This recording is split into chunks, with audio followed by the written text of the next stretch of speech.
past shall never be in vain. To serve with heart and might, one nation bound in freedom, peace and unity. Hey, that's so. Oh, yeah. Arise, oh compatriots, Nigeria call obey, to serve our fatherland with love and strength and faith. The labor of our heroes past shall never be in vain. To serve with heart and might, one nation bound in freedom, in freedom.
Greetings, everyone. Happy Easter weekend. Uncle KJ, good evening, sir. Good evening, Uh, ma'am. to Happy our esteemed weekend. viewers, happy weekend, sir. Are you ready for the Easter tomorrow, sir? Oh, yes. Easter already. We have already started celebrating Easter. Yes, because Friday was Good Friday, right, sir? Yes. Yes. Oh, okay, good. I just want to greet our viewers wherever you're watching us from. Thank you for joining us today. Today we have a very interesting topic that we're going to be discussing today. Given that it's Easter, we're going to be looking on the word submission. We're going to go biblical today. So we're going to unpack that, and I'm glad I have Uncle KJ here with me to unpack that. So please tune in and feel free to come in and be respectful on the comment section. First, we're going to go to the 30-minute segment for the political to find out what trended this week in the political segment. So I'm going to hand it over to Uncle KJ. Uncle Janaba, welcome to the show, sir. Happy Easter weekend, sir.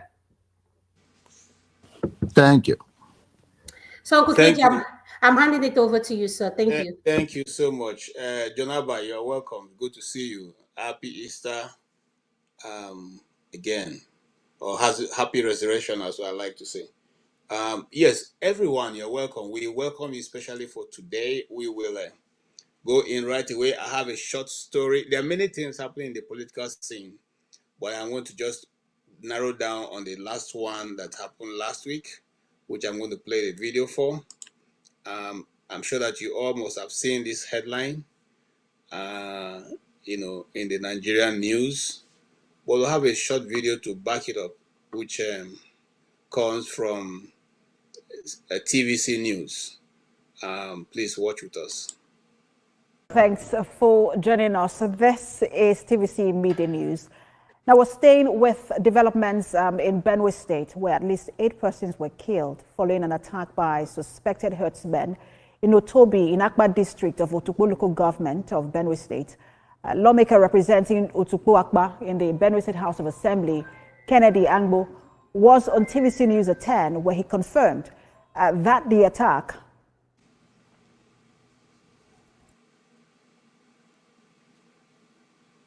As at the last count, where they have recovered at about 8 corpses, and a number of them still missing.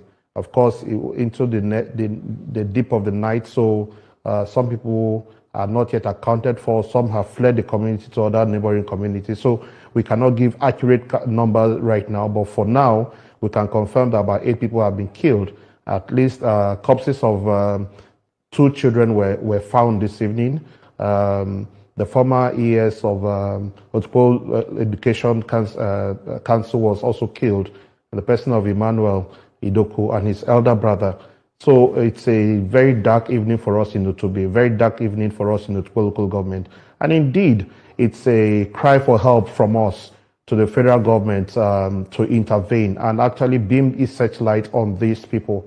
The governor was in Utpo just about a week plus ago, and soon after he left, these people launched an attack, and they hijacked a whole bus, killed the driver, killed the passenger, and took 13 of those passengers into the bush. But for the swift action of the combined security operatives, they were able to recover, rescue 13, and the 14th one was macheted badly, and so he died in the hospital.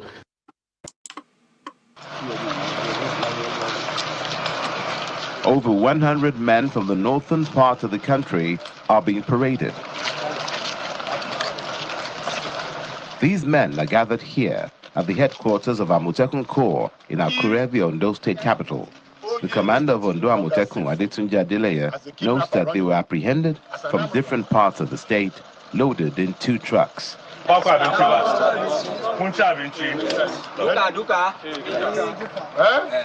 Adeleye reveals that the invaders were in possession of weapons, adding that they've been profiled and most of them don't even know their mission or whereabouts in the state.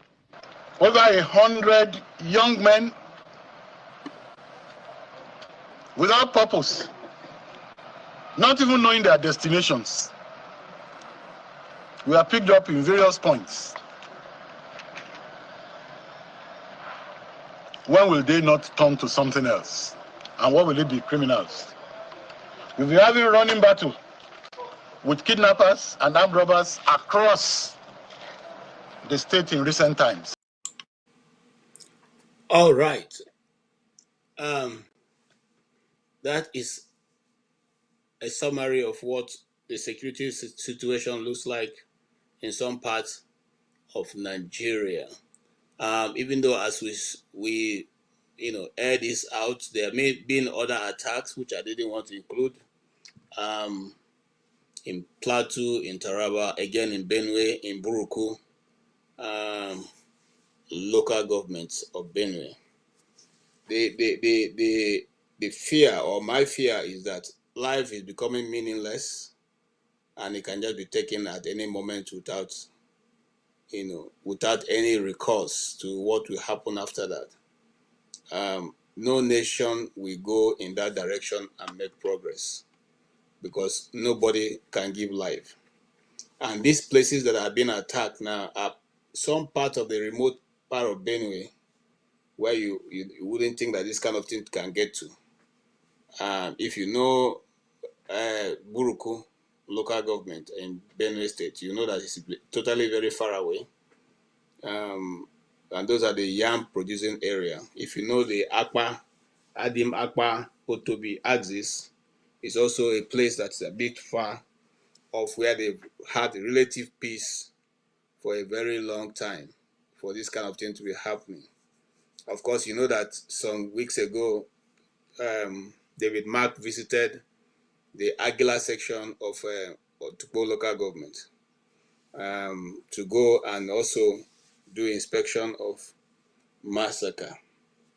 The truth is that how valuable is the Nigerian government and where is Ahmed Tinubu, your president? Big question for us to answer. Thank you so much. Over to you, Adama. What can I say? This killing is becoming too much. I don't know. The only question I have for you and Uncle Jonaba is, do you know, Uncle Jonaba, let me start with you. Is there a reason why these killings are happening the way they are happening, sir?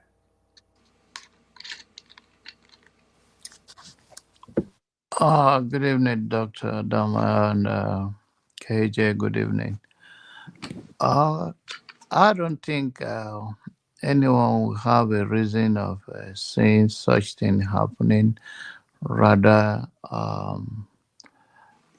is insecurity, and they're targeting the weak part. And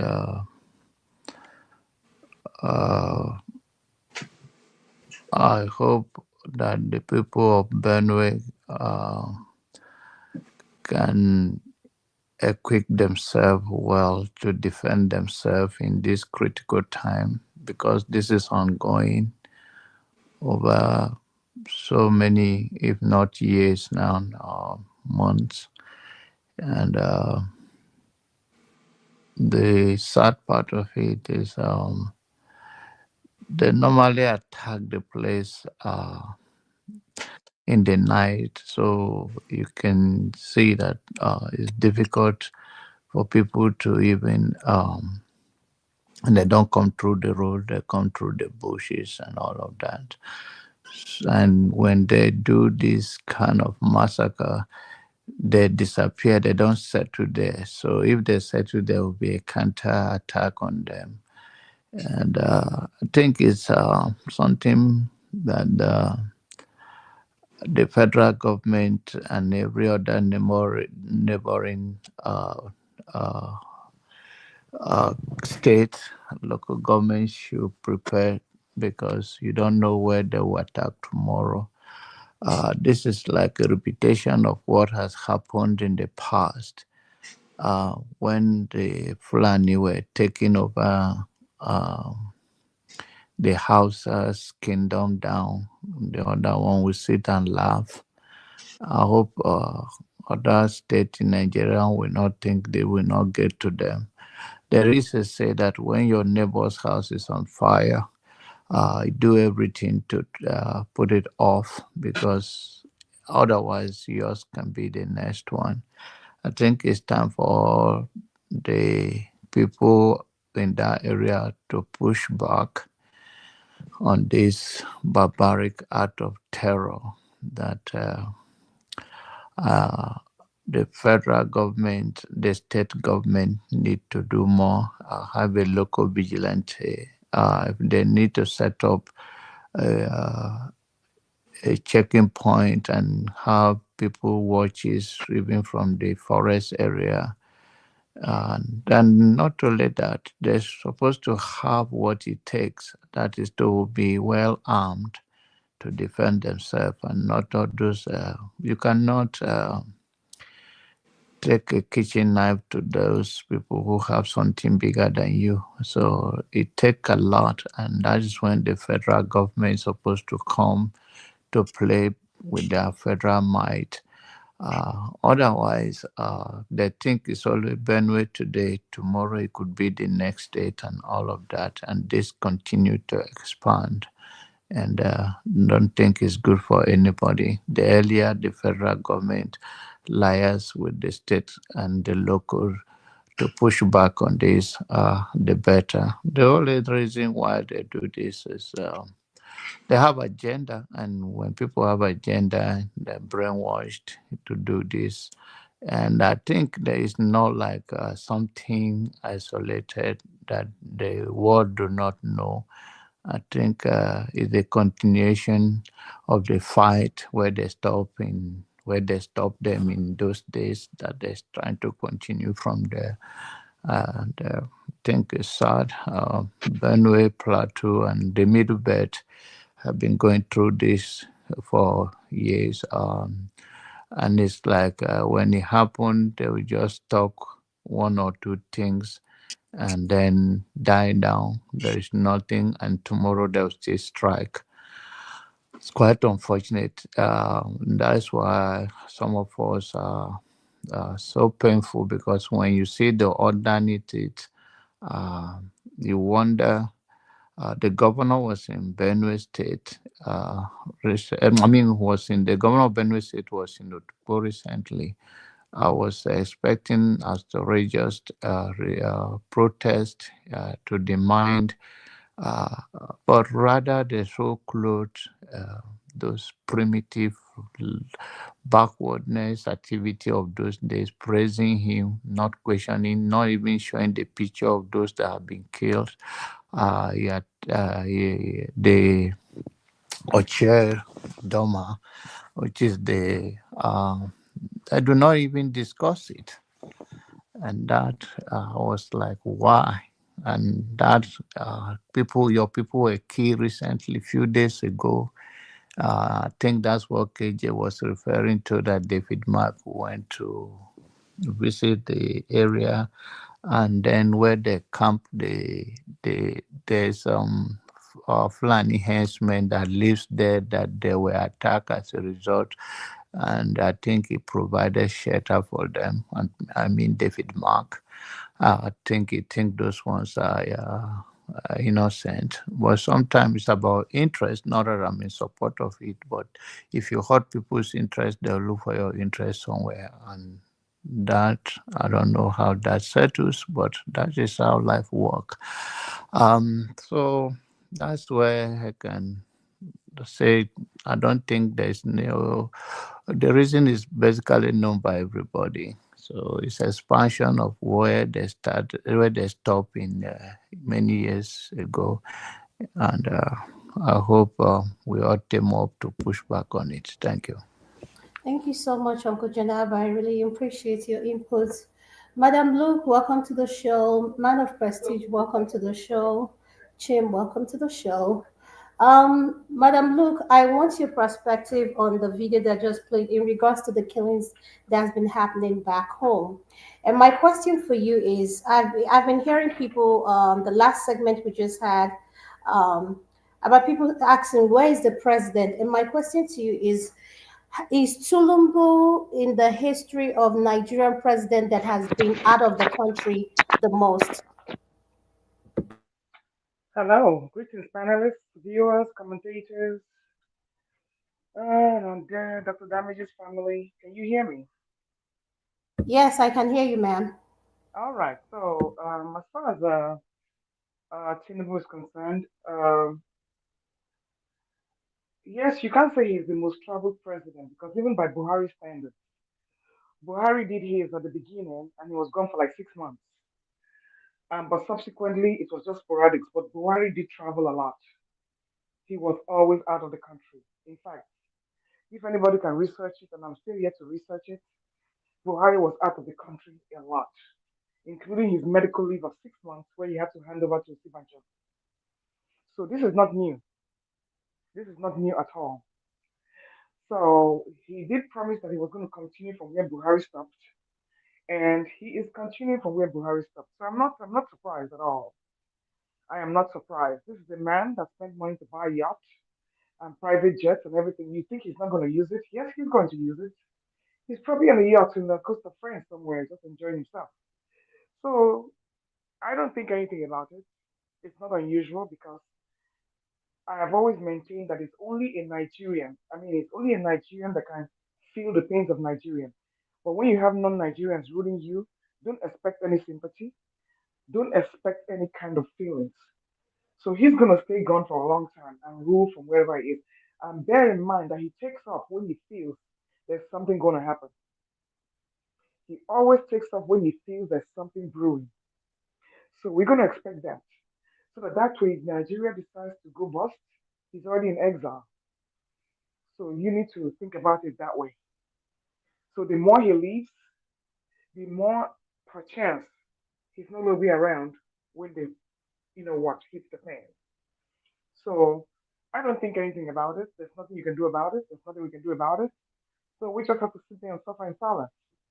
As for concerning the killings or the eliminations, this is not new. Like I always said, this has been going on since Obasanjo's time. And like the last speaker said, when your neighbor's house is burning and you tend to look away that it's never going to reach you, it's going to come to your turn. I was even thinking that we're going to have an Operation Rescue Benue initiative involving all parts of Nigeria. That the moment you have anybody attacking anywhere, everybody must be hands on deck. But no, Nigerians still feel insensitive to each other's pains. They sit down and cry and say, oh yeah, it's happening. Woe is me. You don't just sit down like a sitting duck and you expect uh, angels to come and save you from heaven. Even the Bible that you worship, there were a lot of wars, and nobody sat down there and allowed people to come and steal their land. So I don't understand this new generation of Christians and these new generations of the jihadists are always going to be jihadists. Once in a while, the Christians used to be the jihadists, but I think they became born again or something, and this is the result. So, like I said, Nigeria is just a sitting duck. It's all about resource control. This has nothing to do with religion. Because, like I said, most of the people who are living there have never even seen the Bible.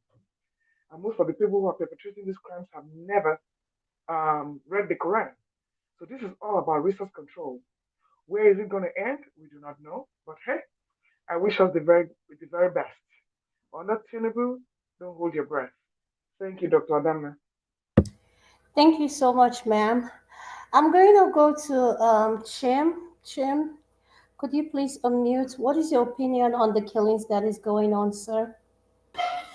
Respectfully, I don't want to contribute to that matter.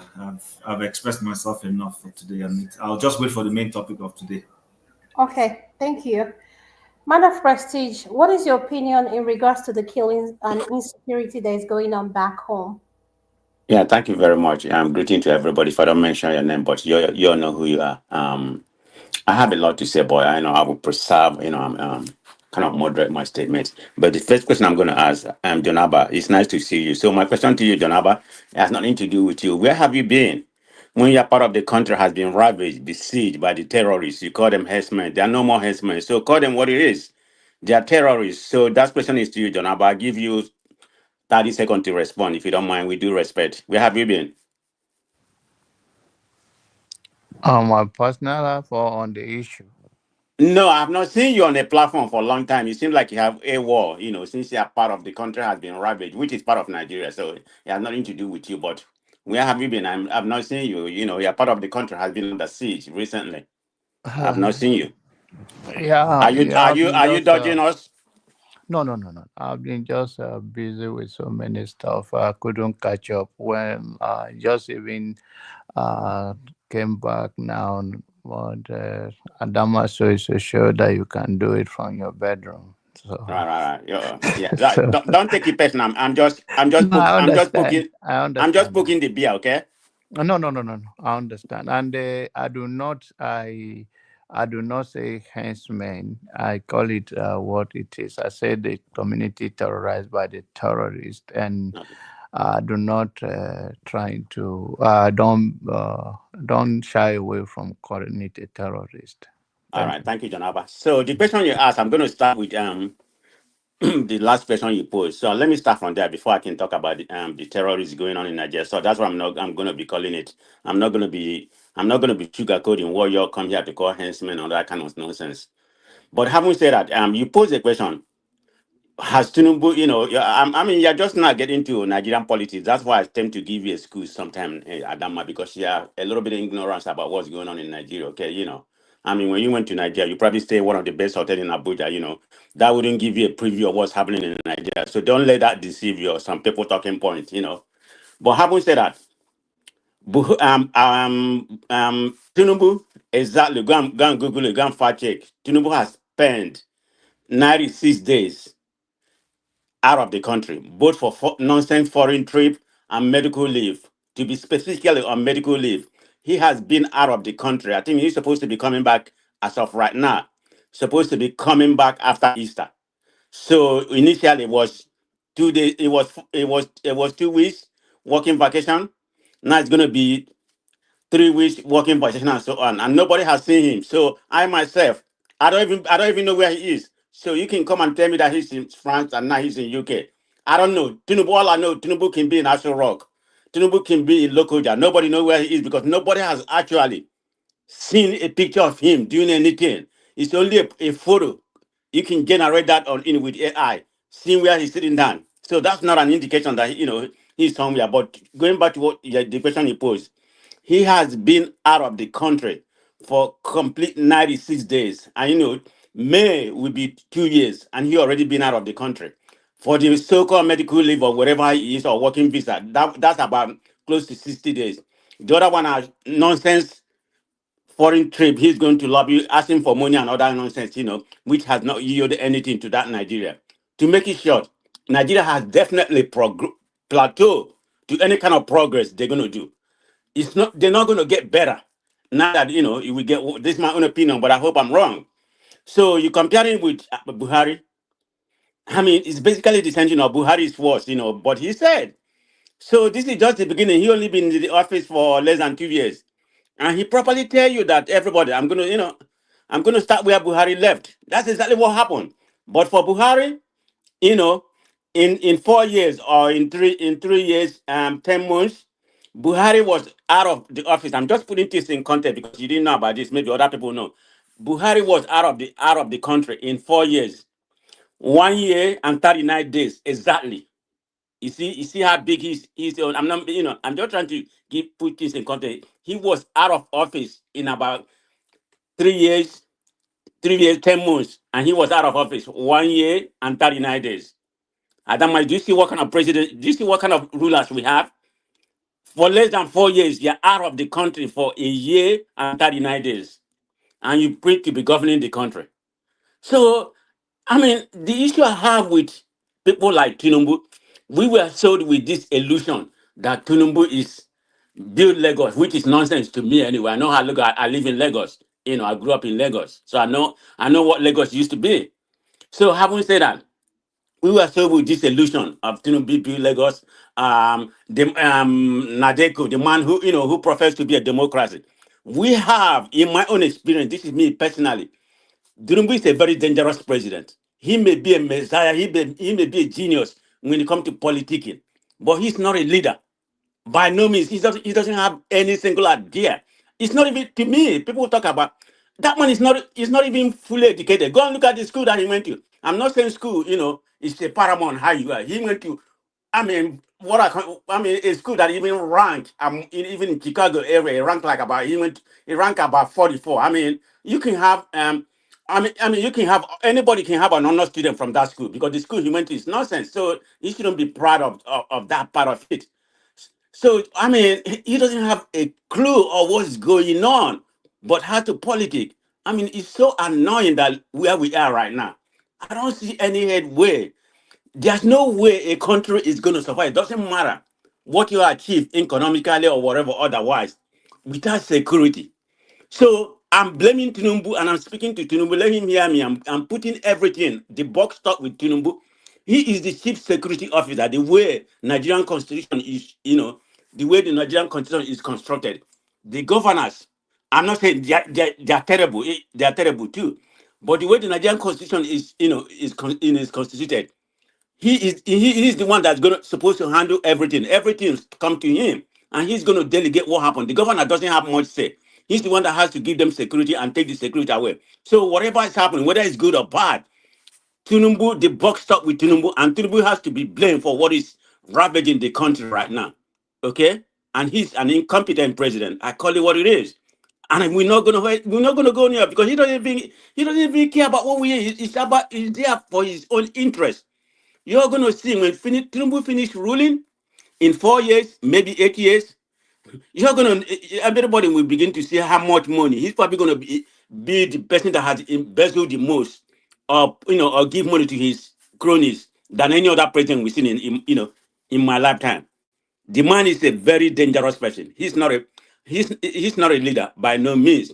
And this is the problem we're having right now. Some people going to Okay, come here and say, man of prestige. I have a pushback in everything that you just said now. yeah, yeah, push back, you push back, yeah, go ahead This and is push my back. this is my pushback, sir. Yeah, In Nigerian constitution, is the president allowed to travel out of the country? That's one. okay, Which I know he is entitled to traveling. Even okay, on when it comes to medical, this thing, I believe there's something in the Nigerian constitution says that. Two, when I was doing my research in this traveling and everything, I noticed that um Buhari was out of the country for 6 months. I 6 just gave you the months. context. I say 1 year, 39 days. 39 Okay. days in 4 So years. what So makes Tulumbu's case different? That's the question. what makes Tinubu case different? That he's not been transparent of what he's doing. He's been gone for a long time. Whether he stay in Nigeria or been outside Nigeria, I don't really care about, because even I thought when he's in Nigeria, nothing is functioning. So it's not about me calling him to come Nigeria, but I wanted him to act like a president. At least speak to what people are going through. Just speak. The optic is very important. If you tell him, even at all, I'm not a Trump supporter, but if Trump go out of the country and somebody died, he's going to come back immediately. I want him to act like a president. He's going to come back immediately, and speak to the nation. One Do you life is very important, but I mean, our people are not like that. This is something that has been happening, but we are talking about the present. We don't man we of don't have to prestige, speak about what happened before. We need to speak about man of where we prestige, are right now and who we are, not about what Buhari did or whatever. It's about prestige. the present. So when you say who's trying to interrupt me? I'm not interrupting. I'm just trying to beg your indulgence to say something quickly, if you don't Yeah, go, mind. go ahead, Tim. You go ahead. Adam, I didn't want to contribute to this particular issue. I just want to focus on today's topic. They've dealt with it severally. However, the question you just asked now is a bit painful. Painful, why? Why do we always compare what is wrong? When Buhari was doing it, we all complained and said it's not right. There's nobody gave Buhari the latitude that what he was doing was right. Buhari actually stayed more than 139 days. He has 150 something days out of the country. Okay. It was still wrong then for him to do it. So to come and say why is Tinubu's own different? Yeah, a Nigerian president shouldn't go to a different country and go and stay that long. He has a country to run. We gave him a job to do. So And no, don't Chim, do the that question job was, Chim, are you anywhere saying else. he's not entitled to medical That care? he's entitled to medical, he's entitled to any form of leave. But when Trump had COVID, Trump went to Walter Reed inside the US. When Boris Johnson had COVID, he went to St. Andrew's Hospital inside the UK. And then if Tinubu is sick and needs to go for medical treatment, he should go to Island Maternity Hospital or wherever it is. Why is he going to France? What are we talking about? Why do we like to make this comparison? This is not right. And people And debate Tim, and play to let me second what you said. Having said that, let's assume our hospital is not capable, is debilitated or whatever. Let us put it in that context.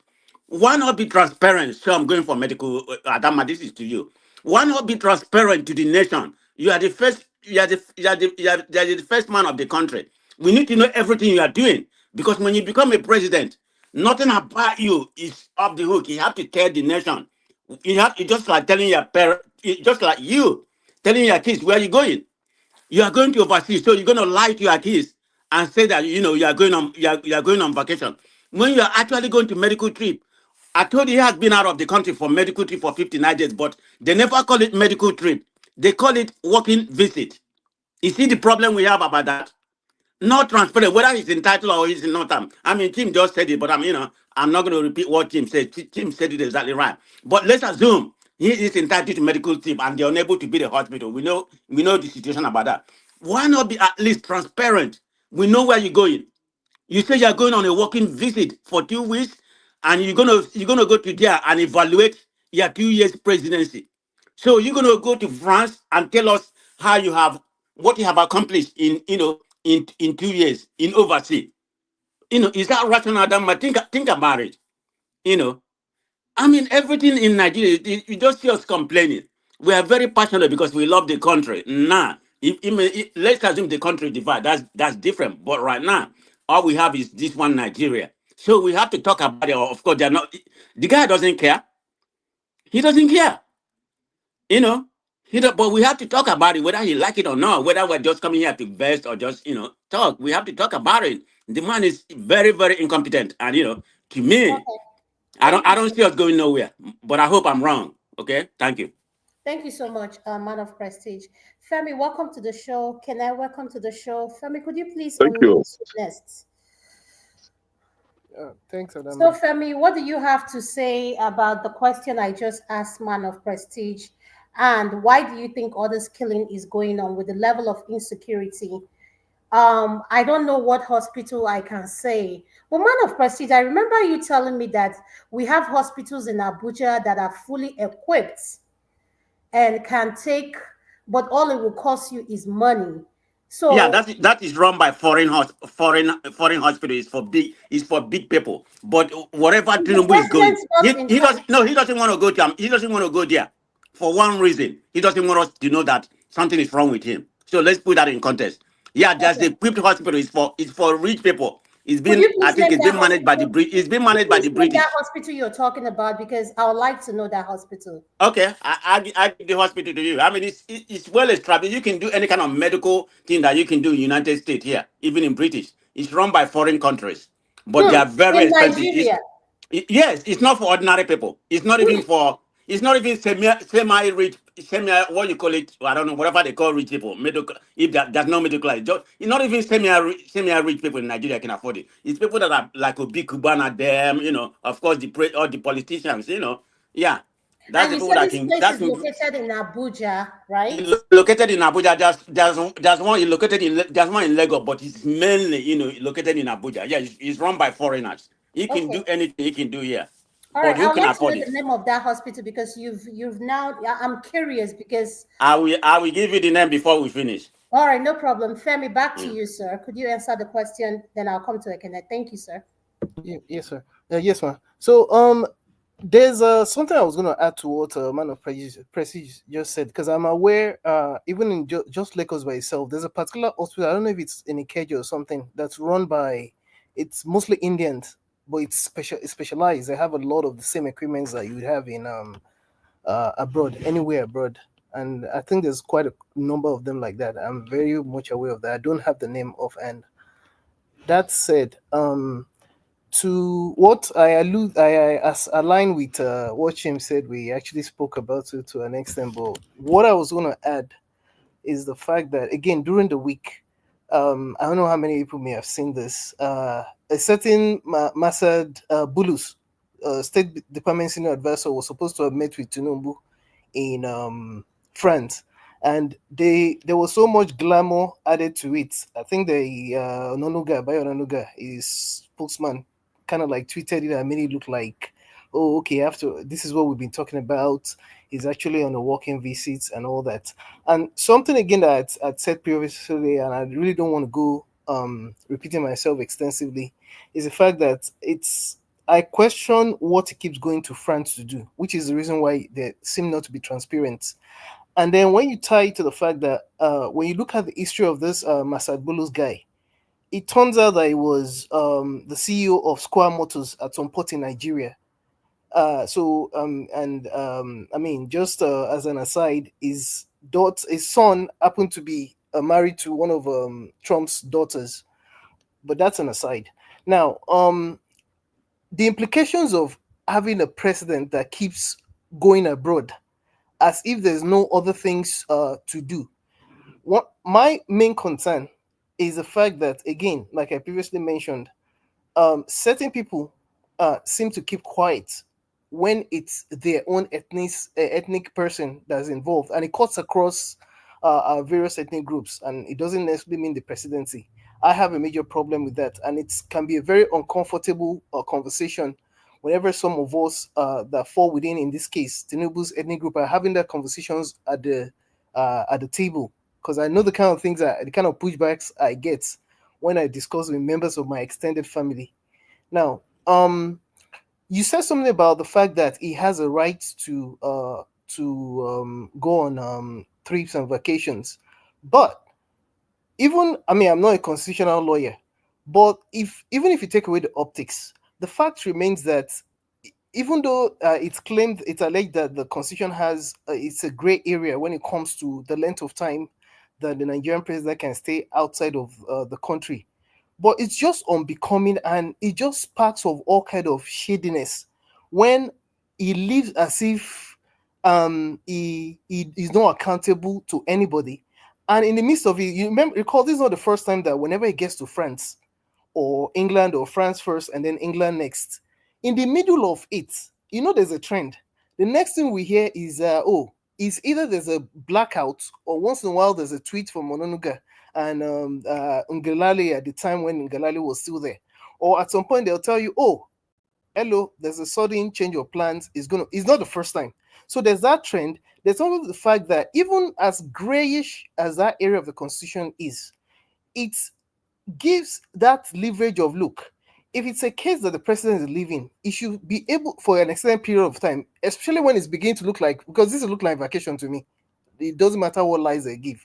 He's supposed to hand over to his VP. Well, as a matter of fact, again, in the same line of thoughts, there seems to be a trend. Whenever he leaves, the vice president always seems to leave too. I don't know where that one went to recently.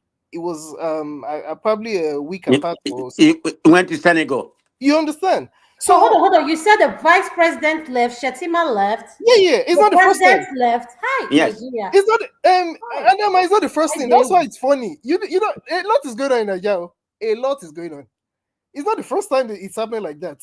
As a matter of fact, that's why I say it's a trend. It's almost like they do not give a damn whether, and it always seems to be like when something is going on. That day I thought it was just me. It always seems that whenever there's something going on, the next thing you know, it's France. Why always this France? But anyway, and then when you look at the fact that even this what's it called? The risk that's attached to all these things that he's doing, the public confidence. Even I'm sure you're beginning to hear from even people that are hardcore supporters of him. It's difficult to defend again the indefensible. So me, I don't know. I think again, like I keep saying, at the end of the day, I just feel it's Nigerians in Nigeria that are going to have to rise up. After all, Americans, whether you're on one this side or the other side of the aisle, you see Americans protesting and what have you. So it's up to Nigerians. It's just the way I'm at this point. Nigerians. Thank you so much, Femi. Can I could you unmute, and what is your opinion on this topic before we go to the main segments? Thank you. Yeah, thank you. Good evening, everyone. Mr. John Aban, good to hear from you again. My sister, Madam Luke, I greet you. Chim Dededalo. The thing is, you see, it's very funny because the same thing that we've been saying, we've been echoing it on this platform, that as far as Nigeria is concerned, Nigeria is gone. And I was happy hearing John Haber be concerned with his people. The same people that we've been crying for, we've been, calling on everybody to support in order to expose what is going on in Benue State, especially. And thank God John Haber is coming out gradually. The only thing that is remaining right now is to really agree with every other person that these people are Fulani terrorist group. That's the only thing remaining right now. It's quite unfortunate that I can't even bear. I find it difficult to even listen to the news whenever it happens in Benue Plateau, because I don't have that strong emotion to control myself. It's very painful to see how human beings are being slaughtered, are killed like animals. These are innocent people that are living on their own. And then one idiot, one God-forsaken animal will come and take the life off of them. You see, when it comes to Nigeria, I usually have headache discussing Tinubu. I was hearing you people talking about Tinubu went, Shetima go. Nigeria is empty. There's no leadership in Nigeria, right? As it is now, the people are the ones leading themselves. No leadership at all. Can you hold on 1 second? Kandu, could you please turn off your camera, please? So I can thank you. Go ahead. Sorry about that. My brother, man of prestige, was being concerning about what is going on, addressing Tinubu as a president. And I was like, wait a minute. When did he become a president? Last time I checked, Tinubu was never elected by anyone. Tinubu rigged himself into office. Nobody elected him. Presidency is what you earn. through the people's mandate, people will now come out and vote for you and say, go he and lead us. Nobody voted for him. He simply rigged himself into office and you are addressing him as a president. I don't know how you people, because I can never accept the fact that people are calling this guy president. How? How? When I look at his picture, I was like, how? How does this guy resemble president? This one. How? Put presidency and Tinubu side by side. How? What is the correlation? It doesn't even go well with him. This guy should be a complete arboro on the street selling drugs, you know. And then we have you asking how it should be competent enough. It should be transparent enough. Transparency. Do you want him to start learning how to use left hand at old age? Did he come through transparency? Was transparency the vehicle that brought him into office? No. It was all modeled up with all manner of corrupt practices. So that is what you will be receiving.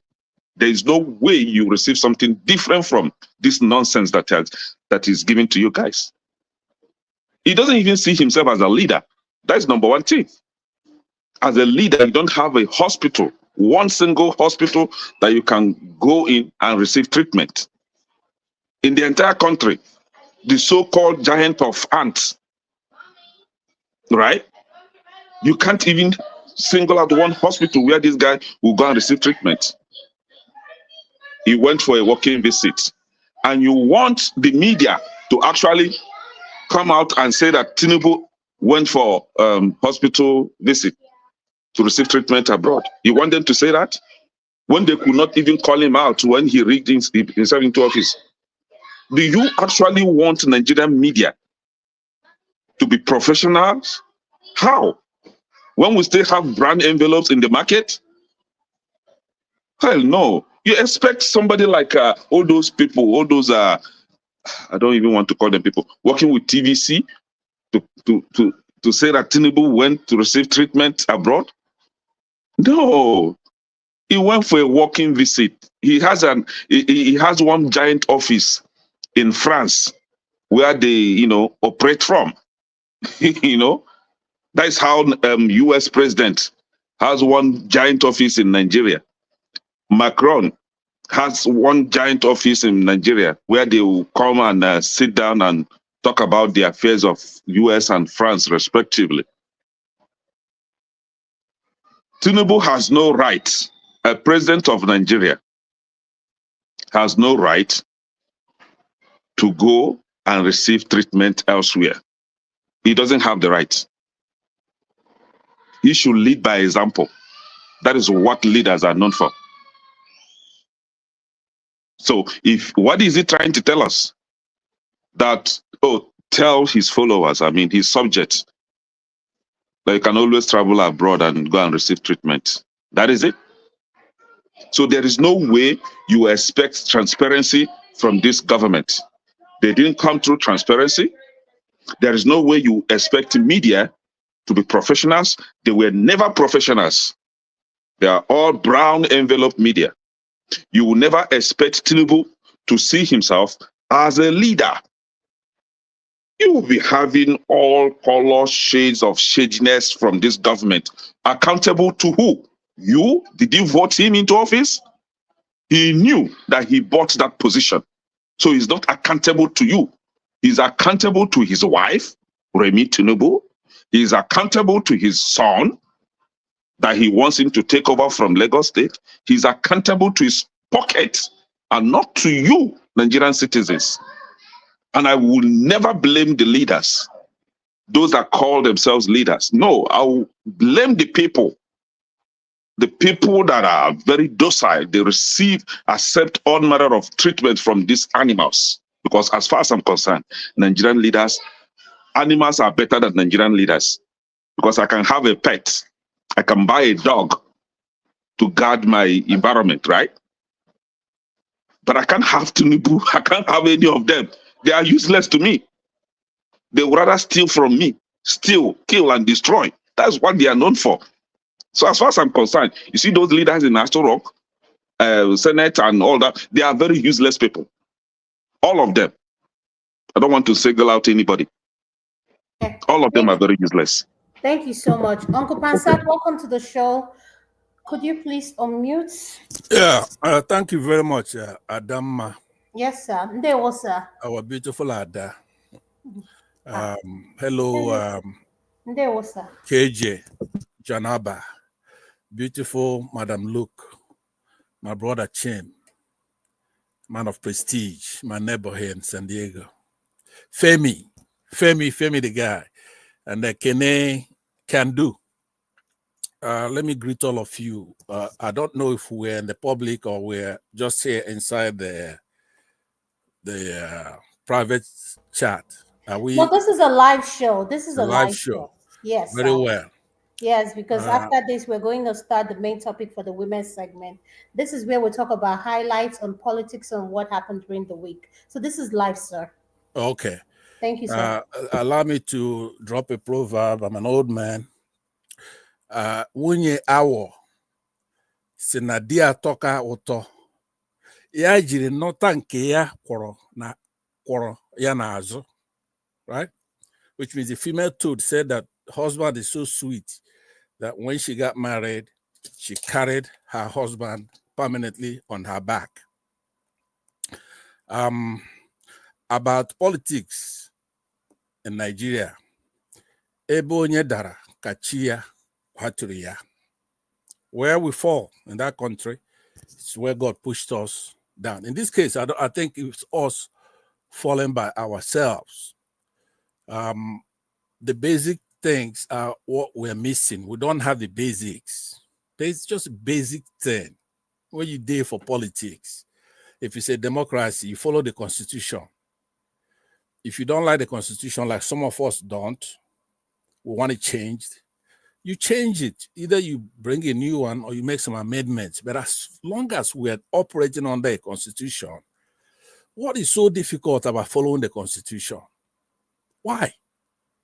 Are we going to be doing shows after show after show, talking and talking? There's no consequences with the geriatric. And I can see somebody like, a laconic Muhammadu Buhari, who is a coup plotter, a military thug, somebody who is very wicked, doesn't talk. I can see Nigerians being afraid of that. What is there to be afraid of a geriatric crook like Tinubu, who did not win the election? And I must admit, he fooled me too during that 2023 election. He wouldn't make himself available for a debate, and he was falling down everywhere. So I believe the song. I really did believe that song. Say, waiting with that song again. Say, leg the waiting and then Baba Noel. Baba, it's a leg the shake, had the shake. Say they talk some kind of nonsense. But this guy was healthy. You know, he's very, very wicked. Okay, it's like now. Those who support Tinubu, they will say, hey, look, he's on a walking vacation. He's not sick. Imagine if that's true. It's worse than that he's sick. You want to tell me that somebody is alert, is not undergoing any kind of intrusive surgery, and you are there, and people in Benue Plateau and Jos and all that are going through that, and you don't do anything? That has to be the coldest heart somebody could ever have, that you are really alert and you don't do anything. Now, I don't think he's that wicked, right? So I want to appeal to even those who support him for sentimental reasons. Yeah, we're all human beings. It's okay. You support one of your own. But when one of your own is really not your own, because your people are not like that. Yorubas are not like that. There's no way somebody can be that cold-hearted. You see your people getting slaughtered, and you're alert and you don't do anything. Well, I'm gonna see. He did it in 2023. Buhari did the same thing. He was like he was dying throughout his administration.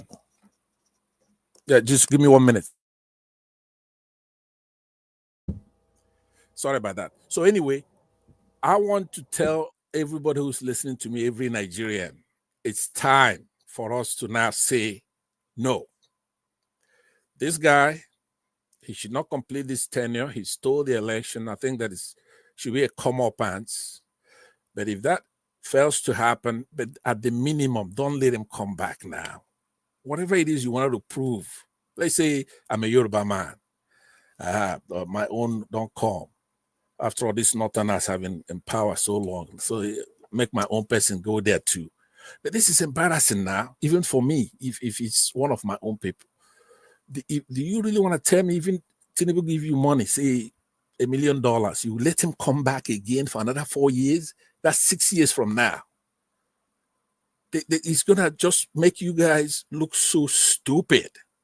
He's going to ruin your entire reputation as a tribe. There is no way, if you supported him the last time, right? Well, shame on you. But if you support him this time, then you're going to hell. There is no way. Over here, I don't need anything. I don't need anything from Nigeria, to be honest with you. The land is still going to be there when we come back to take our country back by force. So don't do it as if you're getting one over us or something like that. No, let's heal that land. Let's take this country back by all means necessary, which stands with people from Kandu's place there. Kandu, you guys have to take the lead, because when people like us talk, it's like we're being tribal. So it has to be people like you who are going to, don't talk about anything else. There's nothing else to talk about. You have a guy who rigged the election. Actually, it's not him that rigged the election. Just in case. I'll conclude with this. I don't mind. No, it's not a long thing here. It's not him. That's the funny thing. I don't give him credit for that last rigging. That was done by Buhari himself, the coup plotter, the thug, military, Jack Buret thug. Laconic, he doesn't talk. That's true. But because he has nothing to say. So they with Mahmoud, Northerners, including Rufai, and others who are repenting now, we're Africans who can forgive. We can forgive. I can forgive. As far as all of us collectively say, no, let's find somebody better.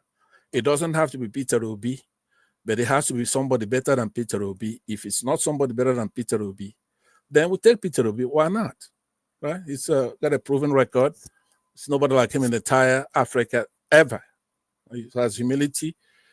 He's worked hard. Was a good governor. They didn't buy him a bottle of water when he left office. He's all over the place. He has no tribal animals. He has no religious animals, and that's a problem for me. But I'm willing to hold my nose and go for it. I don't think he should be that forgiving, but he is. And for Yorubas and Ejos to accept an Igbo man, it has to be somebody like that. They won't accept me, for example. For example, if I come in there, I'll fix that place, right? By force, I'm gonna fix everything. But I'm not running. Pansat, you fix what place? You fix Nigeria. Nigeria in a month. Oh, okay. It will be fixed. In a month, it will be fixed. Because my problem really will be Oyibos. It won't be Africans or Nigerians. I will get that place turned over in no time. It will be fixed. There'll be abundance. There'll be everything we need there.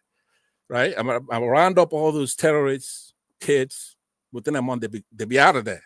They're going to be out of our country, whether they like it or not. Because I know the anthropology of the place, right?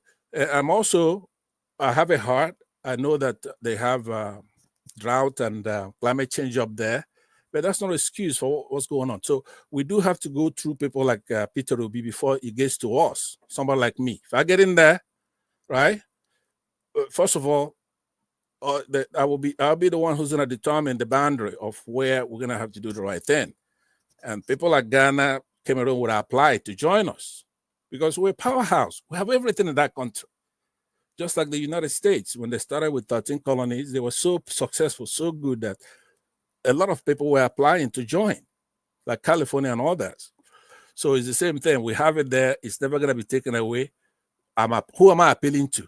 Let me conclude with this. I'm appealing to two sets of people.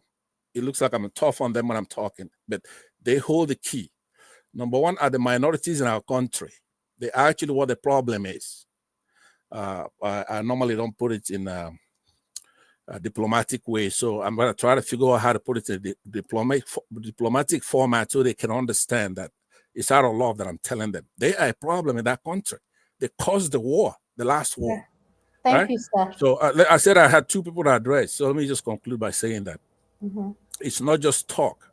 If you look at the actors right now in that country who are making trouble, people like Wiki, for example, right? What he's doing there by having a governor, a duly elected governor, removed, it's so injurious to our country that when finally a northerner gets into office, and if this stands as a president, right? They're gonna say, okay, you did it. You did it when the southerner was president. You removed the governor. They're gonna go in there crazy and remove all kinds of governors from office because that's their decisions. That's the president for that. So he is one of the saboteurs we have. He's an Igbo man. I have to tell you now, obviously, when I say that some people are Igbos, we're talking anthropologically, not tribal, right? But if you trace their anthropology, you're gonna find out with their name and everything else. So all the Jaws who keep saying, "Oh, running their mouth," here is one now. Here's an Igbo man doing something like that. Why don't you stop him? Just one guy. You're singing songs and you're dancing to kindergarten rhymes. Okay. And Thank they you, remove sir. your governor. You have to do everything to restore that governor, who was also, by the way, here's my theory. He's part of it. That two of them plotted it. I don't want them to think they fooled me too. They could fool everybody, KJ here and John Abba and all that. But they can't fool me. I know that Wike and Kubara planned this. He is part of it. But at the meantime, let's restore the Constitution.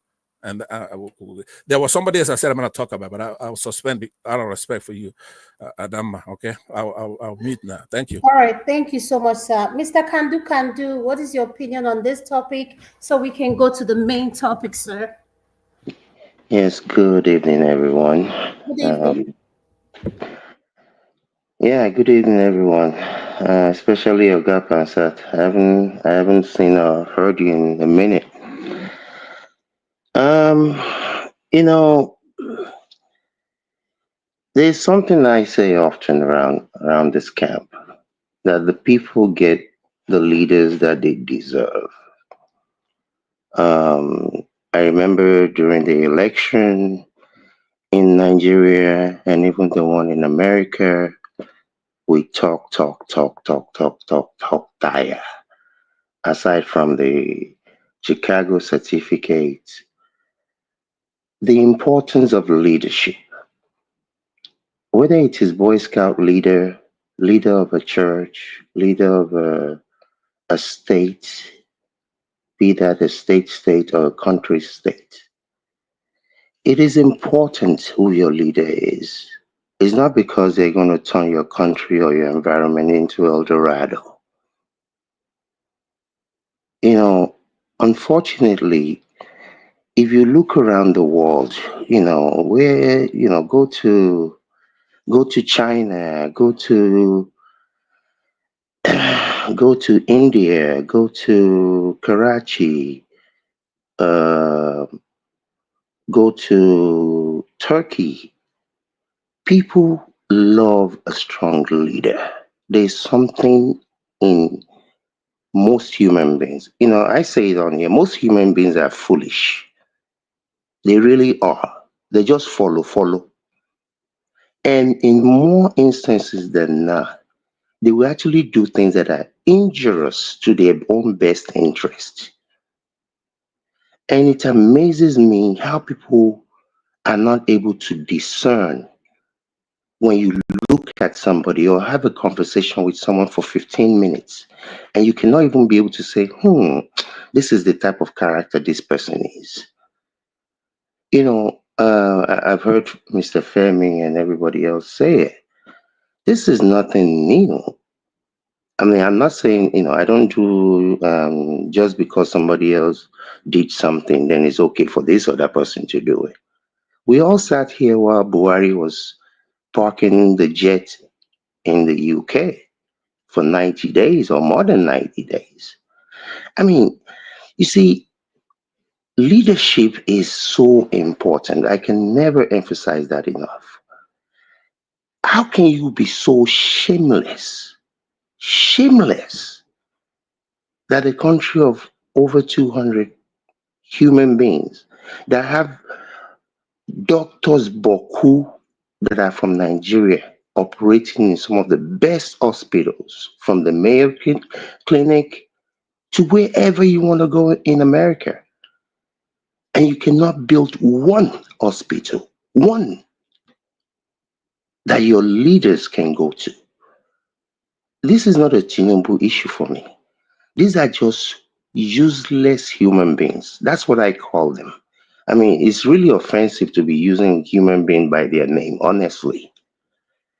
From the time of Obasanjo, you can build one.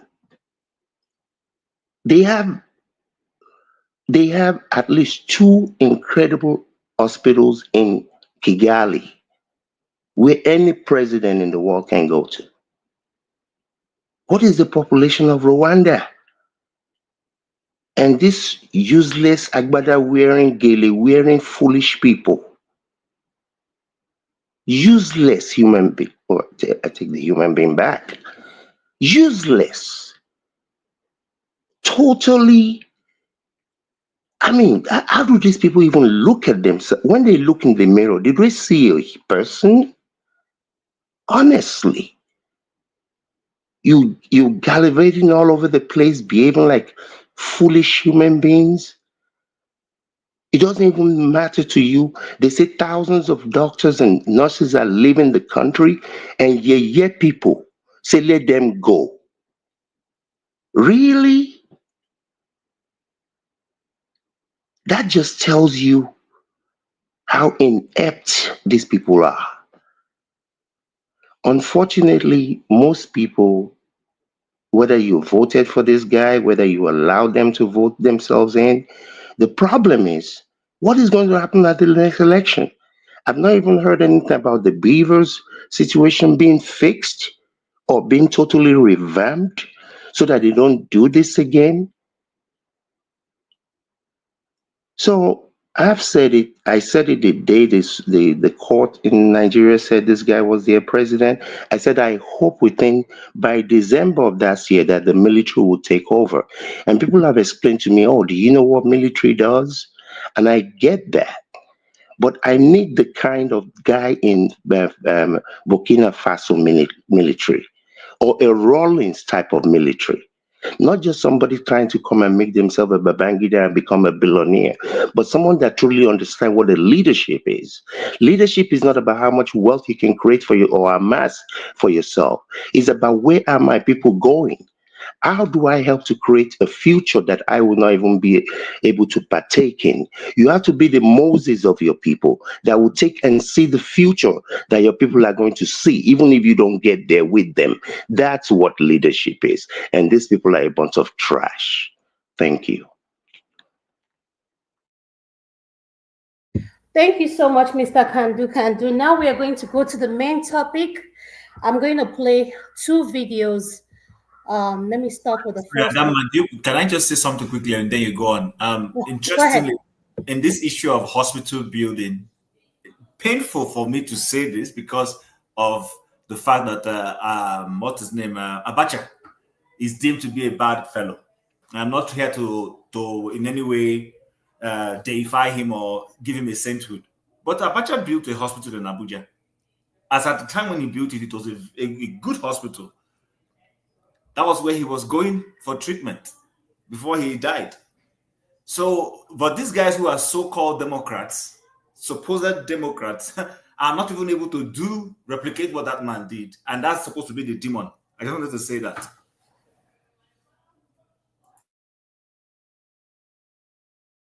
Thank you so much, Jim. All right, let me play the video. The first video I'm going to play, this brings us on to our main topic of today, where we are going to be talking about submission and the biblical aspect of a woman submitting to a man. So, and what the Bible says as well as for the man honoring their wife. So, we're going to talk about that. Let me play the first video.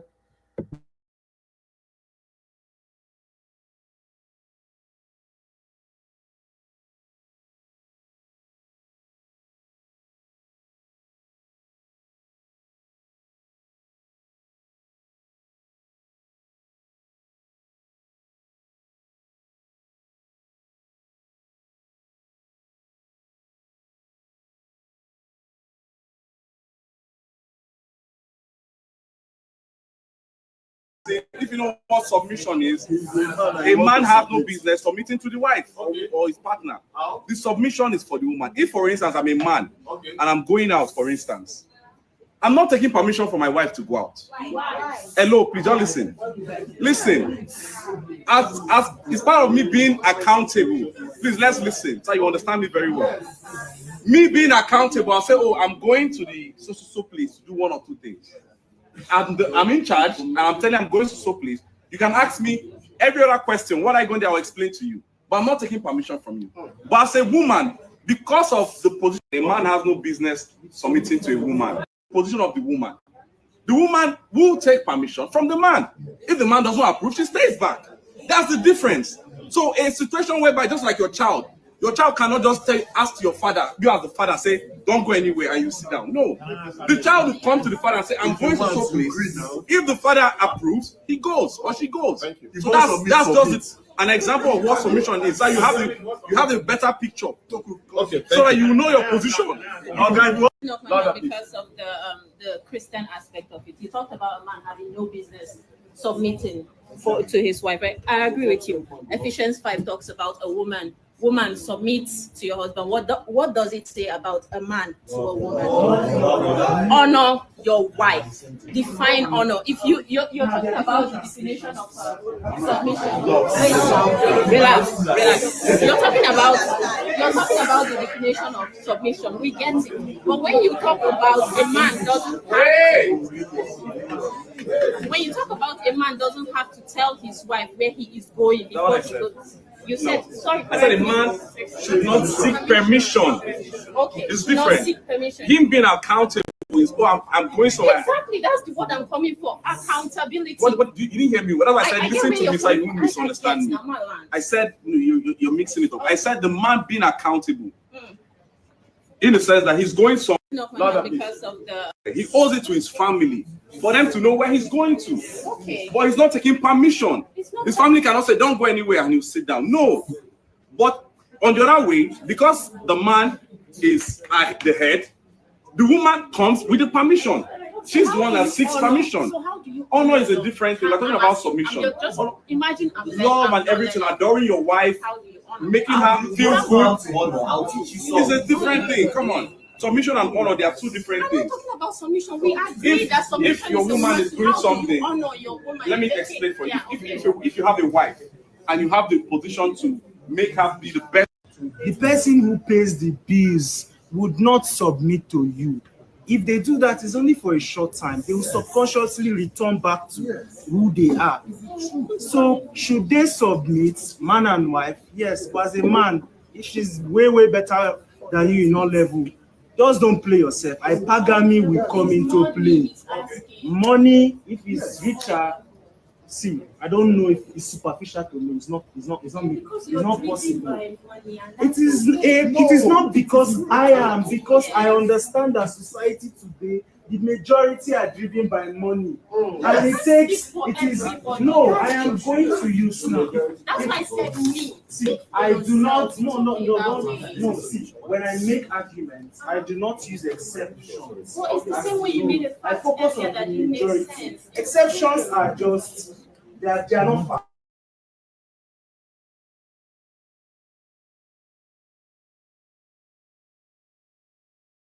All right, now we got everybody watch the video. Madam Luke, I'm going to come to you, Uncle KJ. Let me start with Madam Luke first. Madam Luke, what is your opinion on that video?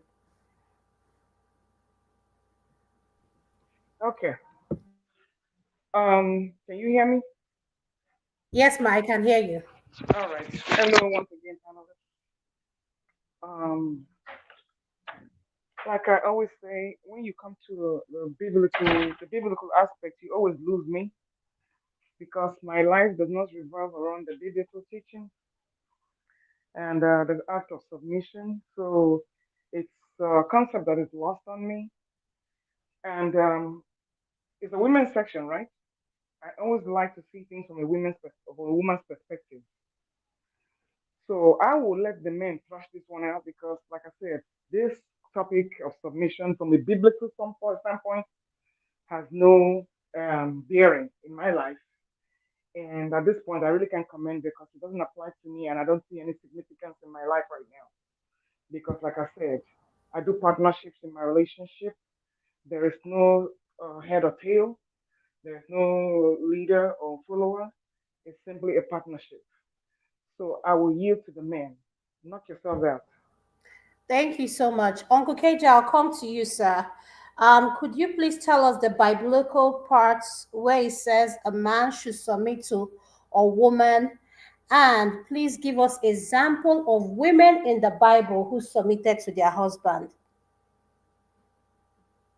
Okay, Dr. Adama, can you pass to someone else? I'll come back to it, please. Okay, I'll go to Chim. Thank God, Chim. Bible. Why are you guys marginalizing me to the last one? Oh, I'm sorry, Uncle Janaba. Go ahead. You're right. Go ahead, Uncle Janaba. Sorry, I have you on the bottom. Go ahead, Uncle Janaba, sir. Sorry, I just do that because I want to step out anyway, and I want to have. I don't have so much based that you guys attach it to Bible instead of marriage at large. So, to me, that narrow the purpose because we can have other people who do not practice that religion. And if you make it a Bible issue on that submission quotations, marriage exists around the world was all are not based on biblical. So I think you guys should be more neutral about marriage and not to tie it to Bible. That's No, Uncle Janaba. We want to look at it from the biblical aspect, traditional aspect, the modern aspect. It's not just the Bible. So I okay. just need to make that clear. No, we're not, because we have modern women that will say, no, why should I submit? I mean, submission is not just meant for, it's not a biblical term. I just use that just to buttress my point, sir. Go ahead, sir. Okay, because that make a KJ happy. I don't want him happy like that. And so, all right. Having said that, It is true. The submission is there. It's not your own. You didn't come up with it. It's in the Bible. Madam. Sorry about that, but I want you to know that it is a commandment in the Bible. Yes, sir. Yeah. Okay. Thank you, sir. Uncle Janaba, go ahead, sir. yeah, all the marriages in the world is not based on Bible principle, but yes, it's in the Bible. If you want to become biblical about it, marriage, submission is also a word that have its own definition. I believe that two people that understand each other, submissions, and this is the problem with the Africans are still having, and it's also many part of the world. The struggles of fairness, equity, and just partnership. Uh, there are areas in this world or part of this world that, for instance, most us in our diasporas are still struggling with the counterpart, maybe male white people here that dominate us, that we are fighting it. And it's also go to the same thing that women are going through it around the world. So it just the imbalance is about if I'm giving to you, if I watch that video and my memory serve me well, one of them said that if I'm giving to you, then I have leverage over you. I will not be that accountable to you. And it's about respect of partnership. And I think we all need walk away from this uh, macho, and just like somebody say here that when somebody have done something over the years, you can't teach them to do it otherwise. When it's just like Adeji, my place said that you cannot straight up a dry tree; it's gonna break. So it's become more difficult about the level, and the only way that this is gonna be improving our society, especially the dominant African society, and so many other uncivilized countries like us, is to give the women the opportunity to exist and to function as who they are, as equal right 50-50 in their relationship. Then in that case, you have to deal with the issue of how what the women bring to the table. But if you make yourself a receiver, then the hand that give will always going to be on top. I don't think a working class lady that know their basic human right will be oppressed that way. And I think it's a long walk to freedom, but women should speak out and stand for themselves. Thank you. Thank you so much, Uncle Janaiba. I like the perspective you was speaking from, where women should be allowed to express themselves and stuff like that, 50-50. And I am glad that we have a panelist where everybody can express themselves respectfully. Chim, I'm going to come to you. Please, could you explain the biblical aspect of this verse for us? Thank you. And I want, could you give us an example of women in the Bible who submitted to their husband? Please don't call Sarah. Okay, so Adama, thank you. Number one, first and foremost, this topic is not about the Bible. I know I discussed this with you before this program, so there's nothing to hide. Just for full disclosure, I guess the reason why the topic took off this way is because the video you showed is of a group of people having decent conversation. They were not enemies. That's a forum where all of them come there constantly to discuss marital issues. And in the course of that discussion, on that particular day, the one you played, they were talking about respect, honor, and they were deriving their conversation from the Bible. So that conversation for that audience was from the Bible. It is okay for anybody to have their misgivings about the Bible. That's fine. We're in a free world.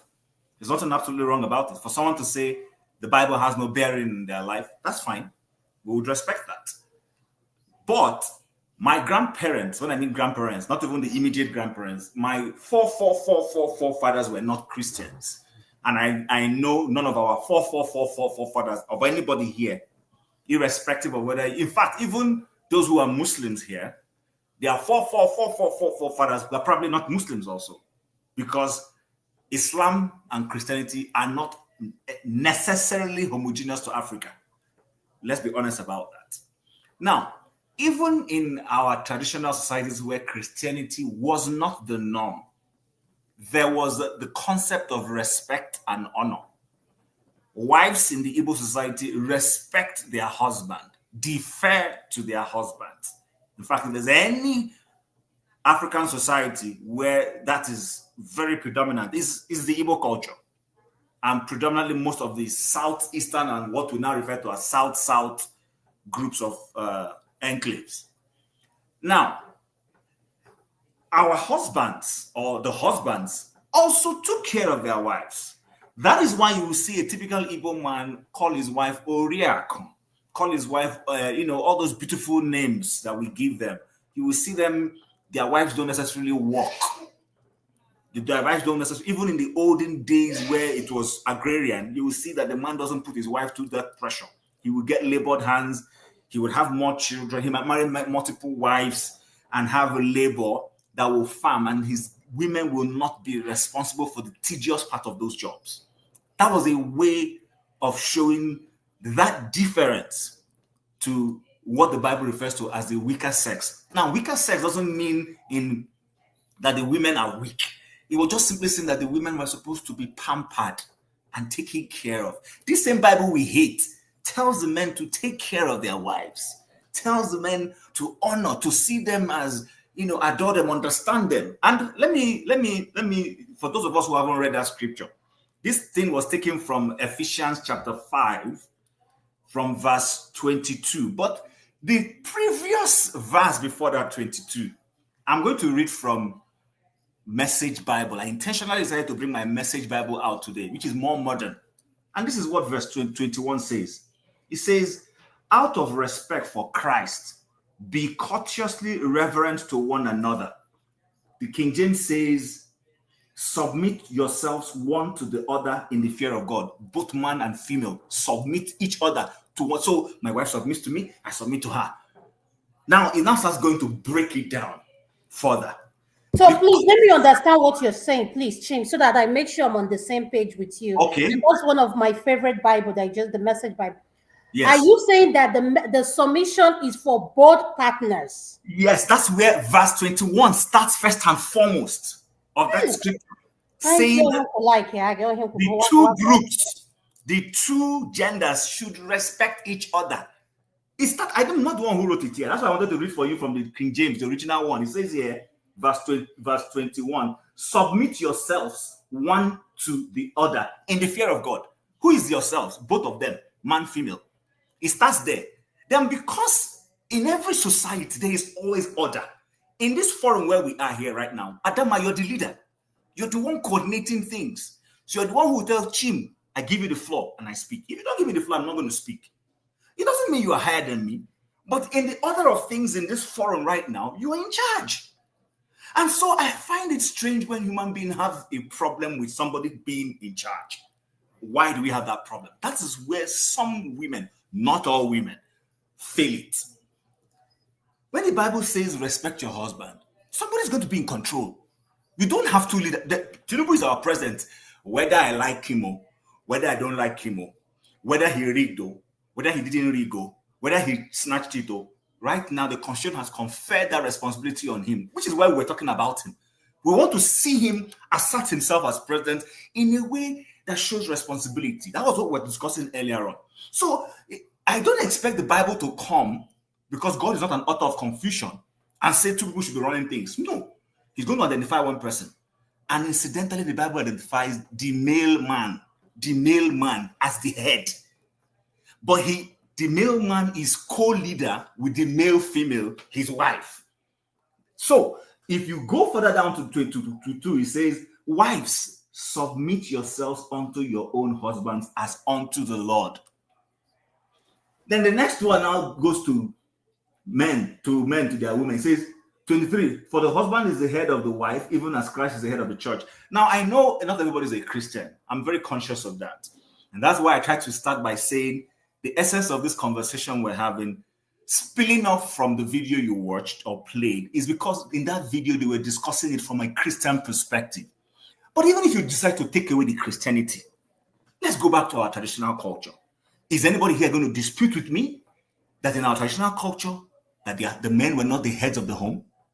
Please tell me which society in Nigeria, the sub-ethnic groups, where the man was not the head of the family.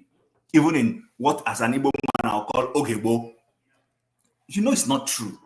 So I do not think in having this conversation that there is any effort there's no aluta here. There is no give people equal rights. We're not here to do equal rights.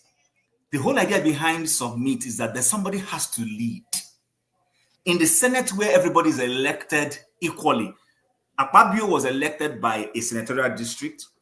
Dito was the lady from Kogi State, our sister. But guess what? They got there and they had to elect a leader. And so Akpabio becomes the president of the Senate. And that's why they refer to him as something amongst equal. He is the head amongst all the other ones. But they are all equal, but he has to be the one to lead. Even in the military, somebody will lead a GOC or a group or whatever they are called. There always has to be somebody leading. In the office, you have a CEO. He leads. In a sub-department, you have a manager. He leads. It doesn't mean he knows it all. So the whole idea behind this is that there are role differentiations. And God in his wisdom, for those of us who believe in God, because I want to acknowledge the fact that there are those who have their problem with God. I can't solve that problem. You and God will solve it. God decides that there will always be leaders. Even in the church, you will have a pastor leading. It doesn't mean the pastor knows it all, but he is the leader. And you come to the Amala. In our traditional societies, you have the chairman of the Community Development Union. He is not necessarily the oldest person. In a Republican able society, from time to time, we elect a new person. So I want to take that conversation in this direction. And then if we go and see what it now asks men to do, it's not any less It is that the woman respects your husband, and then he tells the men what also to do to their wives. My prayer, my expectation is that each and every one of us, like Uncle Pansat said, why is it difficult to obey the Constitution? In the same way, when I bring it down to this conversation, why is it difficult for people to accept their roles? Accept that you are the husband and the head and perform that role. And yet your husband doesn't mean the husband necessarily has to earn more money. So for someone who is saying because somebody doesn't earn more money, he cannot get that respect, well, that's foolhardy. And evidence of this is when you look at people like Deborah in the Bible. Deborah led Israel, but Deborah had a husband. The Bible mentions her husband. Go and read it. The wife of Lipidot. But guess what? Her husband was in the backside pushing her to be the leader of Israel. She was one who told Israel, gave prophecy on how they were going to win a battle. And there have been many women who have led some societies, including this Israel we're talking about. So Deborah was not even the only first person. The Bible also talks about Sarah respecting Abraham and calling him Lord. And I can go on and on and on and on. And not just calling him Lord, offering her maid to her husband. Okay. But she couldn't wait any longer for God. That's why I said, don't mention Sarah, because I believe in the Bible. I know where you're coming from. I just wanted you to give an example so that there are many examples. Don't give that yeah. So I will pause here so that other people can contribute. But I'll only just end by saying that's unbelievable. I never thought I would hear Chim say, I'm going to pause there. Oh, I'm going to pause here, Uncle Pansat. Trust me. Okay, it's okay. So I will just end by saying this, that the problem we have is when purpose is not known, abuse becomes inevitable.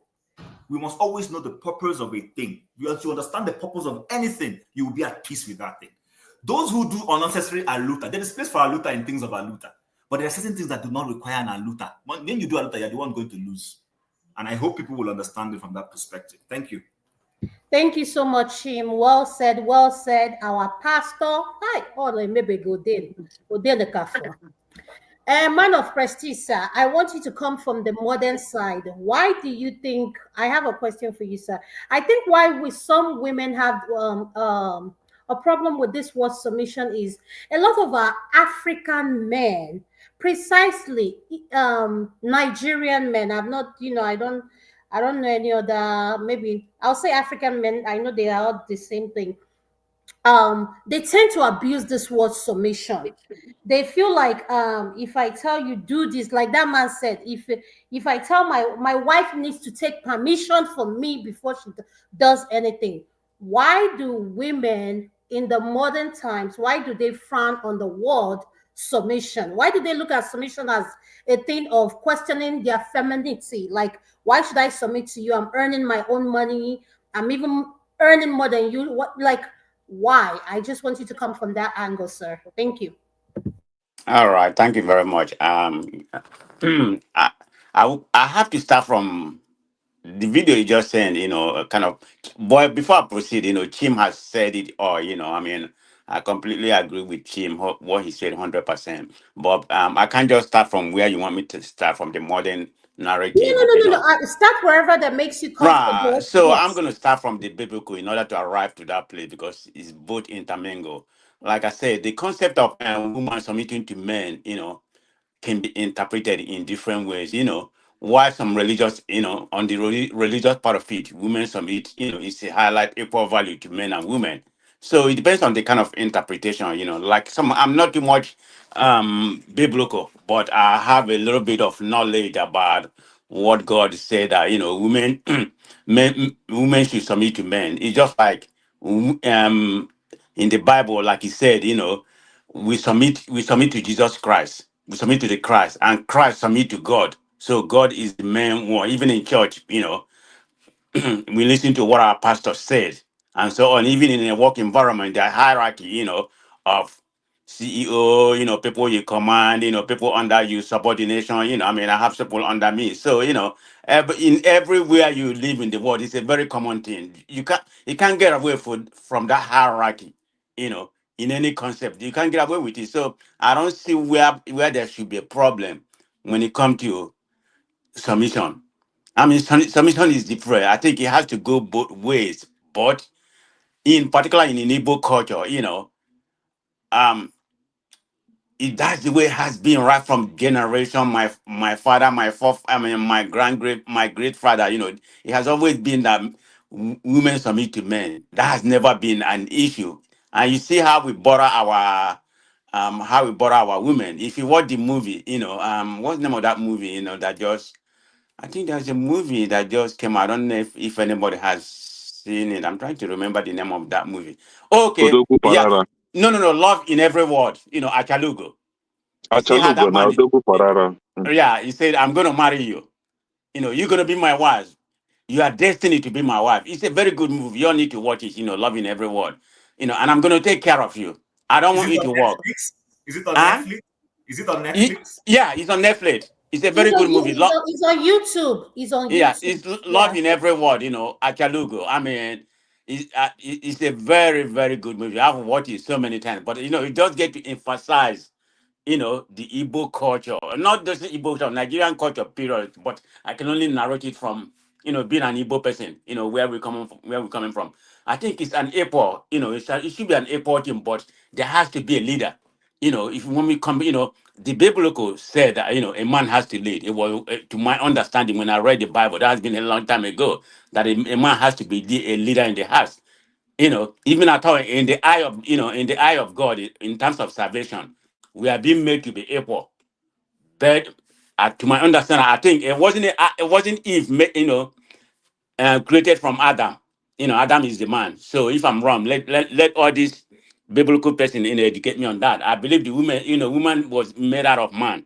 So am I right, Tim? You seems to be very much biblical. So if I'm wrong, you let me know on that.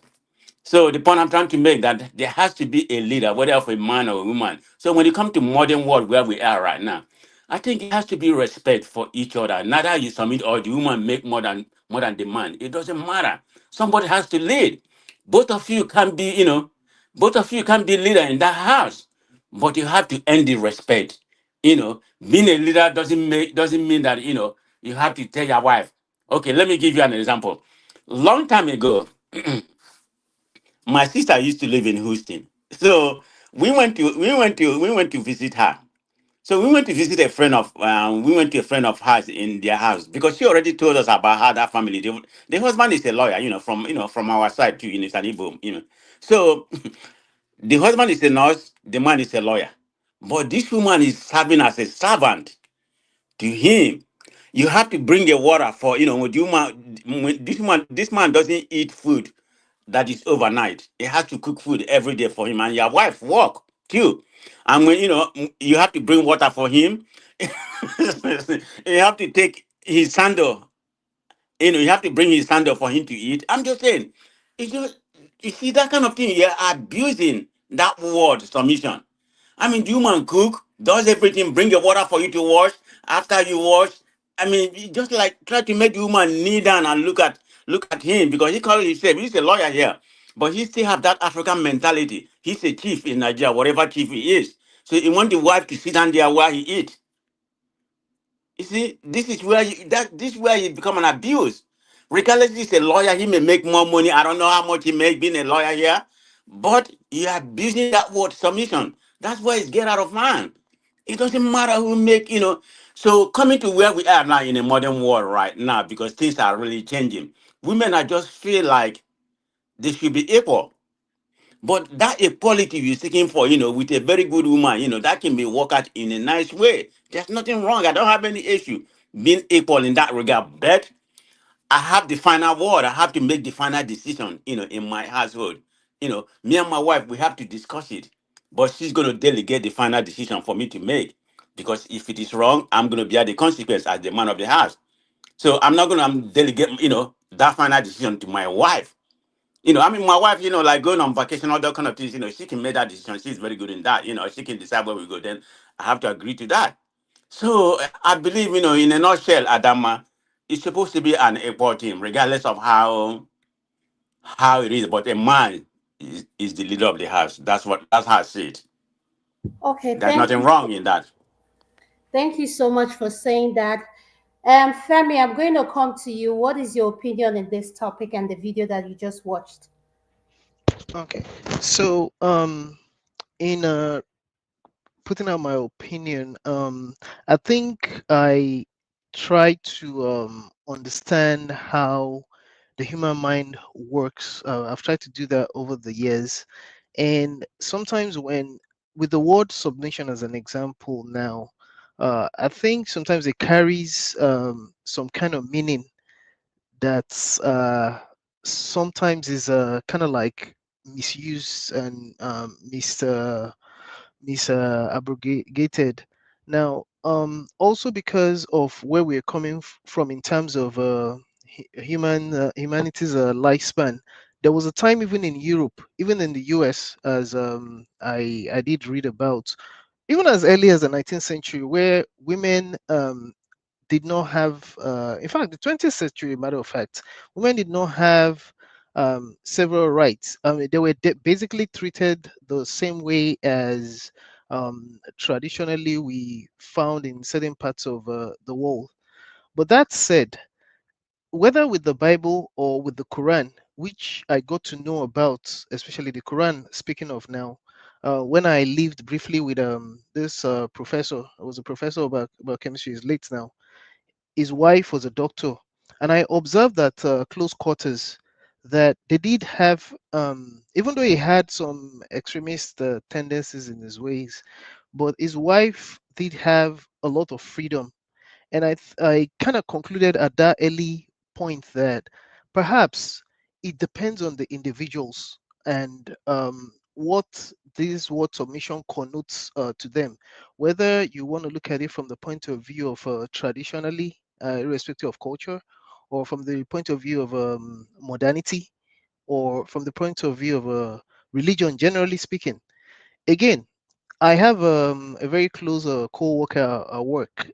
We actually, I mean, sometimes we banter about certain things. There was a day she told me, and I mean, she was joking about it.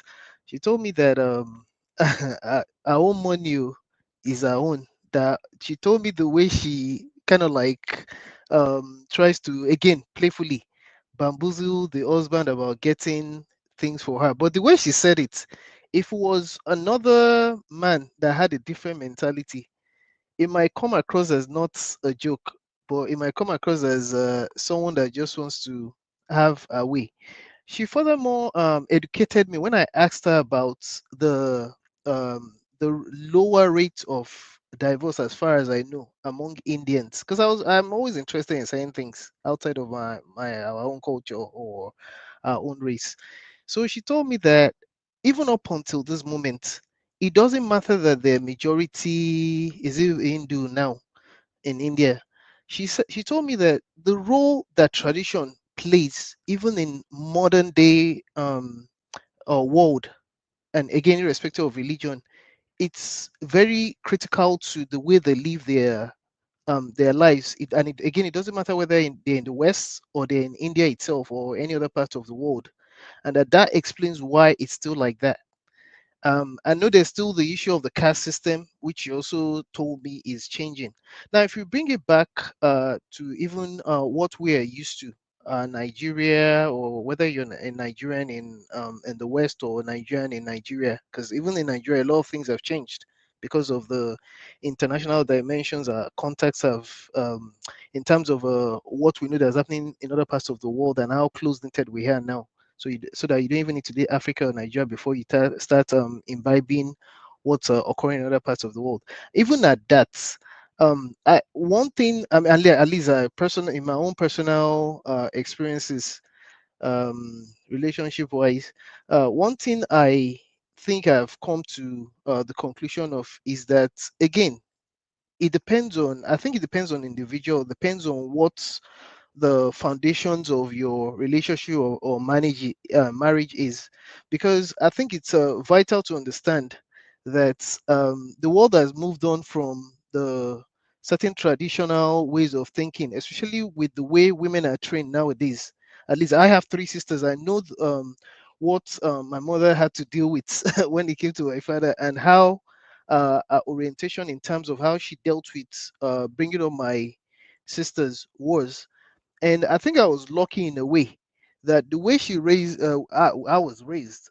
I was raised to understand that I had to do certain things that you probably would have considered a woman's what's it called, purview, a job, as well, and they were raised to do certain things, maybe not as much, so that it would invite. And I see a lot of this going on as well with women, but I just feel that sometimes, and I don't want to sound egoistic here. I feel sometimes we do have some of our women, rightfully or wrongfully, um, maybe again because of what they've seen, um, going to the extremes in terms of the, I don't know, the attitude. And again, like I said, I know you also occurs for women. I'm just saying what things from the point of view of what I've observed sometimes, and I'm not general. What do you mean? I don't understand what you're not clear. What do you mean? What you've observed? So like success sometimes can breed, and that's why I said I'm trying to be very careful there. Success, it's not limited to Let me say it for you. Are you okay. saying the more successful a woman is, Mhm. she's very braggadocious and arrogant? Not necessarily so. So what are Not you saying? No, not come on. necessarily so. So what Sometimes, are you saying? yeah, sometimes, and I say if it's a few women, it's not something that's general. Sometimes I think it gets into people's mindset, and it doesn't have to be with respect to a man. Now, you understand? So I think it's just something that some people do not know, and it doesn't have to be a woman. That's why I wanted to be very careful with what I just said now, so that it doesn't come across as being egoistic. It's not. I'm not saying it's a general thing, and it's not No, limited are to you women. trying to, Femi? I think this is what you're. This is a safe space, and I want. This Right. is why I don't want you to feel like you're coming across as misogynist. What is that Mm-hmm. word? Kamechon, Misogynist. Misogynist. misogynist. Yeah. No, just leave it like that. Right. Leave it up. The point I'm trying to make is: are you trying to say the more you achieve? I want to Um. understand where you're coming Oh, from. okay. Okay. Let me try and edit what I said a bit. Mhm. It's not sometimes it's not even necessarily because of any form of success, maybe because it goes back to the Beijing conference, right, where rightfully so the rights of women was discussed, and then we saw the rise of the feminist movement. uh it has its good elements when it's not taken too excessively, because again, I'm all for that's why I give the background of how I was raised, and with three sisters and all. I'm all for women's rights and all that. I'm just saying that sometimes there's some excesses when it comes to some women. And again, it's not.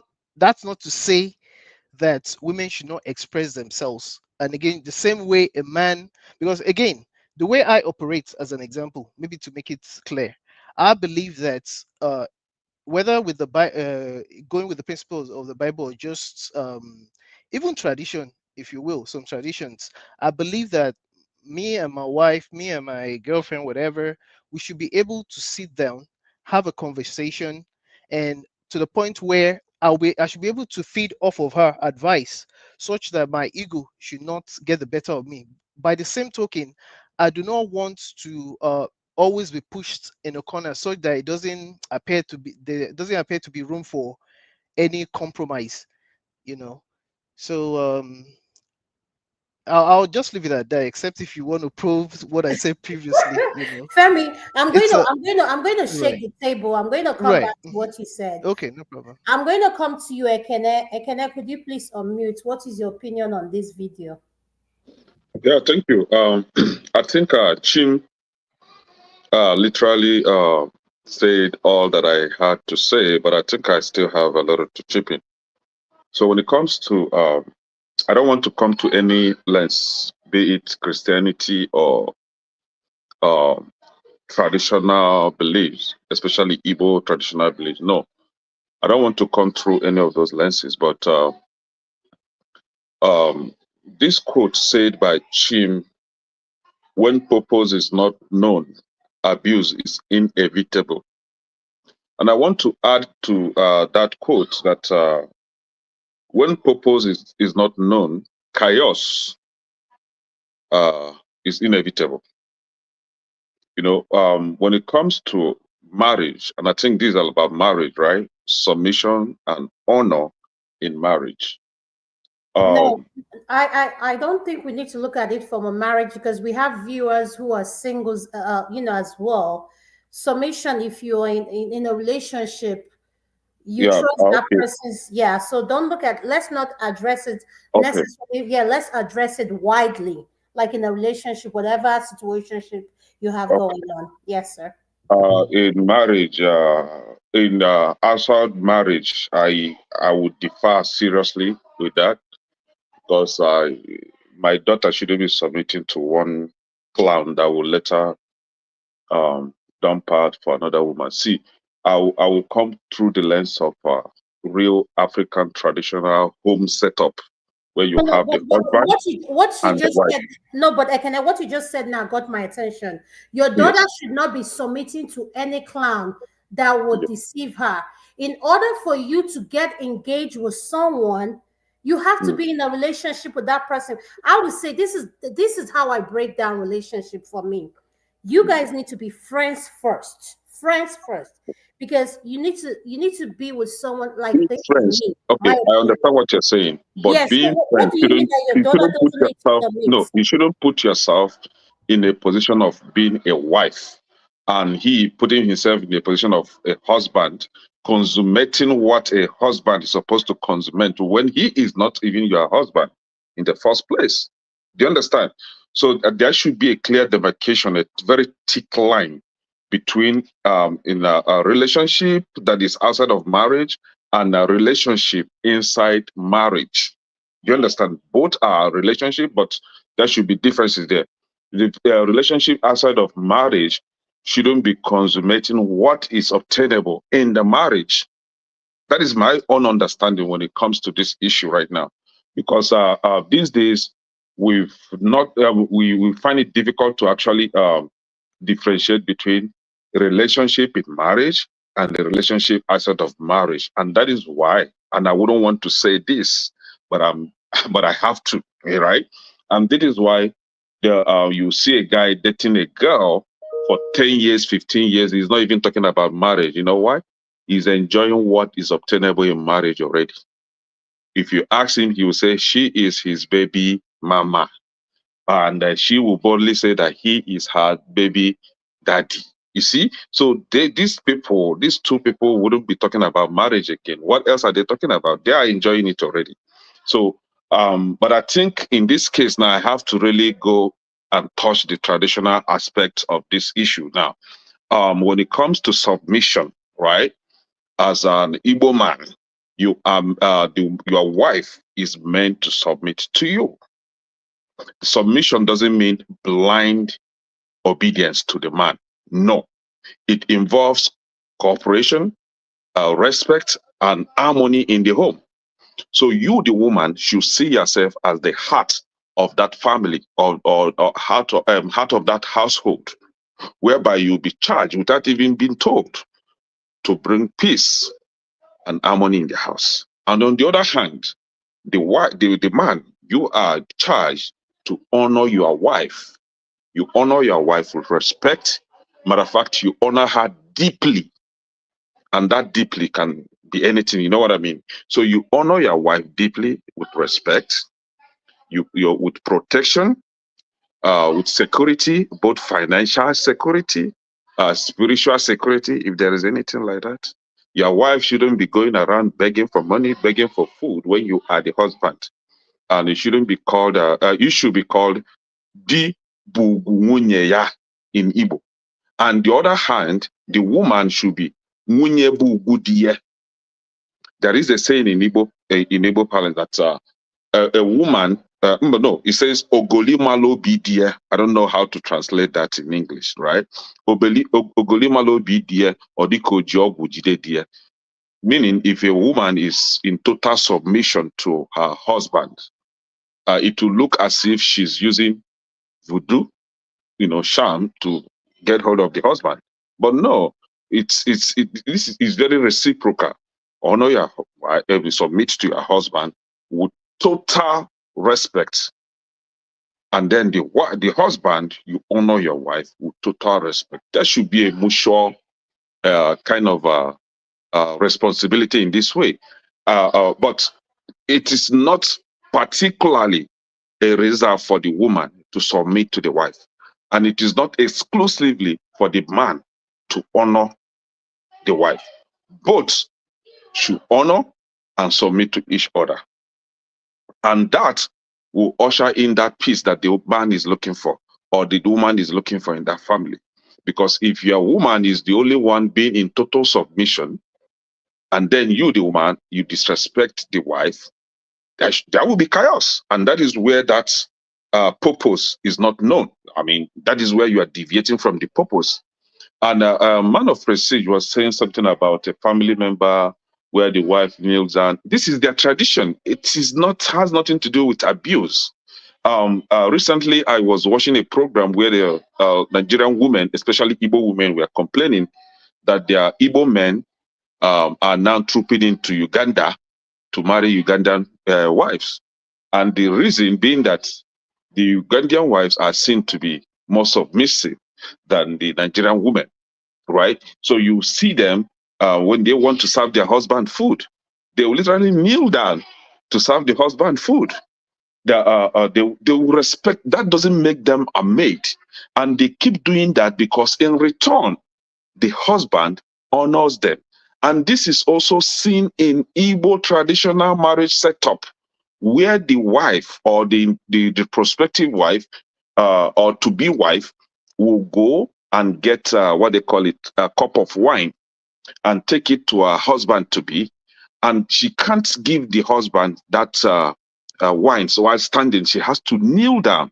That symbolizes total submission. I submit to you, Dim. I submit to you, my Lord. And she give him the wine. He will sip and give it back to her. He will now pick her up. That shows that honor.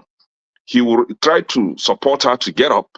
Then he will take her back to her family, right? In recognition yes, I will honor, protect, and respect your daughter. That is a symbolism, right? And when you come into marriage, that shouldn't just end at that scene, at that event, traditional marriage center. No, you should carry it over to your home. It won't take anything away from you. It won't make you less of a woman to submit to your husband. It will make you less of a man to honor and love and cherish your wife. If you don't do this, I bet you chaos is waiting for you just by the doorstep. So That union I isn't going ask to you a stand. question? Are you a traditionalist or are you like what do you believe in? Do you believe in what do you believe in? Do you believe in God? Like, are you a traditionalist? What do you believe? Kenechukwu means thank God. So if I don't believe in God, it shouldn't see Kenechukwu there, right? I believe in God. I'm a Christian, a very good Christian for that matter. And I'm a lover. Yes, I'm a lover of tradition, a very strong one. I'm a Christian because my parents gave birth to me as a Christian, in a Christian home. If they were Muslims, I would be a Muslim today. That is a common sense thing, right? So I'm a traditional Igbo man, or I believe in traditional Igbo system because I'm an Igbo man. So I have these two going on. If you find my trouble, if you come with religion, I give you religion. If you come with traditional belief, I give you traditional belief. I hope that answers your question. Yes, that answer my. I like that you addressed this from a traditional aspect where you said when the Igbo people are getting married, when they offer that drink. I'm going to come to Uncle Pansat. Uncle Pansat, what is your opinion in this topic? Thank you. I'm going to throw a wrench, then we'll open it up more. Go ahead, Uncle Pansat. Thank you, sir. Thank you very much. As is customary with me, very seldom would you hear my opinion. I'm just going to tell you what the Bible says about this stuff. It's very important that we know who is speaking to whom and on what occasion, right? That's the way it was used. If you did BK in Nigeria, I don't think Adama went to school in Nigeria, but the Bible knowledge, that's very important. who is speaking. Tell them exactly. To whom and on what occasion. What we're talking about here has nothing to do with women. It's not for women, it's for wives. And it's for Christian wives. That's very important to know. So, but okay, Madam Luke is not doesn't believe in God. What do you say to a woman like her? But when I talk about the passage that we're talking about here, right? Mhm. Submission. It's not the noun. It's not the S&M, kind of the sexual. Even though, just to digress a little bit, for every man, you have to understand that when men make love to women, all they want to do is to satisfy that woman somehow. We want to know if we could just satisfy the woman, that's basically it, right?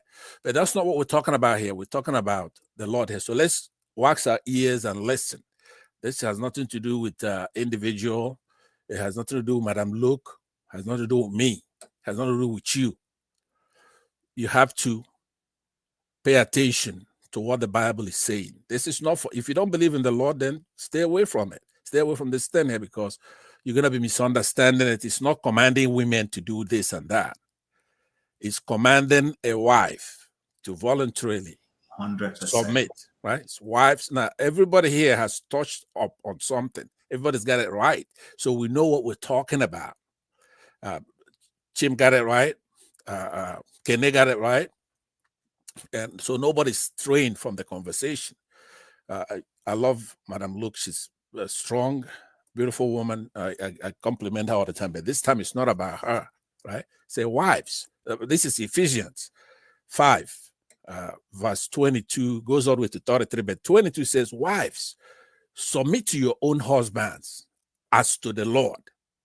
23, for the husband is the head of the wife, even as Christ is the head of the church, his body, and is himself its savior, right? That's very important. But then it turns around. You have to go further down to like 25, because you just don't get that where you're telling a woman to submit to you. That's not, there's a dance here that's very beautiful. And what a passage. It's poignant, actually, if you think about it. Now, we're talking about centuries ago, when everything was get the woman, do this, command the woman, do this, beat up the woman, do all that stuff, right? So that's when the Lord is intimating this stuff through Paul. It says, husbands, love your wives. Now, this is 25. Love your wives.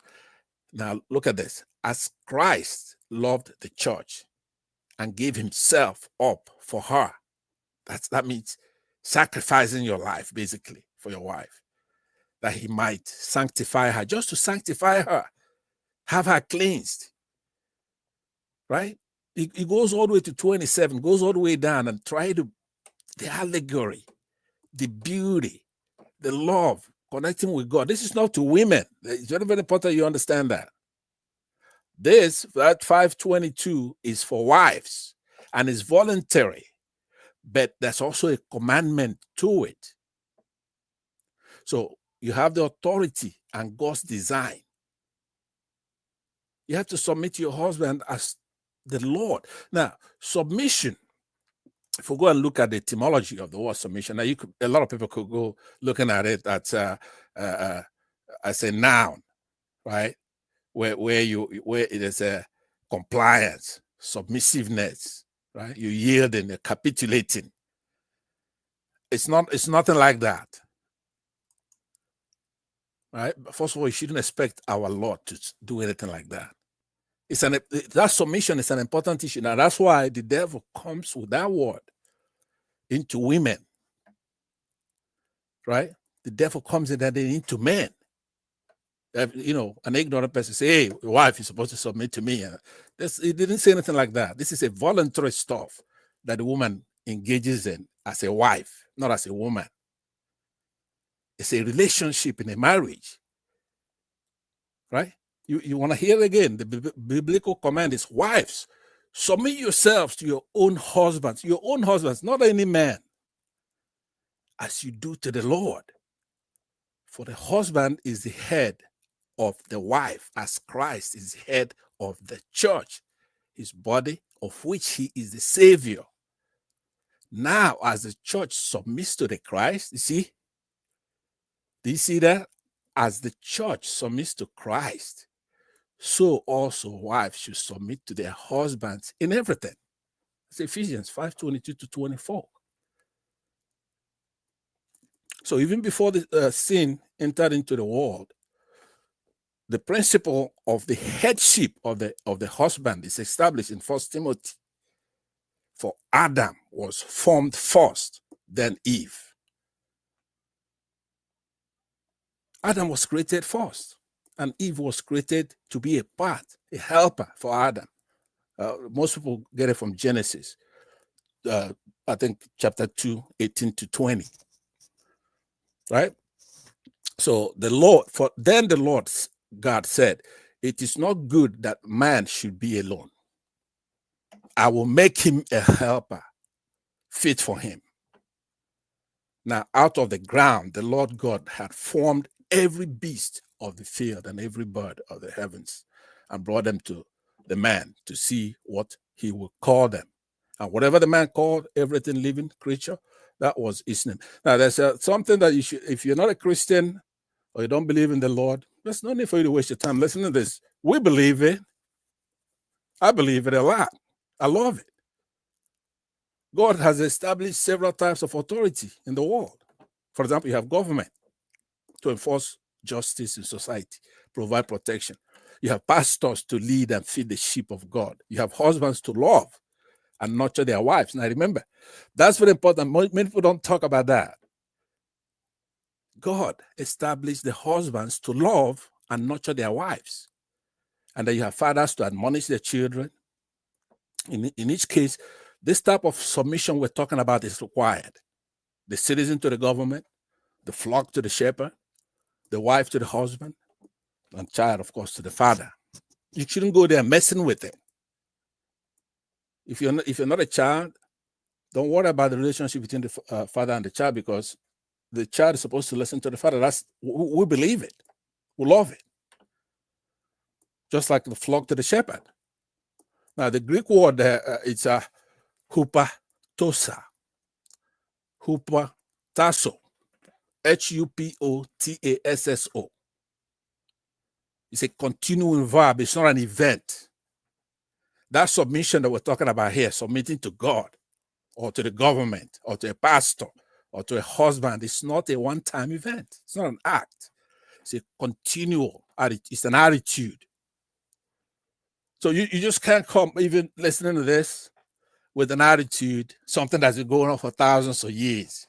You're the one who knows more than everybody else. You're sticking out like a sore thumb. You don't want to do it, don't get married. It's okay. Or even if you get married, then disobey God and do not submit to your husband on a continual basis and see what happens. These are the kind of punishments that don't wait until the Lord comes back on Judgment Day. It's immediate. It's karma. It happens right away. When you don't do it, then something happens. It's like sticking your hands in fire. Don't put your hands in fire. You say, oh, no, come on. How could you command me not to put my hands in fire? I'm free. Do it. Go ahead, put your hands in fire. So that's a pattern of behavior. And it's a beautiful commandment from the Lord, and the reward is right there. When your husband sacrifices for you, right, love you like himself, it's a different kind of love. It's agape love. Right? Now, I don't think there's anybody here, even Madam Luke, is saying anything that I'm referring to here. Don't get me wrong. I don't believe any of us are doing any of those. Now, there was something I was going to talk before I continue, as much time as I may consume, if I'm allowed to do that. Go ahead, Dr. Pastor. What do you want to talk about? I was going to say that late at night, the Supreme Court slapped down President Trump, who I support. I like Trump, but he's doing something wrong. The Fifth Circuit Court of Appeals that he went to, and in the federal system, that includes Texas, and they tried to turn him back, but the Supreme Court of the United States had to interfere and say to him, stop deporting people illegally to Venezuela. temporarily halted it. I don't know if anybody's covered it today, but I thought that was very important because he's been invoking 18th century stuff, trying to be sending people home in a manner that's against our Constitution. So the Supreme Court, in an extraordinary move, rebuked him and stopped him from doing it. So I just want people to know that that's the way a country is supposed to work. Earlier, when I said that I supported Trump before the election, I wanted to make sure that we do have checks and balances here. And that's why earlier today I was saying we need the same thing back home. So now, to conclude on the biblical stuff, I just want to make sure I get that in before. On the submission thing, I hope that Madam Luke will listen to what I'm saying. As beautiful as she is, strong, beautiful. So it's in political undertones. She doesn't like the Bible stuff. And Uncle Passat, you're okay with women that don't like the Bible, even though you're a biblical man, right? Yes, because it's I like how you think. You're open. Right, because like I said, when I look at the Bible, I look at who's being talked to. I don't want to get into the administration of the law, the way God makes His administration. Whatever is not my business, then I really try to stay away from it. I grew up that way when I was a stubborn guy, right? So I just didn't want my dad to. I don't want him to do anything for me. I just want to stay away, let him do his thing, and I do my thing. Do you see what I'm saying? So as much as I could avoid him in a day, I would do that. Now that's what I do with the Lord, right? Obviously.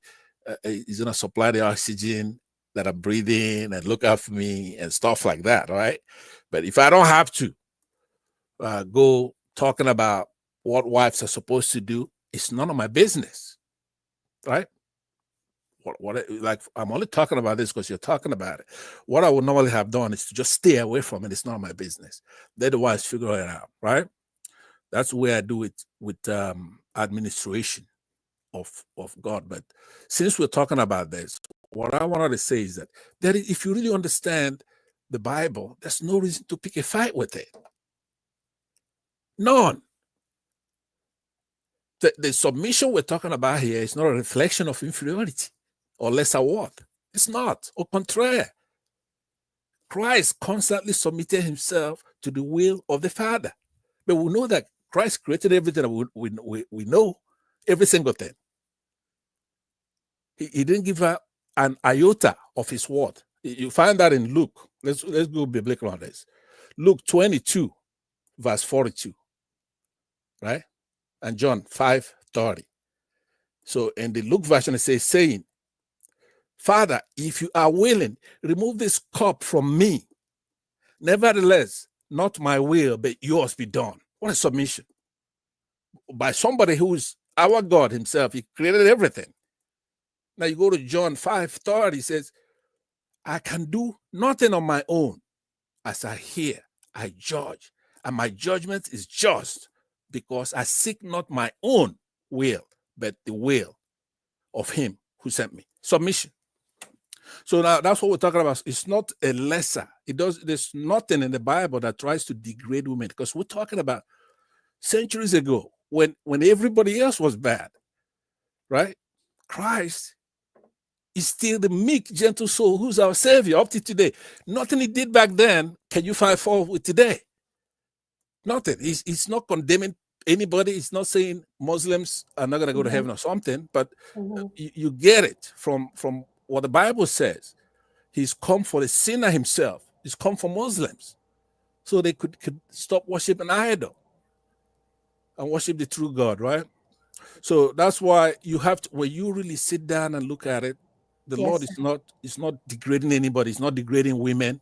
There was a harlot that people, when Christ went to her house, and people go, oh wow, look at what he did. You know what I'm saying? Or you want to stone a harlot? It's okay. If you're without sin, cast the first stone. Now, how could you? There's nobody like that today. Now, if there's anybody who will be close to it, it'll be me, but I'm not, right? So all I'm saying to you is this: don't be afraid of the Lord. Come as you are, and then the Spirit is going to guide you. There is no demeaning anybody. Anytime the word submission is, it's just corruption of the word. What the word actually meant is to take it easy, our Luke and I, we have the same anthropology. Yeah. We're both Biafrans, and we're both originate from the same, chronology and stuff like that. So I know that she's one of God's children, as Yes. Ine put it before. Yes. So I understand when I'm being rushed. So I yield back, and thank Yes, you for ma'am. listening to me. Thank you very much, everybody. Thank you so much, Uncle Pansat. I'm really honored that you joined this segment. I'm hearing from your view. You're one of the oldest people in this platform. For you to come in out of your busy schedule, given all your busy things you have going on, I'm honored, sir. Thank you. Can do, sir. Everybody has spoken of, but I've been saying this. Nobody has said how the man should honor the wife.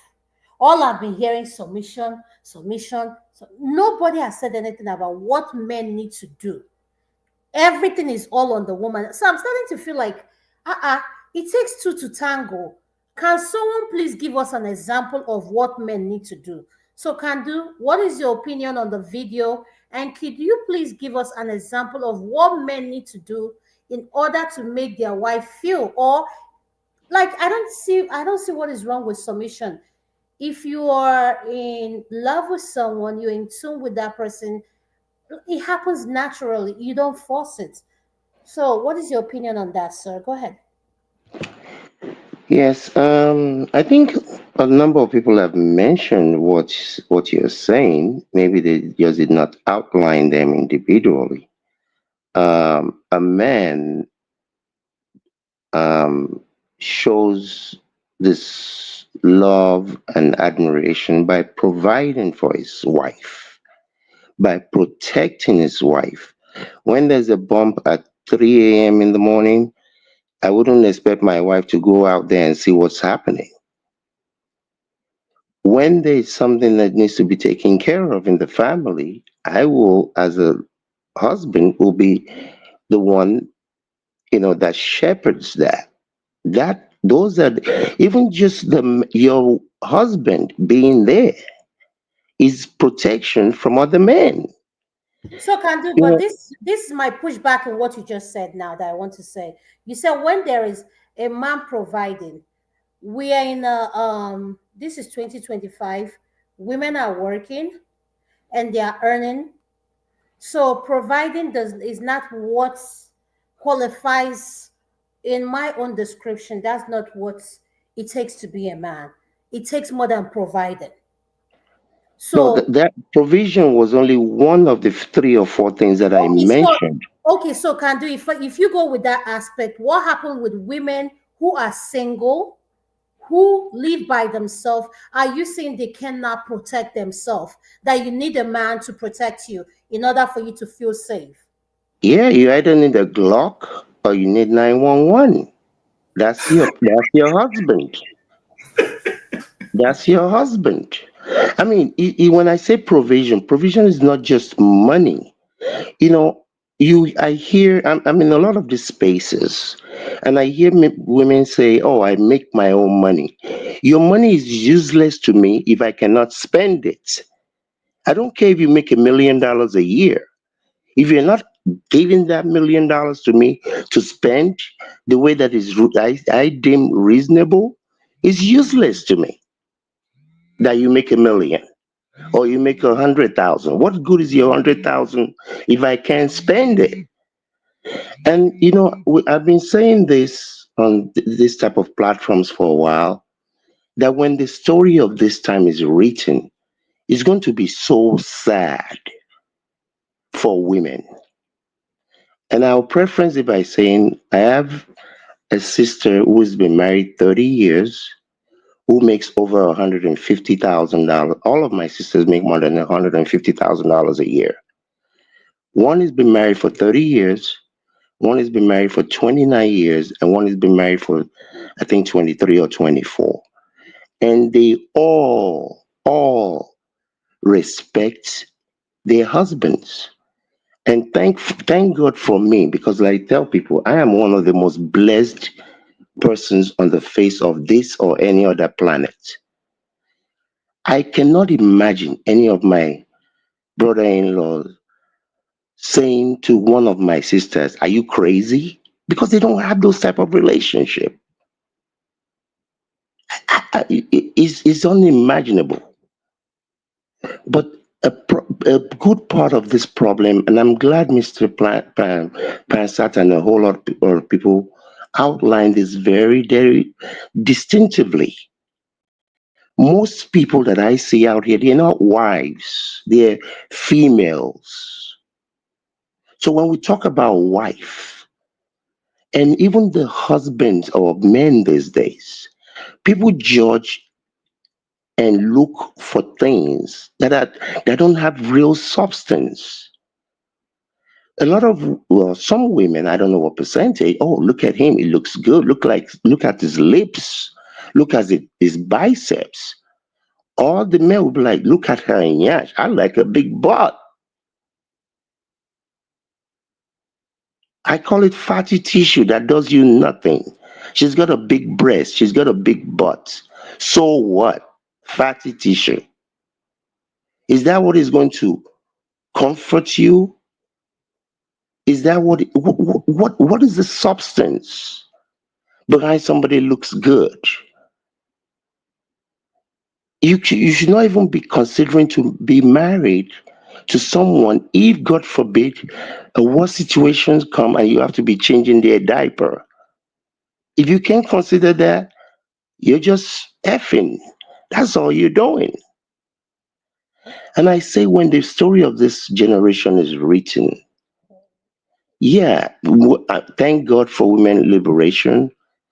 The household that I come from, it's about respect for everybody.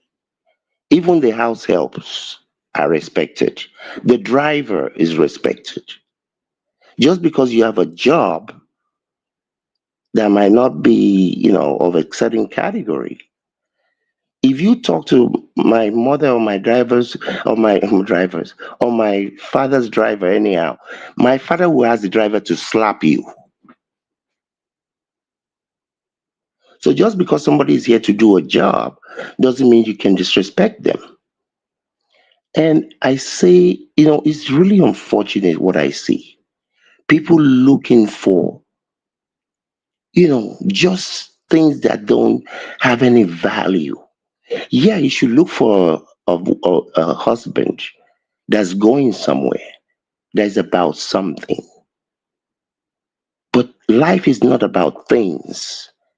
And the foolishness, because I'm in some of these spaces online, I see a whole thousands of these women, 45, 50. Now I'm looking for the love of my life. At what age?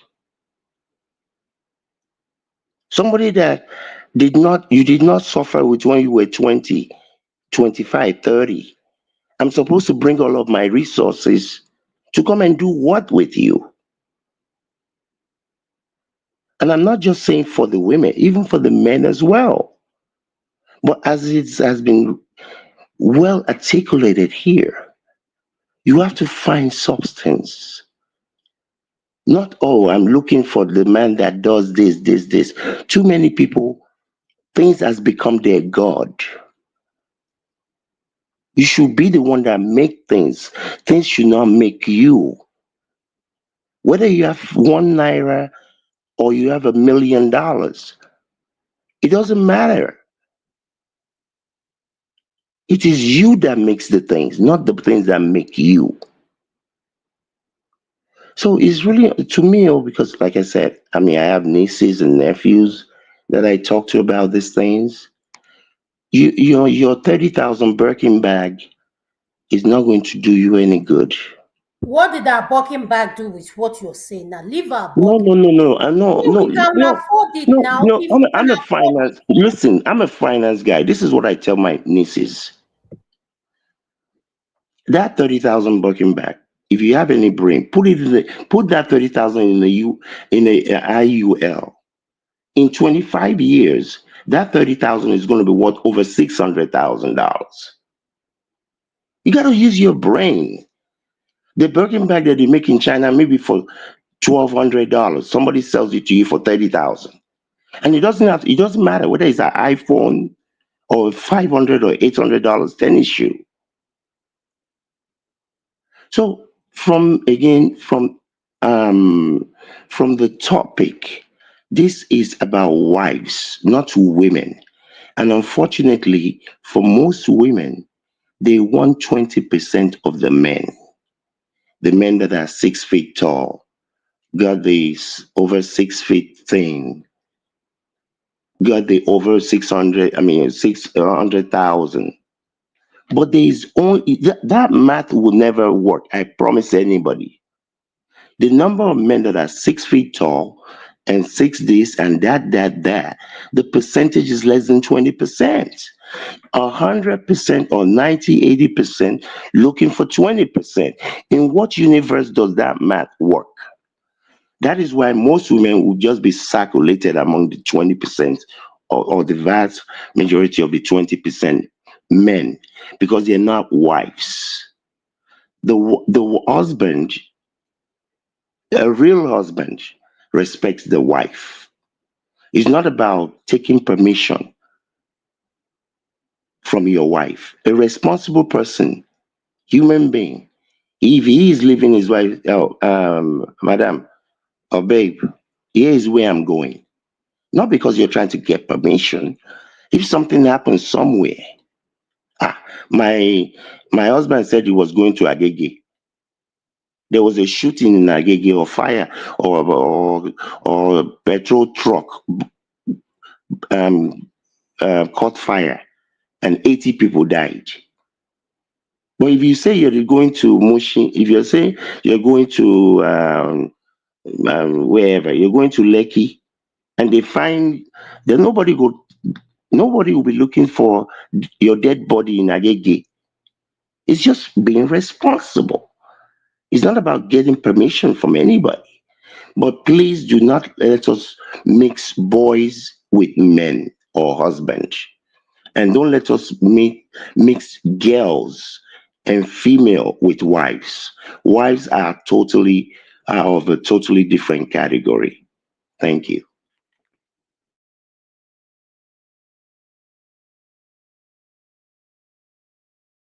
Thank you so much. I'm sure Adama will soon respond. Adama, are you there? Are you Yes, there, Uncle Pasat, I'm here, sir. What you can speak. Uncle Passat? Oh, who is that? Oh, Uncle KJ, please go ahead, sir. Yes, you've not spoken. No, No, can do finished, but you're not. yes, Okay, yes, Uncle KJ, you can go ahead because I'm going to play another video, then we'll round up.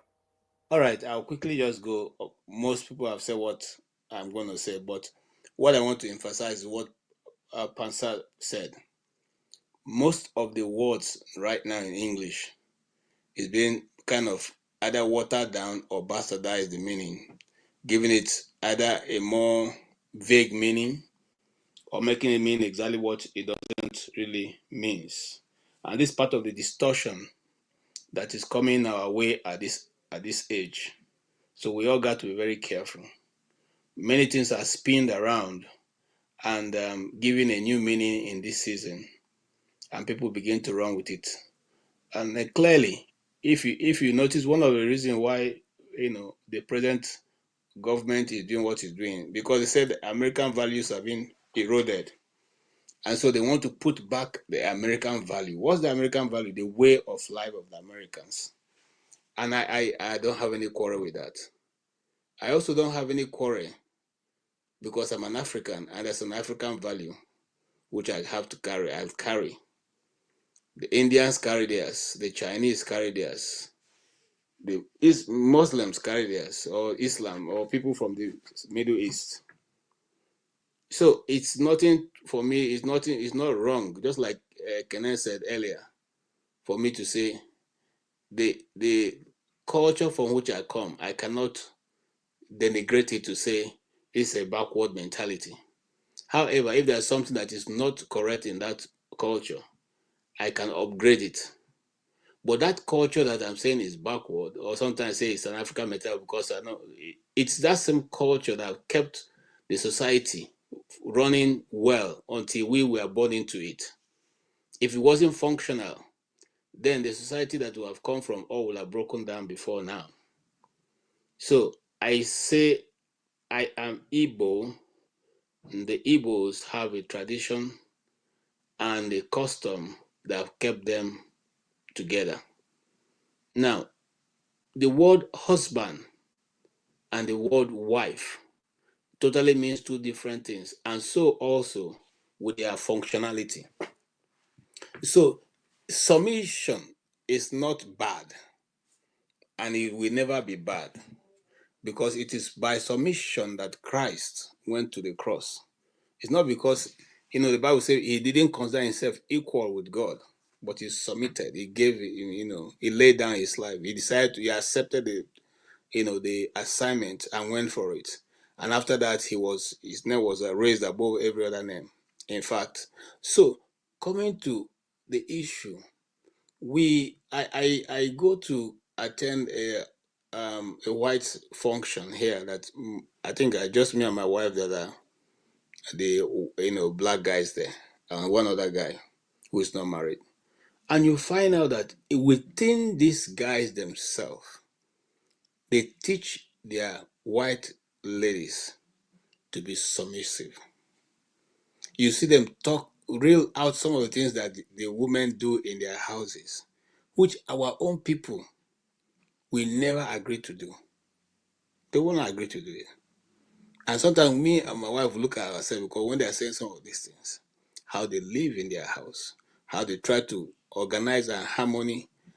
And just like also somebody has said earlier in that video, what the guy in the video was trying to explain is that, look, you should at all time update, tell your wife where you are going, what you are going to do, or probably what you're going. But just like he gave an example, you don't want to go, and then your wife says, "Oh no, you can't go there." It becomes a dysfunctional house. Anything that has two heads on earth, and I speak with authority here, anything that has two heads on earth is a monster. It's not a human being anymore, because people are supposed to have one head. Okay, anything, sometimes people came up with this, I'm the head, I'm the pastor, and I have a co-pastor. No, you have a pastor. Any other person is an assistant. And so also, when I don't want to,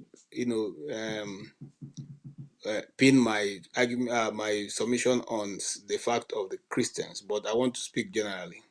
So even if you have a person who is not a Christian, but you are married, or you are, yes, married, and you are not expecting that you will submit to your husband, you probably not be living in that marriage for too long, because it is a natural way that things function. Just like Kandu gave an example. If you are sitting in your house and an armed robber comes into the premises to attack your family, you're not going to expect your wife to go and be the one to fight off the robber. You will naturally default as a woman to the man to do that, take that action. If you are run into in the middle of the street, you have a puncture in your tire and someone has to change it, you are not going to come and say, my husband, don't worry, this one, submit to me, I'll go and remove the tire and change it and take the other one to be repaired. You won't do that. So some of these functions are naturally befalls on these different genders. And that is why when it is not done in that there is a dysfunctionality. Those dysfunctionality play out in a larger society and makes it what it is today. If you take an example of the American society where we have today, vis-a-vis 10, 20 years backwards, you find that people are more respectful and people are more cordial, and the use of language is more checked than the kind of gutter language people speak right now. Sometimes in a day, you find out that you're living in an environment that people just throw all kinds of things out without minding who is there. I'm not saying that people cannot live their life. For me, I'm a very, my space, I guide what I want to hear, what I don't want to hear, but I will not stop you from what you want to be or who you want to be. If you ask my advice, I'll give you an honest advice. If you don't ask my advice, I will not go out of my way to begin to jump into your space to tell you, oh, This thing you are doing is not good. Oh. That one you are doing. No, that's not it. So, but for in a family, the nucleus of the family is what holds the earth together. If we let it go, we will become like the animals walking in the wild. That is why the society, the nucleus of society is boils down to the family. Family values and tradition is what keeps the people and makes us human beings different from other forms of things that walk on the face of the earth.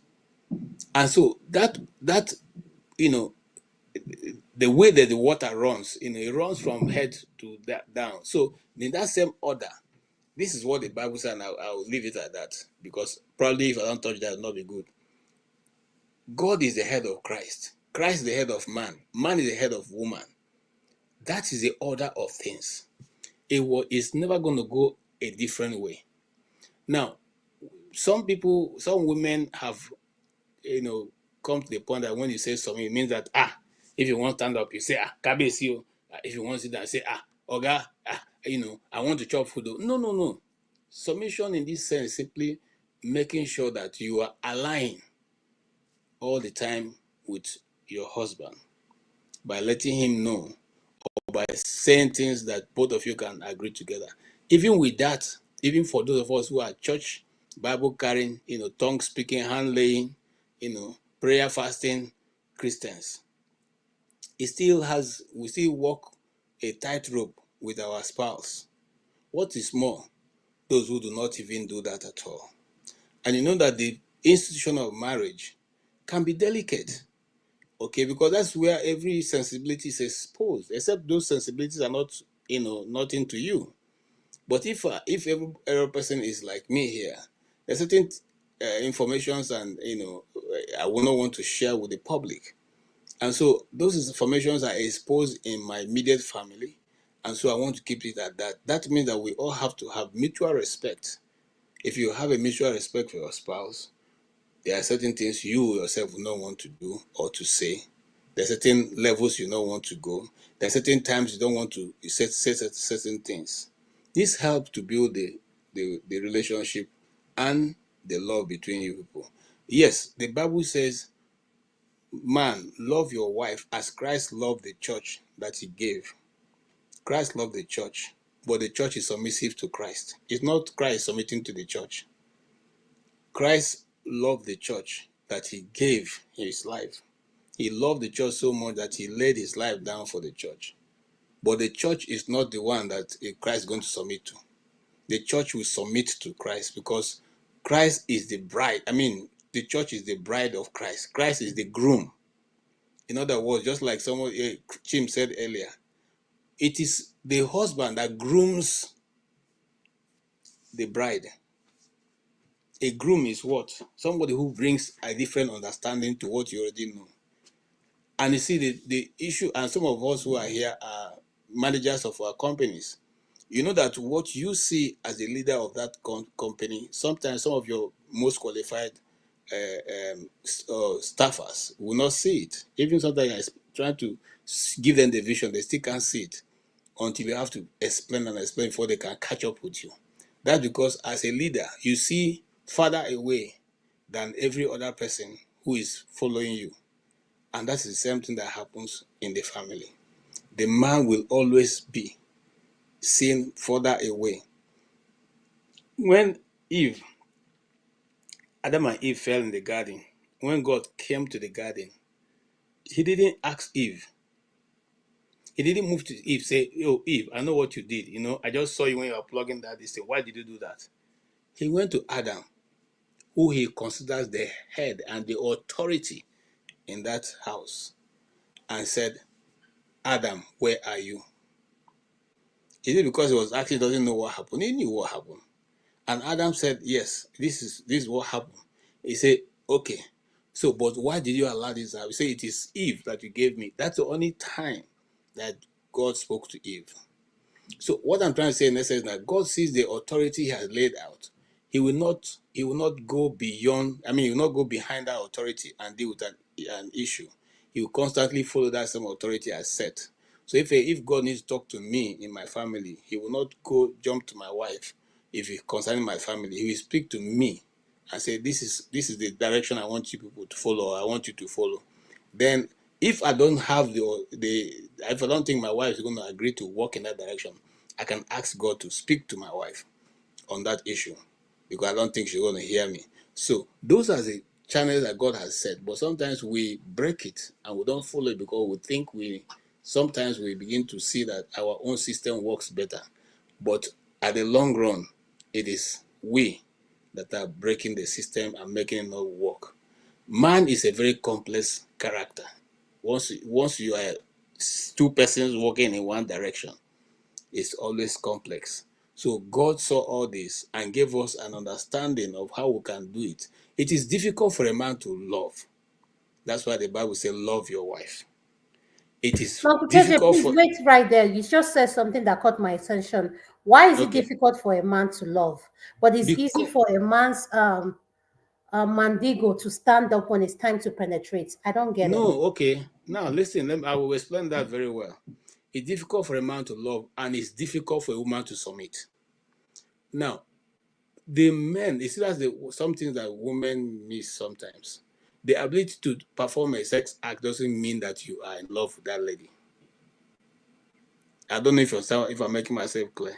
That act does not carry any form of love. Yes, because It's there's something they say in Igbo. I'm sorry, I'm going to say it in Igbo. All due respect to Uncle Pansak and all the men. Alekula amu enwege sense. and now that's the So, truth. yes. Uh-huh. So to buttress what you said, what I'm Yes, trying so to say to our viewers is they say when it comes to sexuality, like being intimate, the penis doesn't have common sense. It will penetrate anything that it sees. So that's what I'm trying to say in I said in Igbo. So Uncle KJ, go ahead.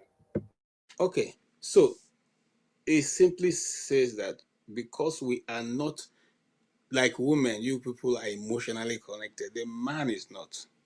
Is not. So it is in the process of giving one to the other that the man gets to show that love of Christ. So it is a bit difficult to show that love.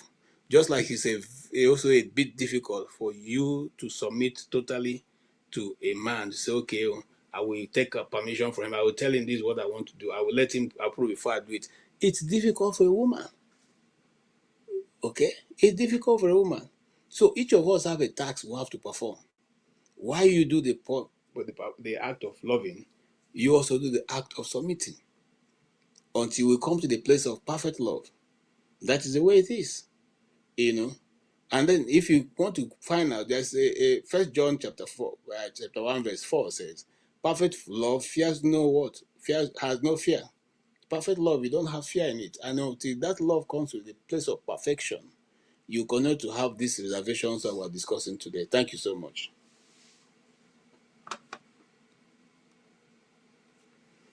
Dr. Adam, are you there? Yes, I'm here. I'm here, sir. Thank you so I'm much. going to do Chim, what do you have to say in everything that was just said?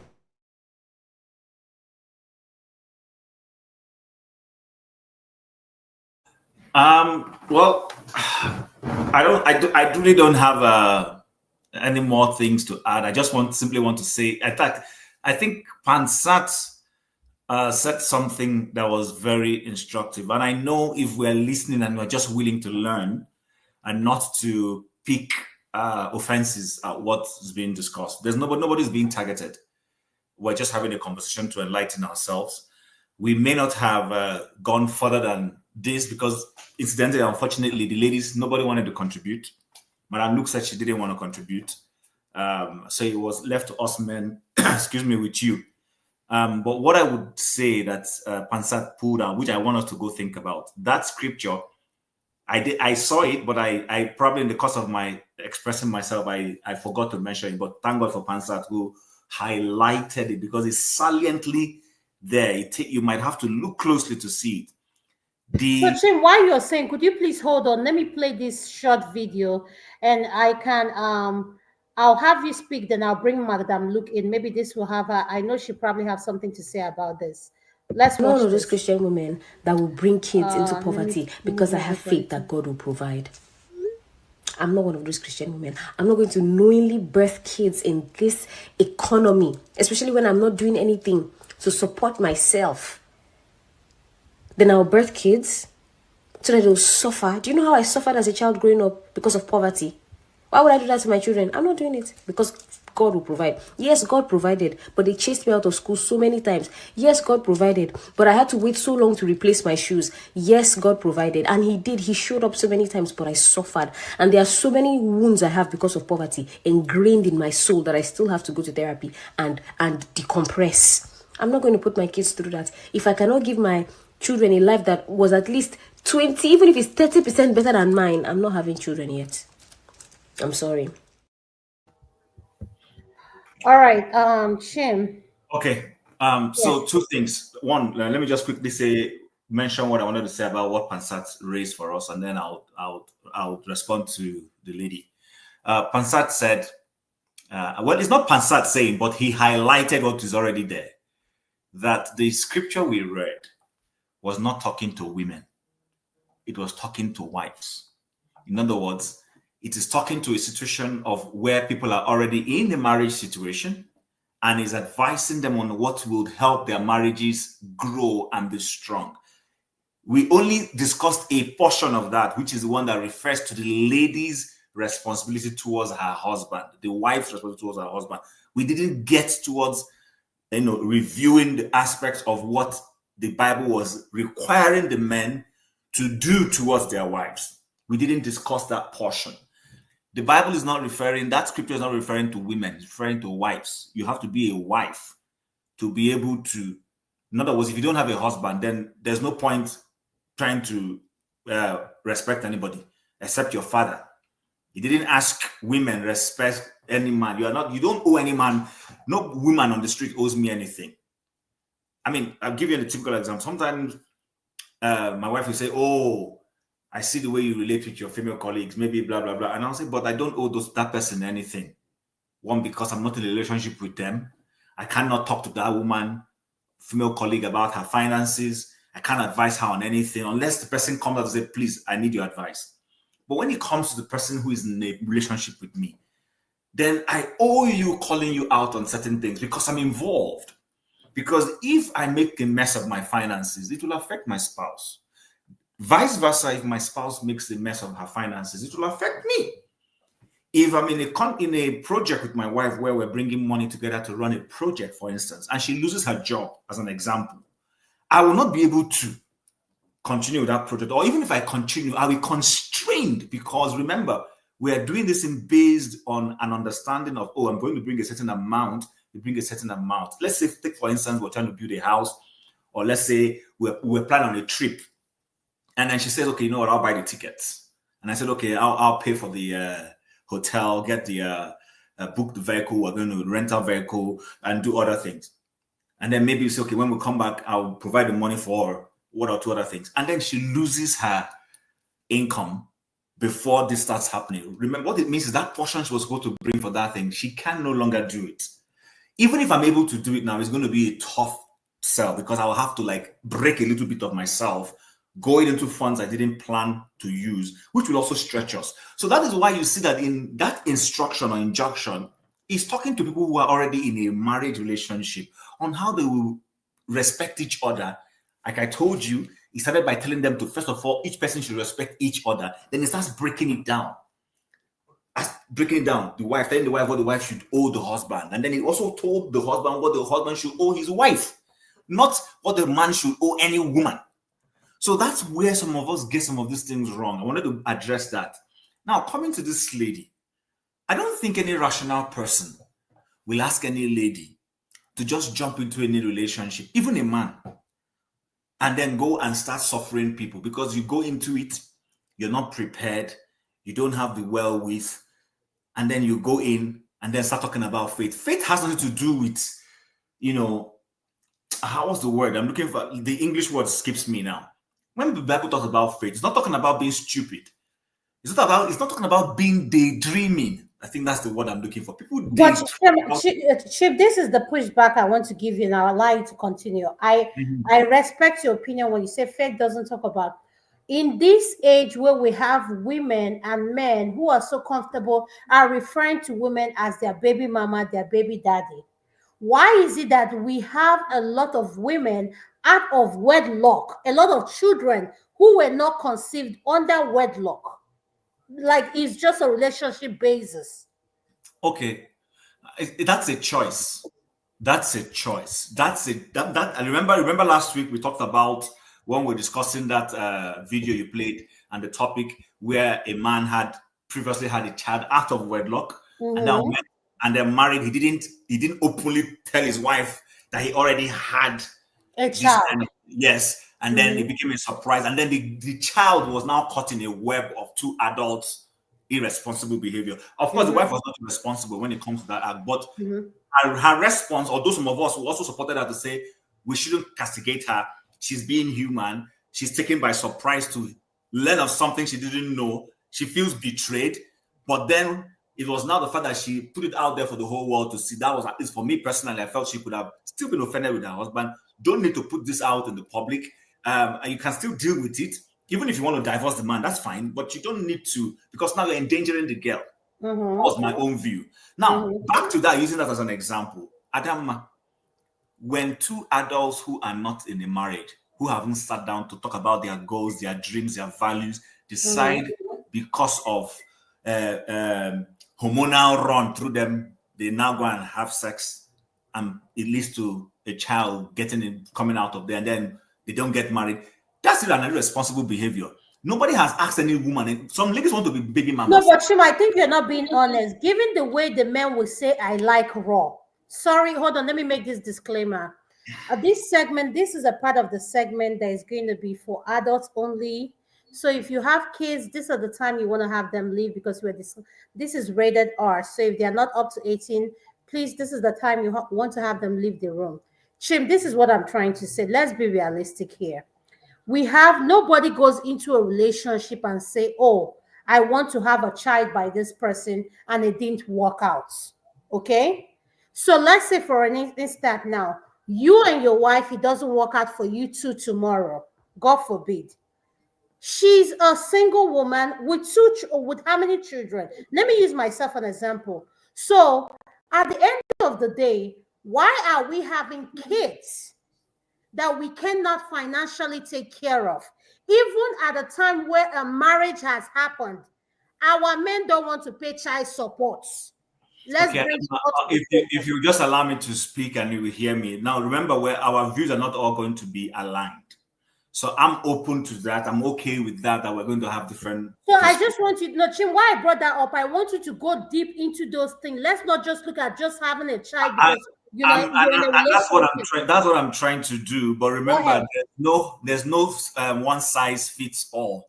One, there are people who bring in children into this world. It's mistake. They wanted to catch their groove, but they didn't plan to have a child. Unfortunately, a child comes in. Maybe for whatever reason, the lady says, I cannot abort.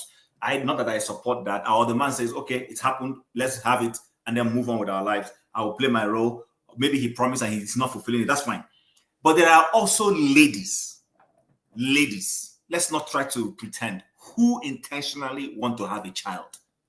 They feel the clock is running against them. They are not seeing any serious suitor coming their way. And the first person they can make out with a night, they plan it so that they will do that make out and they will get pregnant and they will have a child.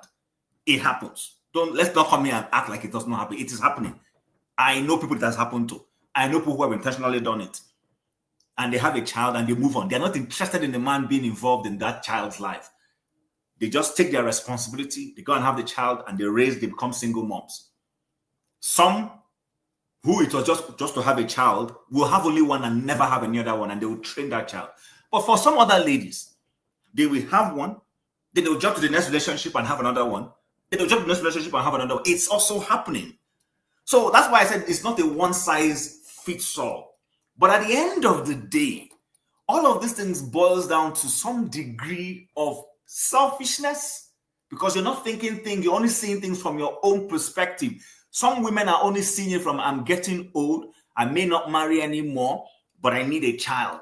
And because I need a child, the first guy that they feel, okay, I can carry this person's gene. This person is okay. And even if they don't like the person, but they are okay making out with the person and getting semen to have a child. They are okay with it. They don't expect anything and both of those Black American women do it. Some Nigerian ladies are also doing it now. I'm not naive. I live in this world. I know what's going on. So that is. But back to the way this video played it. The lady is, I don't know what to call her. Nobody has a gun to your head. Oh, she just came here. Must everybody come to social media to just come and play any kind of video for us, for goodness sake? I don't understand this generation we live in. Nobody is under pressure, pushing you under pressure to say you must go and get into a relationship. So you don't need to come and tell us anything I will not get into a relationship with somebody who's not financial. Yeah, you can have that view and not come to the public social media to spill it. You don't have to come and spill it to us. We don't need to hear it. You understand what I'm saying? So that's on one side. On the second side, she said that her decision is informed by her background. In other words, her father was a poor man, could not provide for her family. And so she has financial scars in her brain that she doesn't want to replicate again. That's beautiful. That's fine. She has looked into the future and said, I don't want to spread poverty. I don't want to go on spreading poverty. That's beautiful. Clap for her. But again, there is also a situation where a man is wealthy. He married his wife. He has the capacity to provide, and life happens. Life happens. When life happens, his resources go, his finances go. It wasn't because he was poor originally. This person had it. He was doing well, which is why the lady probably married him. But now he's in it. Things are going on, and life happened. He lost his job, or his business suddenly crumbled. What is he going to do? Every effort to bring the business back he's unable to do it. He has to go on with life. And maybe if he already has children in that relationship, they're there. What is he going to do? So I think sometimes when people come out to, express their views and without wisdom, they end up spreading unintelligence and spreading, what will I call it, ignorance. Because this thing, listen, it's called life. It's called life. Life happens. We've seen basketball players who are at the top of their game, earning mega bucks in the NBA. And then one day they lost all of that. Maybe sometimes due to reckless mistakes. Sometimes not even due to sickness can come and take away all your wealth. What are you going to say in that instance? That's why there is an injunction when it comes to marriage where you take your vows and it says for better, for worse. But the advice people give is that choose your battle, choose that you're for better, for worse, very well, wisely. Choose the one that when it goes to that worse, you can live with it. It's when you choose the one that for convenience, you don't like to drink Gary, but because you want to get into something, you went and drank Gary. Too bad though. Now you have told yourself you can drink Gary, but don't eat the food that you on a normal day you won't eat. Because what it means is that when push comes to shove, you will have to live with that worst situation. So you have decided that I want to settle with this guy. Look him very well in the eye. If push really comes to shove, are you willing to stay with this person? The same way the woman, the man looking at the lady, if really when it gets dirty, will you be able to stand by this person? It takes love to be able to take care of somebody who's in a wheelchair. Your spouse has a stroke and you now have to care for him. It takes love. It takes that you love this person genuinely, then you will stay. If you don't love that person, the moment you get to that level, at the first thing you will run away, you will leave him. And I've seen this happen both male and female. It's not peculiar to any gender. I've seen men leave their wives for the most flimsiest of reasons.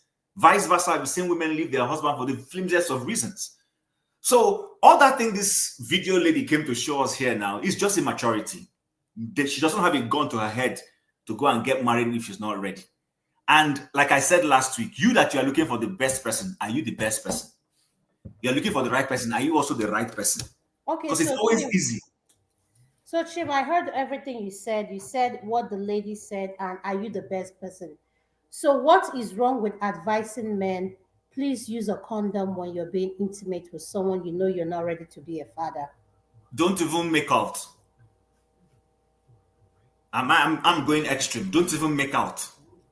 Don't make out with that person. Don't do that. Don't do what. Listen, when you look at it from this angle, you're not supposed to be randomly just jumping from one bed to the other. But if you have to, let it be the person you're already planning to stay with. Because you can't go and put somebody in a family way and then walk away. Is it responsible behavior? I've said it. This is responsible behavior. It's not nice. Not something that we should be, indulging and encouraging in any way. So nothing like, I'm not in support of all this, wear condom and do what? This is not your spouse now. Why are you wearing condom for? So Chim, no, Chim, you got my attention now as a healthcare practitioner. What are you saying? Don't wear condom. I can't understand what you're saying. What I'm saying is don't make out. So there's no point with that, your whole condom thing. Chimuzweke. Okay, I bet you.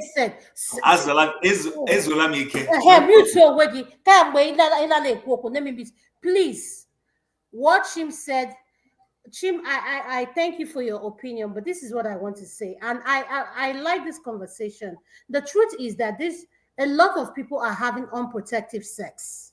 Let's be realistic. Oh, yes, I know. I agree with you.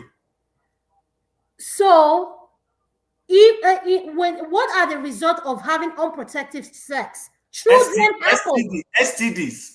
Okay, yes, I don't want to go to that part. Why would you go to that part? It's part of it. Thing happened that we can't even list. That if I give you the list, you say, Adama, this exists in the medical discipline. Yes, it does exist.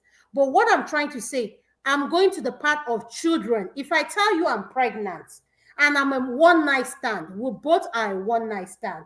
And I say I don't believe in abortion, but you're telling me abort. Why do you as a man not wear a condom before doing anything? Okay, question back to you. Why do you, the woman that wanted to make out, you noticed that this person did not have a condom? Why didn't you insist on the person who having a condom? Okay, yes, I did insist on the person having a condom because men always pressure you into this thing of, I want to have it raw. You're my one and only. I have no other woman. I want to feel you naturally. Hold on, now. Chim, you asked me a question. Let me answer. It's making you uncomfortable. That's what you meant. No, it's not making me uncomfortable. But I understand. I can have this conversation with you. But what the point I'm trying to make is that at the end of the day, we should stop putting this blame on women. Men play a big role in realizing that before you go into that room, that's why we have Davido now. I asked someone asked me on the platform, I said to that person, why is it Davido, a high-profile artist, can have children like this, 1, 2, 3, 4, with someone that, I said, if a high-profile artist can have unprotected sex, let alone Chim, me and you, who are regular people, it tells you the level of when you're in the mood, you don't think. All I'm saying is don't put everything on the woman.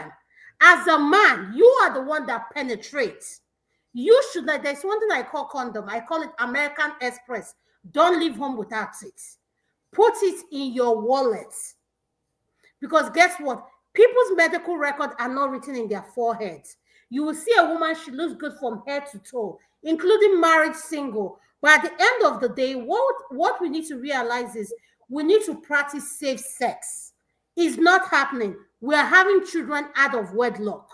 And when that happens, we want to say, oh, you should have, you know that I was married, you know, I was Chim, what is your advice to men? That's what I'm asking you. Okay, Adama, I don't want to keep repeating myself. There are other people on this platform. I would like to hear their views, and I don't want to dominate. I have no intention to dominate the floor.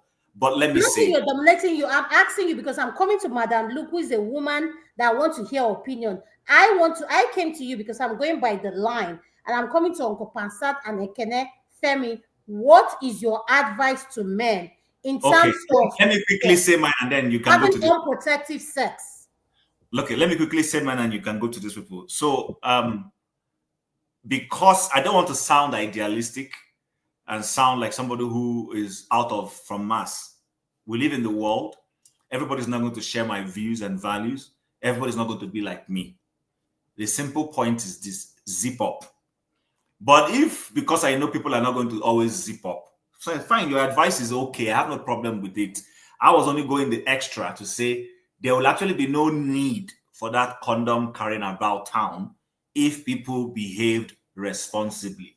Responsibly simply means, in the first instance, don't engage in any conduct that will lead to a regret. Run away from it.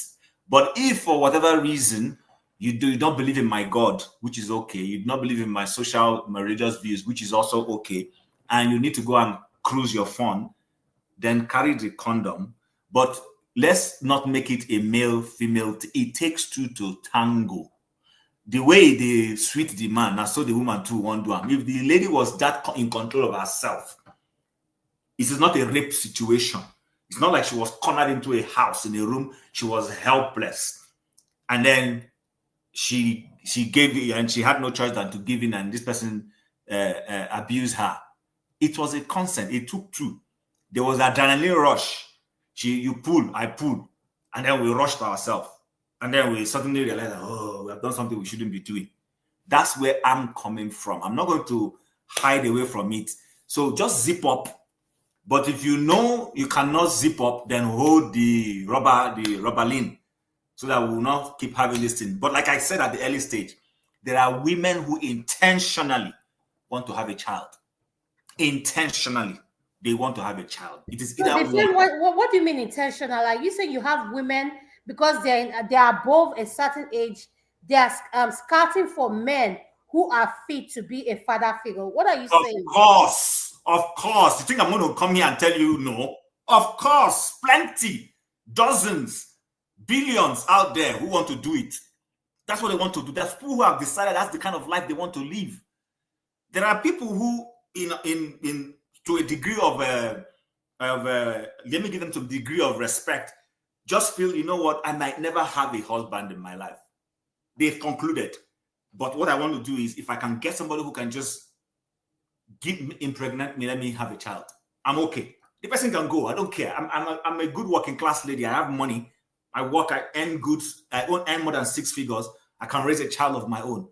And they become single mothers and give the child the best. Even when the child is asking for his father, they say, forget about the guy. It's happening. I live in this world, though. There are informations I have. There are people I know. It's happening. Corporate ladies doing very well. Shim, that's a topic we're going to have on its own, and you're going to be one of our special guests since you have. No, I will not be a special guest, please. Happy one. No. I'm gonna get but happy. Madam Luke, please, can you unmute yourself, ma'am? What is your opinion on that video? And you heard all the pushback I gave to Chim. I said to Chim, why are you putting this on women? When it comes to, let me give this disclaimer. I didn't put anything on women, madam. Please don't. No, I did it. I know, but no, this is what I'm trying to say is the conversation is I feel like this conversation is making it seem that you should tell a grown man, if we're trying to have an intercourse, given that men will say to you, I like it raw. Before I say that, madam, look, let me give this disclaimer. This is the disclaimer. We're having a rated R conversation. We're going to be talking about things that are inappropriate for children to hear. So if you have children at this in the environment, this is a time for you to tell them to please leave the room. This is a rated R conversation. So, madam, look, my question to you, ma, and I know me and you were in the medical sector. Why is it when it comes to childbirth, all the blame is put on the woman? Thank you, ma. Okay, can you hear me? Yes, I can hear you, ma. I've been longing for your voice, and I know you told me you won't comment. So this is what I want you to comment on. Thank you. I feel like the women should really be the one to blame because they're the ones that carry the baby for 9 months. So I'm of that belief. Like I always told you. We didn't hear your last comments. You kind of were that you were echoing, and we can. My earpiece fell off. Okay, go ahead. Yes, we can hear you now. It's clear. Rightly so. As a female, I do believe that the blame should be put on the women because the man is the donor. He just comes in there, injects you with something that you're going to carry for 9 months. So the burden lies on you to be able to be able to realize that the ultimate blame is going to be on you. I was watching JP 2025 and it gave me so much joy seeing Priscilla and Junior Juice. Just, I mean, it was to the thing that Iyabo Ojo did such a fantastic job. How she narrated how she had to give birth to this baby with 150 naira in her pocket, and how she couldn't even afford going to the hospital. She had to go to the back room of, she called it a face me, I slap you, not even face me, I face you. It was called a face me, I slap you environment. Those are the kind of women that are my role models. This lady single-handedly raised these two children. I don't care how she did it, but women should learn. If you are able to sit down and open your whatever and push out children, don't expect the man to be there. It is your sole responsibility. Whether you choose to use the condom or not, it is your sole responsibility. Raise the children yourself. Like this video said, she said because she came from a poverty-stricken home and she knows what she went through as a child. But the Yabojo came from a wealthy family. She had a car, but unfortunately, she didn't get that love and attention she needed from the home, and that is why she went outside. And the first man that came near her, and that is what my mom did. The first man that came near her, she got pregnant, and she had to leave that marriage because of poverty. Now the guy is in America, here in New Jersey. He's with another family, but he was there for the daughter's wedding, and it was so beautiful. It was so beautiful. What am I trying to say? Yes, the women should bear the blame, because if you are going to carry something for 9 months, the man is not using your body. If you have somebody that's going to partner with you, that is fine. Let them partner with you. But like my mother always told me, if you ever decide to get pregnant, you have to know that that pregnancy is yours. That man must not always be there. He may not always be there. They come and they go start other families. Very rarely would you find somebody who will stick with you and who will go through that pregnancy and the childbearing and raising that child with you. But look at JJ now, look at JP. Does anybody care whether there's a father or not? Did she lose anything? Did she lose anything? Okay, if she doesn't, if she lost something, it's not showing.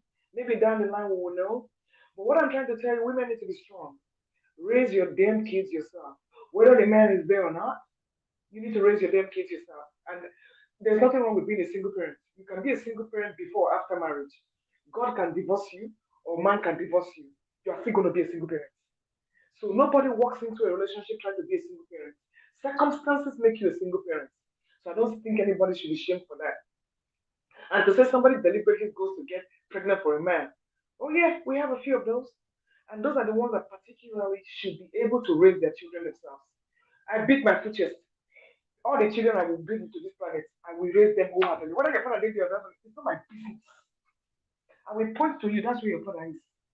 If you want to have a relationship with him, that is fine. I come from a home where my father and my mother did not live together, but we did not lose anything. My father was a single parent because my mother said, hell no, am I going to be a single parent? Let the man be the single parent. She dumped all the 4 children on his domot and she took off. She built her house down the street. She was a visiting mom. Morning, afternoon, and night, she was there. She would walk into the kitchen, she would cook inside my father's house bill. Because my father never remarried. God bless his heart. Not like all these dogs that will go around thinking they have to stay with every young person they can harry women. He was a full-time single dad. And that is why I'm so strong today. That is anything a man tells me, I say, you know what, I got the best love from a man, so there's nothing you can give me. My mother was the single parent. My father was the single parent. My mother was the one visiting. She built her house down the street. She was supervising. We lacked nothing. So what am I trying to tell you? The fact that the marriage did not work doesn't mean you don't sit and tell your children. We had the best of both worlds. My father was giving, my mother was giving. They worked together. It was a very, very unusual scenario. So, did I answer your question? Hello? Yes, Madam, look, this is my pushback on what I have to say with you. Yep. Yeah, that video we watch, will you support what she said? And if you say yes, I told you. told you that I support what she said because she already realizes her circumstance and she cannot do it. It's not her power. Okay, so Madam, look, my other question to you is that why do we have a lot of children out of wedlock? It's a choice. Wedlock does not give you any special status in life. I'm sorry. You know my views on that. Oh, could you go deep into that? What do you mean by that? Every child is precious. It's the love you give the child, not the so-called wedlock you give it. Some wedlock are diabolical. Some wedlocks are forced. Some wedlocks have nothing attached to it. There's no teamwork. So what is the special glory being born out of wedlock that you answer the name of a bastard? And so be it. The greatest men in this world were bastards. The greatest, strongest women in this world were bastards. So what is the name? Because of wedlock. What is the special glory of wedlock? That you are forced to come together to get married in deceit is what you call wedlock. Like I said, that's why I don't do religion. I can never be a Christian. Is it like the one that I just gave you an example, like Priscilla and Ojo and her husband? Was it out of wedlock? Was it out of wedlock? So whether you arrive at Madam, look, please, Madam, look, this is what I don't like. Please, Priscilla Ojo, Iyabo Ojo, and everything she has been displaying on the internet. None of us, all we are online in-laws. No. Listen to me. No, it's not online in-laws. You need to listen to her life and her interviews. So, Madam, look, what are you saying? Are you trying to say she's a role model for women online now to emulate? I will tell you why she's a role model. She got married. The marriage did not work. Are you not hearing what I'm saying? Come on. She got married. This is her fault that the marriage did not work. She became a single parent after marriage. So what's your own? Most women become single parents after marriage. And for the ones that they don't want to get married, if the man decides not to marry them, is it their fault? Are you going to take the man to the altar to like a goat to get married to you? Some men will guilt you and say you're not going to get married to you. What do you want to do? Kill the children? That is the problem I have with you, Christian. You see something from eternal vision. Yes, Iyabo is a role model. I'm saying it and beating my chest. She got into a single marriage situation after her divorce, after she left her husband. She was married. She had 2 children in that marriage. So what is your problem? Read my lips. Wedlock is not a glory. For those who choose to do it, knock yourselves out. The children produced inside wedlock or outside wedlock are not any special. A child is going to be loved regardless of what circumstances the children are born. Wedlock does not. It's only for you Christians that carry this thing on your head. Like I said, when I'm not a Christian, it irritates me to hear those things because I don't share those views. So when you're giving your pushback, direct it to Christians, not to me. These ones that are giving better polygamous circumstances, will you conduct a marriage? Of course you will conduct a marriage. It's wedlock, right? So you have different family setups. You have nuclear families, you have unnuclear families. The child is the most important thing. I was born within wedlock, but my parents are separated. So what are you going to say that we are tarnished? So I don't know what your problem. I don't know what your submissions are doing. I'm not a glorifier of wedlock. Marriage means nothing to me. I've been there, done that. It doesn't mean anything to me. Will I say I'm not going to take care of my kids? Hell no. As a parent, even if you are divorced or separated, you have it behooves you to take care of your children, regardless of whether you're married or not. So wedlock is just bad joy as far as I'm concerned. It is just for you and your spouse to be stroking yourselves. Your children do not ask you. Give them the love they need. Period. Peace out.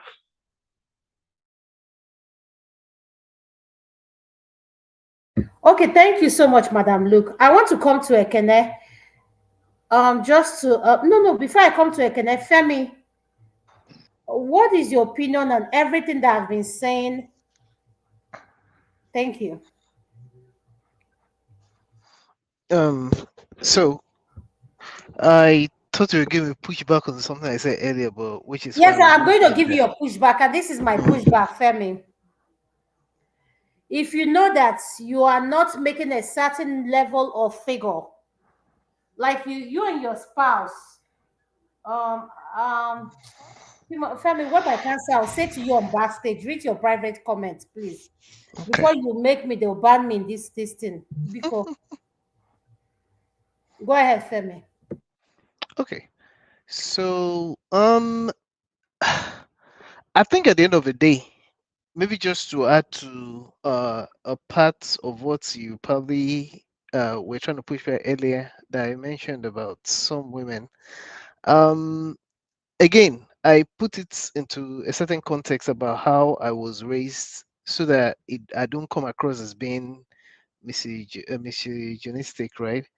Now, the part where I left out, which you also highlighted, because it was seeming as if we were just talking about the women part, was that I also meant to add, and I think I even indicated the fact that it also applies to men, right? Now, at the end of the day, my issue with how submission is taken, especially with respect to um, what you could call a modern the feminist ideology, is that sometimes again some women push it too far, right? Now, even within the marriage, again, I'm a Christian, but I do not share certain views in terms of the way Christianity is practiced mostly today.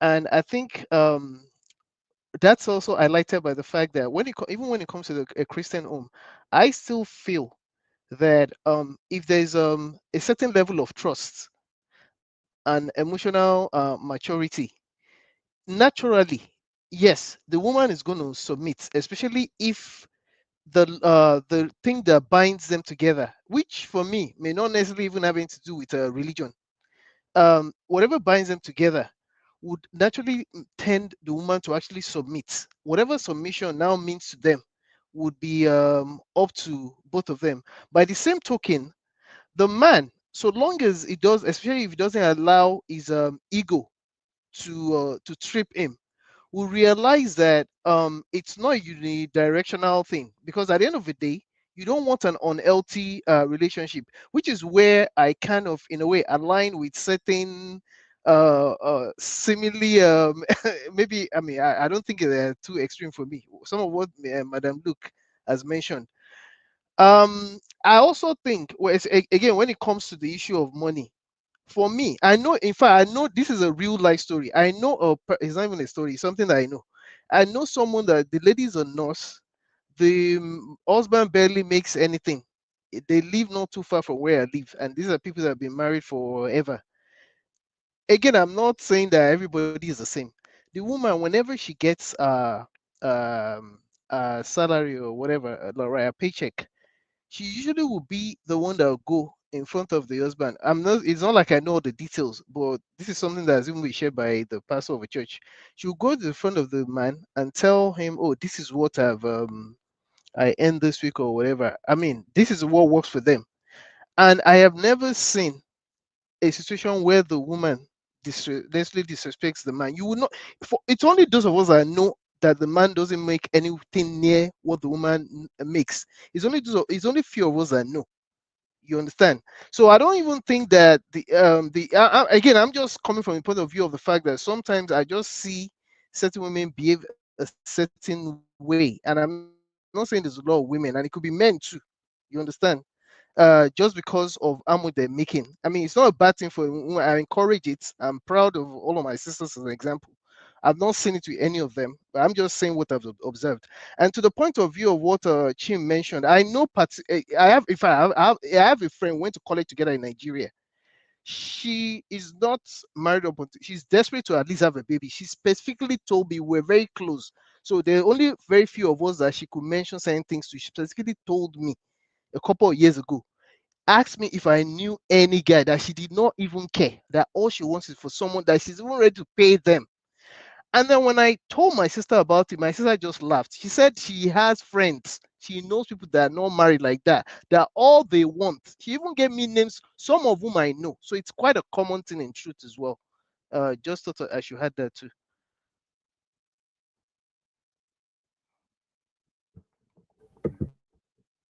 Femi, thank you for responding. Can I? Are you there? Yes, I'm here. Go ahead. What is your opinion on the video For the video, I think and everything we've been with the pushback? What is your opinion? okay. Let me start from the video. Personally, I think if you are not ready to have a child, uh, societal pressure shouldn't lead you into that. I'm one that believes that you don't just bring children to the world with the hope that God is going to provide. When you know that you're a lazy human being that cannot fend for these children, when you know that you don't have that uh, resilience or that strong spirit to take care of these children, and you just bring them into the world and dump them for your um, friends and families to take care of, to train them for you. You know how to do kerewa, to have children, but you don't know how to struggle to take care of them. So I'm one that frowns at that. I really, really detest that kind of lifestyle. However, um, no child, no child is, I mean, a child is never a mistake, right? In Igbo, we say that nwa bụ ngozi, meaning a child is a blessing. So no child is a mistake, regardless of the circumstance, regardless of marital status of the parent. If I want to come through the Igbo perspective, for example, Igbo traditionally believe that marriage is a rite of passage and also a moral foundation to raising children or for raising children. In that case, the tradition frowns at he who have a child out of wedlock, uh, because sometimes the children will come to a family and growing up, they begin to question their place in the family. Talking about lineage and inheritance, which are very, very important when it comes to Igbo tradition. Where do they belong? Traditionally, Igbo people believe that you, as a child, you belong to your father, and whereby you are in a family where you find yourself in a family where your mother's bride price wasn't paid, and you were brought up in that family. Probably you went with your mother. I don't think most families will deny you inheritance there. They will ask you to go back to your father's house. That is Igbo's tradition. Um, but in these modern days, things are changing. Things are changing. Single parenthood is being acceptable in the society, provided you, the parents, are very responsible in bringing up these children with love, care, and provided them with whatever they need to be responsible, children in society. Uh, Most of the children that grow, in a single parenthood today, just as Miss Luke said, are very successful. Some of them are because they were well taken care of. So modernization has really, really tried to take care of all these. I would call it discrimination against what they called a bastard. I don't know. Do you know what a bastard is? You have a father, you have a mother. Why should they be called a bastard? I don't want to go deep into the Bible because if you're saying that I did not impregnate my wife to have my child, so and if somebody called my child a bastard, so I don't think that is traditional because you believe in that. But I will not accept that because a child is never a mistake. So, but the thing is, um, for the woman, when we're talking about who has the right, who should be blamed when it comes to unwanted pregnancy or unplanned pregnancy, I don't think anyone um, should be blamed particularly. Both parties, the man and the woman, should be blamed. However, the woman has more control over the pregnancy or avoidance of the pregnancy than the man. Where you have the woman, she knows when her ovulation is coming. She can have access to some pills, some patches and implants that are exclusively for the women that men don't have access to. She may even have some injections and some emergency contraceptions. Men don't have access to most of these things that we're talking about. But on the part of men, you can access condom. You can access what they call it. You can also go for vasectomy to help yourself. And for some of us that do knows how to do pullover, you can do pullover and so that you avoid Yes, some of these things. what But is pullover? We are confused. What is pullover? pullover means withdrawal, my friend. Do I have to mention everything?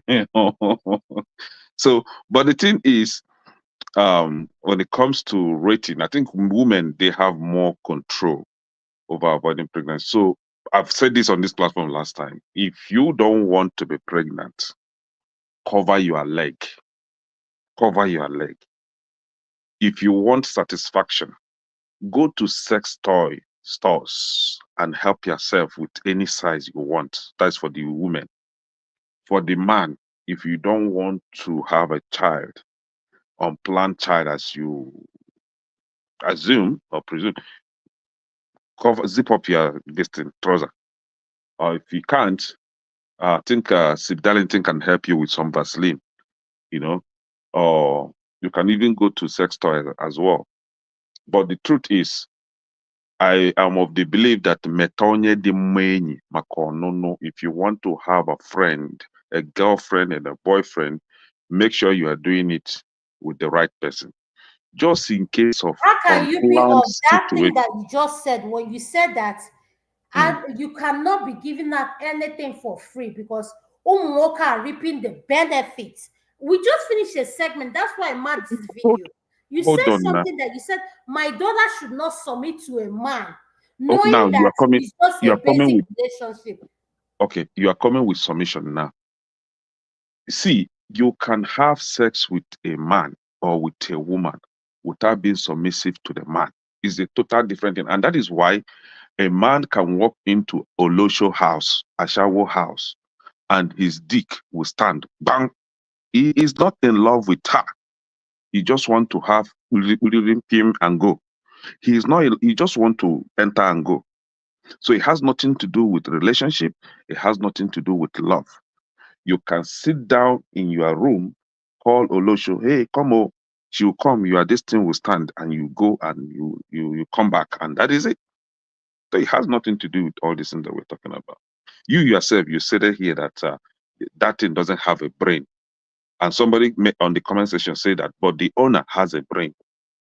But it is very disappointing that sometimes you think you have the brain to control the thing and it will be controlling you. So you have to have a super brain that will, subdue the stuff so that you put him in his place.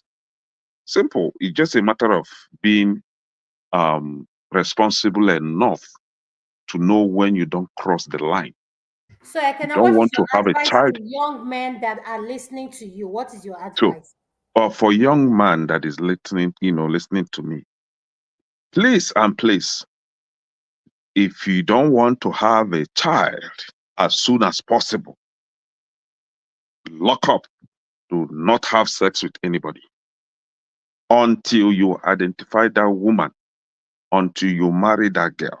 You can open up the tap and pour the water the way you like. But as it is right now, if you don't want to have an unwanted or unplanned pregnancy, zip it up. Remain Virginia until whenever you are ready. That is my advice for you. I will not advise you to use condom. Okay, so I will not advise you to do any other thing because it may fail you. It will fail you eventually one day. Okay, so given that every one of us on this platform are learned and we're intellectuals, so let's be realistic. You can't tell someone when they're in the mood what to do to tone that mood down. Ekene, how can you advise young men to practice safe sex so that you can understand the question and answer it properly? Telling them to abstain from sex is not a realistic advice, because at the end of the day, this generation are ahead of a lot of us in this platform. Okay. So, See, how can you advise a young person, other than abstaining from sex, to practice safe sex? That's my question. now, I cannot lie to myself at this age, right? And I'm telling you my personal experience now. I will advise the younger ones with my personal experience, not based on what I read from whatever anybody wrote on the paper or whatever. If you are in the mood, if you love working out, pick up your kids, go to the gym and work out. Come back and take shower with cold water, not warm water, cold water. That is if you are not in the winter. My friend, go and get yourself busy with something. It's when you are lazing around, staying idle, that your third leg will start misbehaving. Let's be honest with this. If you're busy, like seriously busy, you don't remember that thing. Until that time that you are idle, that time you are alone, then your brain will start messing up with you. So my advice with you, a young man, is to get busy with your life. Get a job if you have graduated. If you're in school, get a side job from school, go to job, get your life busy. You don't have time for all these things because they will lock you up with pregnancy. She said it here. It's happening. She found you to be a young promising man, a young man that has a better future, a brighter future. I mean, she will want to lock you up with pregnancy straight, and she will do it with clear heart. So as a big brother now, my advice is, hey, lock your zip. I will not advise you to use condom. You cannot be enjoying what your father and your mother are enjoying at this age, my friend. Wait until it's your time. That is the only advice I will give to them. Thank you so much, Ekene. Okija no Okija, welcome to the show, sir. Are you there? Yes, I'm here, madam.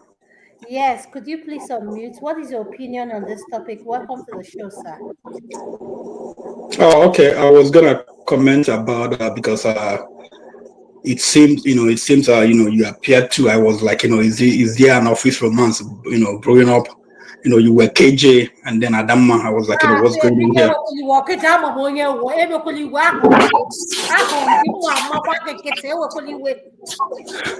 I saw KJ was had a picture.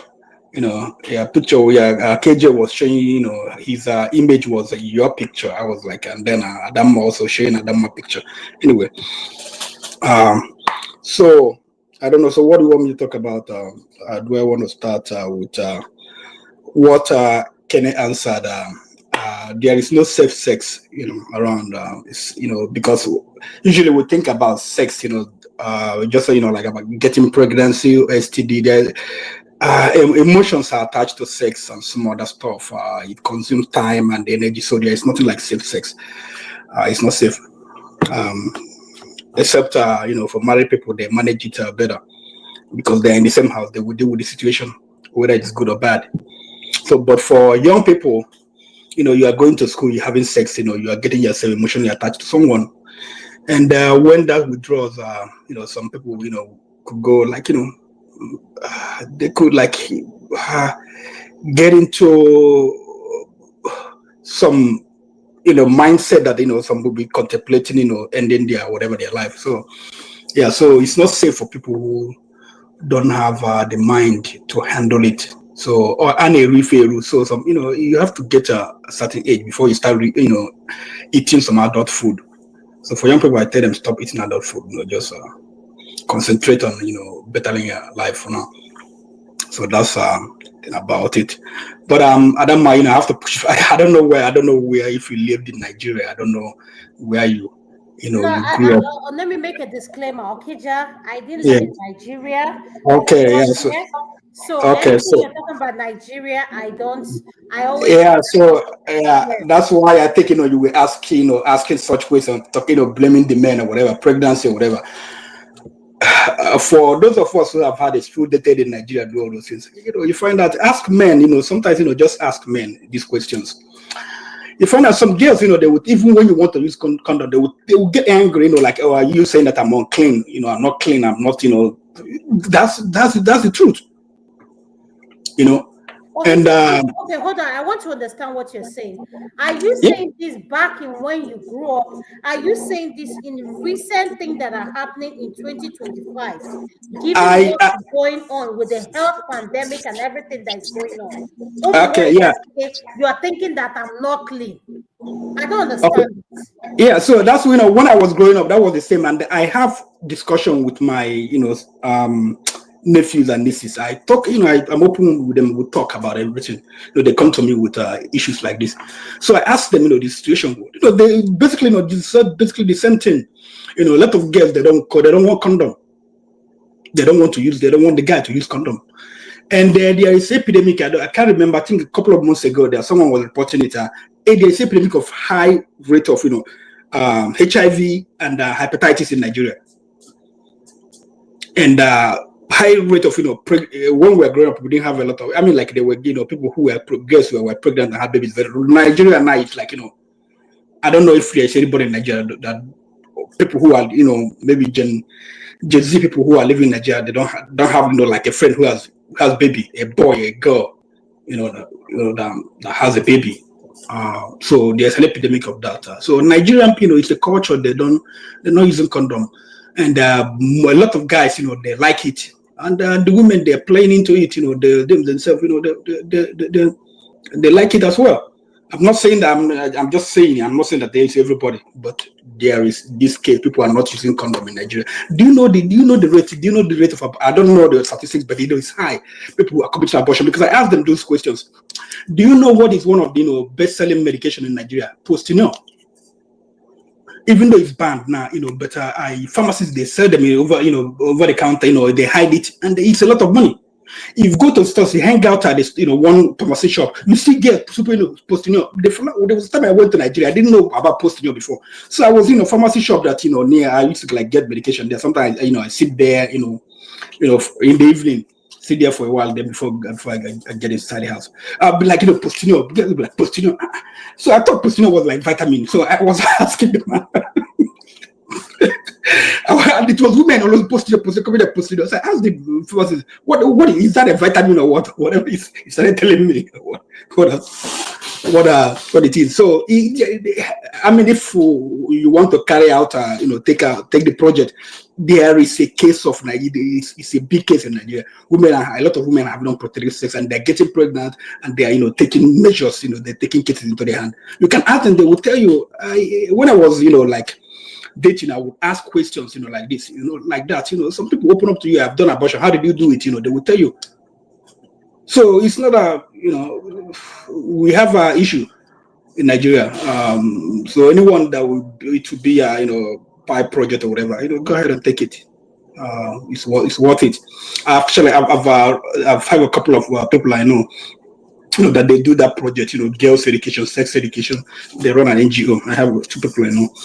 So they do that, and a high case of runs. You see all these girls, all these kids that do runs, do they use condom? They do whatever they tell you. They advertise. They tell you as well. Without condom, they tell you the price. Not even without. Show me your medical test and without condom. They say without condom, they will not attach. Without condom, it's have this amount. So we have issues in Nigeria. It's not just about guys, and yeah. So going back to the girl that I think Chim addressed the issue. I don't know why something comes into your mind. You come to social media, think that you want to hear it. Are you the first person that decided not to have a baby? People have making that decision a long time ago. So it's not a peculiar. It's not more you. Yeah, there are some people they're out of so many issues. Maybe they didn't have a good upbringing based on finances. Some because parents they were like had a violent home, whatever. They decided to have babies. So things like that. So many stuff. you know, but she's not. It's not the original idea, and I don't. She should just stay at home and do some other stuff or do some other video for. If that's what she wants to do. That's the thing. Also, you guys were talking about household, So we were submit. talking about submissive. Okay, Jack. Sub, yeah. You don't want to like you. No. It's my opinion. But the thing is, I am growing up, even at this age. My friends and I don't know. Okay, yeah, I understand. I understand it. Okay, John, wait, can I give a disclaimer? Because we are Igbo, and this is, I want to make this clear. I'm saying to Okija, our viewers, I said, anything you are going to say, make sure it's something that will favor women in terms of submission. So that's what I said to him in Igbo. For those that are saying, Adama, you can speak Igbo like this. That's what I'm saying to him. Okay. No, I'm not saying, like, I understand, there's an issue in Nigeria. Not only in Nigeria, all over the world, women, women are not given their due kudos in what they do in the house. They do a lot of work. In some communities, they carry, even in some communities in Nigeria, even in Delta State, I don't want to mention, you see a man, a lazy man will marry, 2 or 3 wives, and they'll be catering for him. They'll be competing, catering for him. It's still happening in Nigeria. So a lot of women work hard. My mother, she worked hard. Peers, they worked. Women that worked hard, took care of responsibility at home. And there's sometimes, like they're not treated well, but that's not, the case for, all the time. In Igbo land, we had a strong women in Igbo land, women culture. Women, they were responsible. There was division of labor. Men, most of the time, men planted yam and other stuff. Yam. Most men just plant yam. Women, they were doing the cocoyam, the potato, and then the vegetables. They take care of those ones. The yam was the more, tedious job to do because it involved. They have to take care of yam. When it gets to a certain time, you have to do the staking, whatever, so many other stuff. So Igbo culture, in every culture there is, people, the jobs are segmented. You do this, you do that, and for the effective, for the family to function well. So just like the other people have said, someone has to lead. But growing up, I saw some men that were horrible to their wives. But one of the things I saw most. In most families, like my friends and my family, our mothers, they run the house. If they were not happy, the house was not happy. My house, if my mother was not happy, the house was not happy. And even most of my friends, even but some people think that it's only when the man agrees to everything she says, that means that she's not being treated well. They run in most of the families in Nigeria. The women they decide what to eat. They decide where we go to school. Except if the man vetoes, they decide all these things, all these small things, and those things matter. But we in some place they give men, this. Oh, you are the leader you are the head of the house. Yeah, you're head of the house. Nothing, head of nothing. He doesn't even know when how where they bought her so many things in the house. She wants to buy something. He gives money. So who's running the house? Who's in charge? He's just a title head. Just like in UK, you have the king right now. He thinks he's the king of UK. But who's running the England? It's the prime minister. Basically, in most houses, the woman is the prime minister. The man is just figurehead. The kids respect her more. Even when they advance, it gets older. She's the one gets all the money. Mama, doctor, mama, this one. She's the one getting the money. They neglect the man.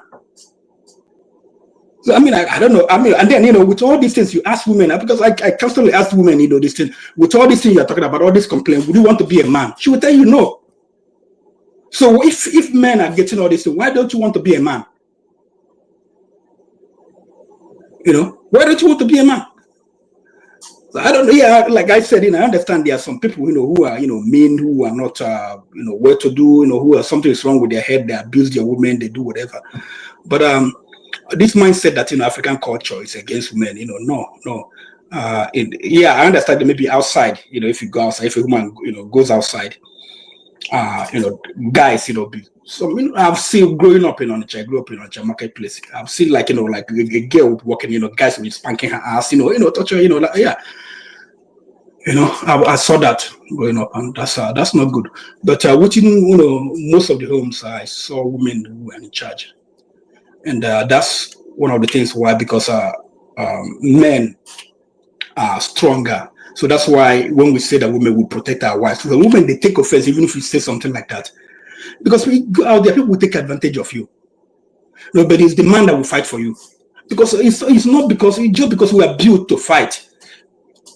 It's not because we are smarter or whatever. It's just because that's our nature to fight. We see all these things in animal kingdom. Like when you go to animal kingdom, you see, for instance, lion. We watch all these movies. You see a lion protect. He fears protecting. The okay, what do they call the colony, whatever. The colony. There's a name they call it. The pride or whatever. I think they call it, the colony with the lioness and the kids. He protects. Yes, girl with any name. I know what you're talking about. Yes. Yeah. So he protects, and we can look at it, and then we laugh, we smile. Lion is good. Lion is good. But then when it comes to a man, why do we use the lion image to portray African men? Not every African man is a lion. Not every African man. Okay, maybe because I know you on the path. Let's be realistic. You cannot equate, because not every African man is a lion. We have some African men that are cats. No, but why I'm saying. Give the next person mine. I'm not that. Hi, I see the people on this panel. There were African men that the women are lions and the men are cats. Yeah. So the reverse, things, But why? You have to ask yourself why. Why has the man become the cat? Okay, Jack. Real men do not ask for anybody to define them. They know their definition without anyone's approval. Let me make this clear. Real men do not ask for anybody's approval. I hate this thing that when we come to a platform and you see men talking and say, oh, I'm the husband, I'm the head of the household. No, you should not question your authority. You should know your authority before going into marriage and whatever situationship you're going. Once your queen sees you on your throne of authority, she will submit naturally.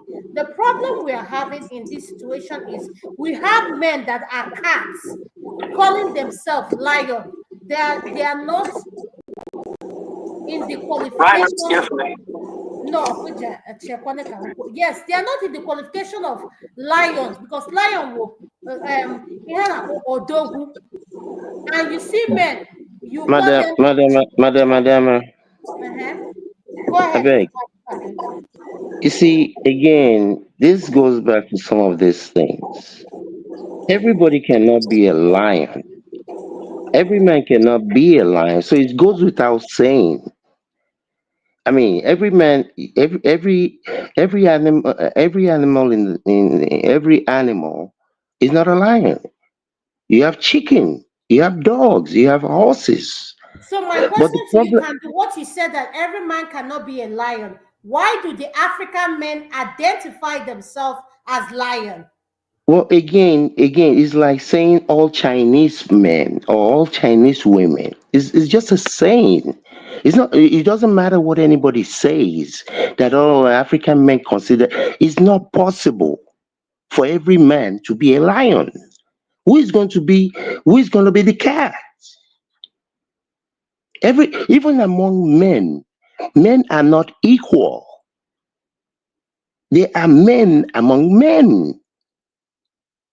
So this equality foolishness, I call it foolishness. You see, even the act of having sex is domineering. I am fucking you. You're not fucking me. Is domineering. Is one of the reasons why a man like me If I hear an inch that you stepped out, we are done. Because it's a mental issue. You submitting to in a sexual possession, you're submitting to another man. I don't care if you do it front, back, side of the sideways. It's submission. The act of sex between a woman and a man is submissive in of itself. So for you to be dominated by another man is an abomination to a man, to a real Um, man. And from yeah, that I mean, video, sorry. Okay. from from the from the little that I saw from that video, you see, poverty is a disease. Poverty, and most importantly, poverty of the mind. Is not the money or the physical thing. If you have a mind of abundance, that is why you see a lot of a lot of a lot of people are going to be in perpetual problem because both the men and the women, the act of choosing a husband or a wife, not a partner. This is not a law firm. We're not. Me and you are not partners. I beg. I have my, just like Chief Dr. Okija said, everybody have their own responsibility. I have my responsibility to you as my wife, to my children. Every man cannot do that. It's like when I hear people stupidly call themselves, oh, I'm a king, or I'm looking for my king, or queen. Queen of where? In Yoruba land, how many people are kings? How many people are queen? Are you dumb? Queen of waiting. If you be queen, waiting other people can be. If you be king, king of what? Based on what? It's foolery. People like to deceive themselves a lot. That's the thing. I don't deceive myself. Ever. So you see, this is one of the reasons why the African tradition, not just African, even in Europe, they used to do it. This family goes to that family because this guy is a blacksmith, is a good farmer. Character, character. I've said this before when we're having some other conversation that if I'm making 200,000 a year, my wife is making 150. If she comes up with some products or something, and now that product is bringing her 50 million a year, does that mean I'm no longer her husband? Are you kidding me? Just because now you're making 50 million, am I supposed to move back to my parents' basement? Or I'm supposed to go and make 50 million? Say that we will not die. If you are a man, I don't care if I make 10,000. I've dated, even way back in the day, I've dated women that were making over 200,000. What does that have to do with me? That you make more money. What So, do you concern okay, me can do. with I your have a money? pushback for you. Can do. I have a Yeah. pushback for you. What is your issue with women who are high earners and you've had the topic for today? What is your final advice for both women and men, sir? My position is I don't believe people are going to stop having sex. Even back in the days when I was in Nigeria, 14, So let me 15. ask you. Let me repeat what you're saying. Are you saying what Okija, Ekene, Chim are saying, that hold on to yourself? If you know you can't hold on to yourself, are you saying that young Gen Zs, and I agree with you, which is what I'm pushing back with them, Chim Ekene, I want them to realize that this young generation, they cannot hold it, they don't have that self-control that we have. There's No, a difference. Yes. he's not a young generation. I'm trying to tell you something. Okay, Back go in the ahead, sir. 80s, when I was in school in Nigeria, there were girls having sex like there was no tomorrow. We used to have something called literary and literary and debating society. We go to Leeds at different girls' school, Reagan, all over the place. Girls were having sex.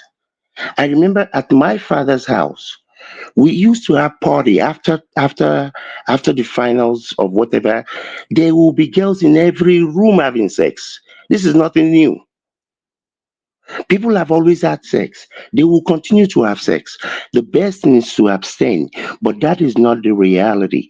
And going back to what you Okay, were so talking no, about, hold on, Kando. I want you to stay on that. Why is it that Shim and Ekene spoke on abstain?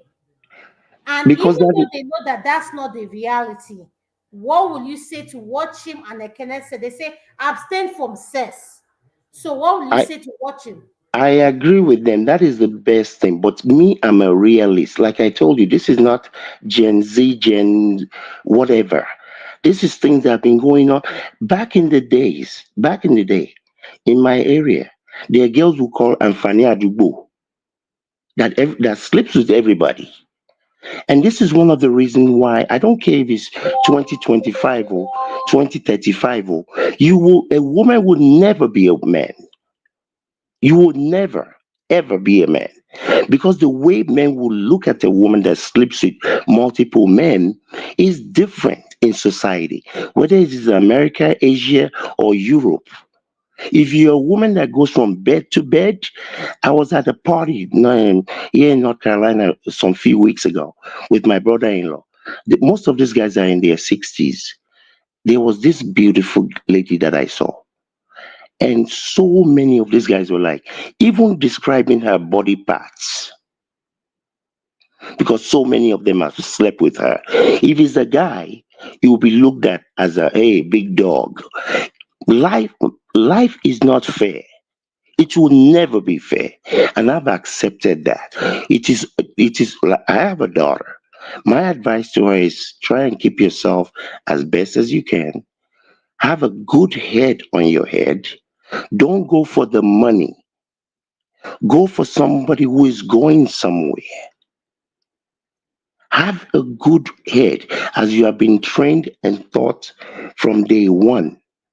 Nobody is saying it's going to all work out, but for some people to be out there thinking that there is no difference. You see, there is a difference in a married home. I remember when I was growing up, when my father, if you're sitting in the living room and his friends are there and he doesn't want you to be in that room, he doesn't have to say a word. He has to look at you. There is nothing that that can train a child in the right direction, like a mother saying to a child, "Wait until your father comes home." There is nothing on this planet that replaces that. A father is a father. A woman will never be a father. A man will never be a mother. There are things that a mother inst- institute on the children. Look, a woman can have a husband and the husband dies. That doesn't mean the children have to die too. You do the best with what you can, but people should not make it seem as if oh it doesn't matter. Yes, it does matter. That is why most women that are raised by a single father, they are hard-nosed women. Go and take a look. No, say They that have again. You said hold on. most men that are raised by single what? Most men that are raised by their father, they are Mm-hmm. usually very hard-nosed. And most men that are primarily, So can I ask you, what do you mean by hard nose? So that our oh, viewers know what you're talking they, about. they act like a man. That's how they act. I'm telling you, all over the world, this is not pertaining to any person or any group. And most men or males that are raised by single mother, they usually same. Then the woman rapper, then go follow the woman carrying purse self. That is how it is. So nobody, I beg you, anybody, anywhere, a father is important. is important. You cannot replace him. A mother is important. You cannot replace her. Of course, we do what we can, what we have to do if something happens. But a lot of this situation are people that are not built to be able to go through life. Your husband cheated, your wife cheated, so therefore I meet these people all over the world, all over the place. 10 years later, you're still single. You're still going from man to man to man to man. Hopefully, if you chose right in the beginning, even if the man does something wrong, if he's a good man, you people will work it out for your own best interest and in the best interest of your husband and your wife and your family. Because there is nothing out there other than going going from one bed to another. And like Mr. Ekene said earlier, you can think that it's just having sex. There is an emotional attachment. There are a lot of these people that cry at night, hugging their pillow because somebody did something to you. Of course, if you chose wrong, and there are no guarantees in life. But if you choose well, hopefully, with God's grace and everything, hopefully things will work out. But there are no guarantees. But don't make it say, I mean, there are tons of women out there. I mean, I see these people. You have one child with this guy, another child with this guy, another child with this guy.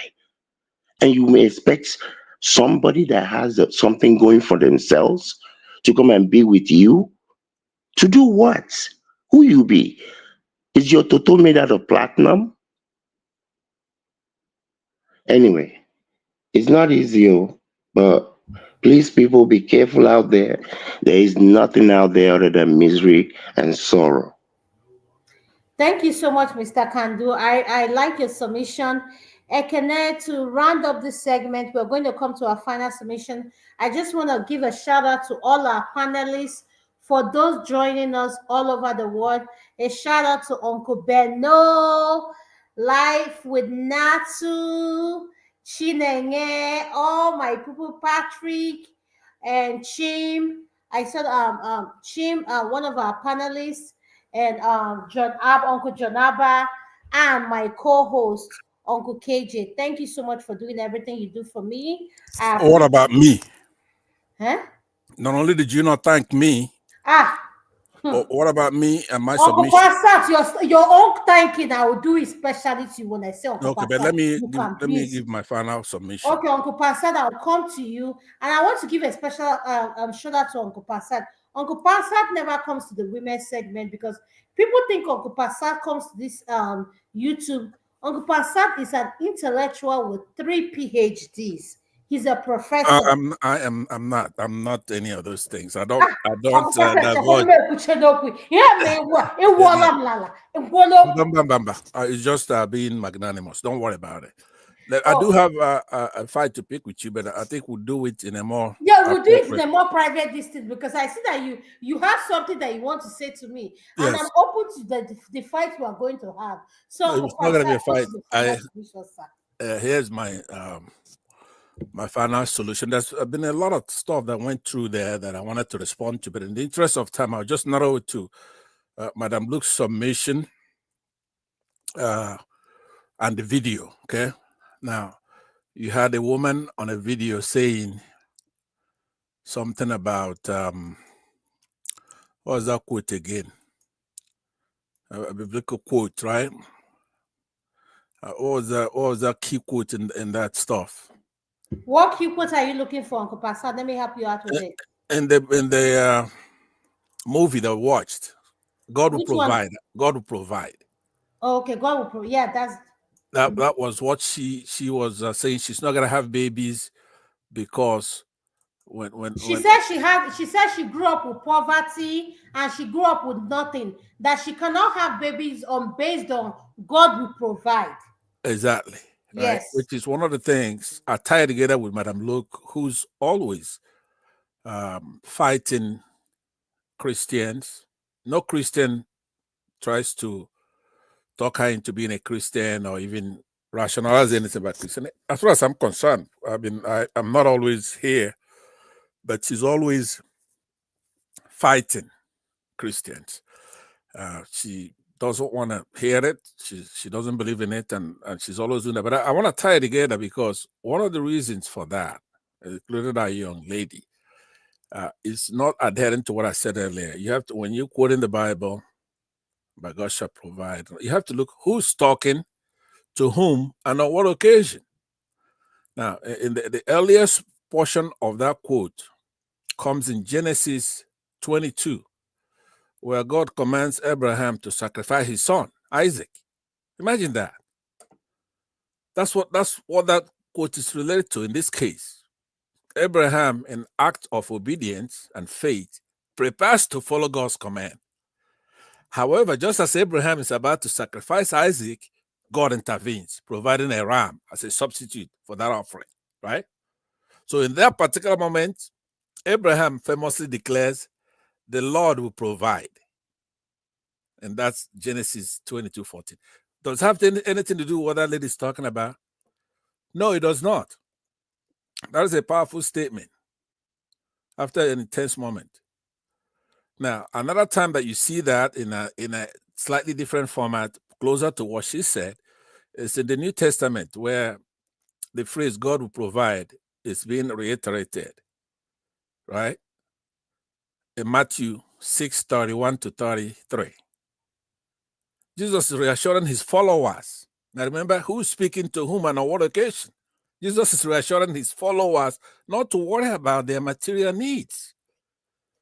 Quote, he says, "So do not worry, saying, what shall we eat?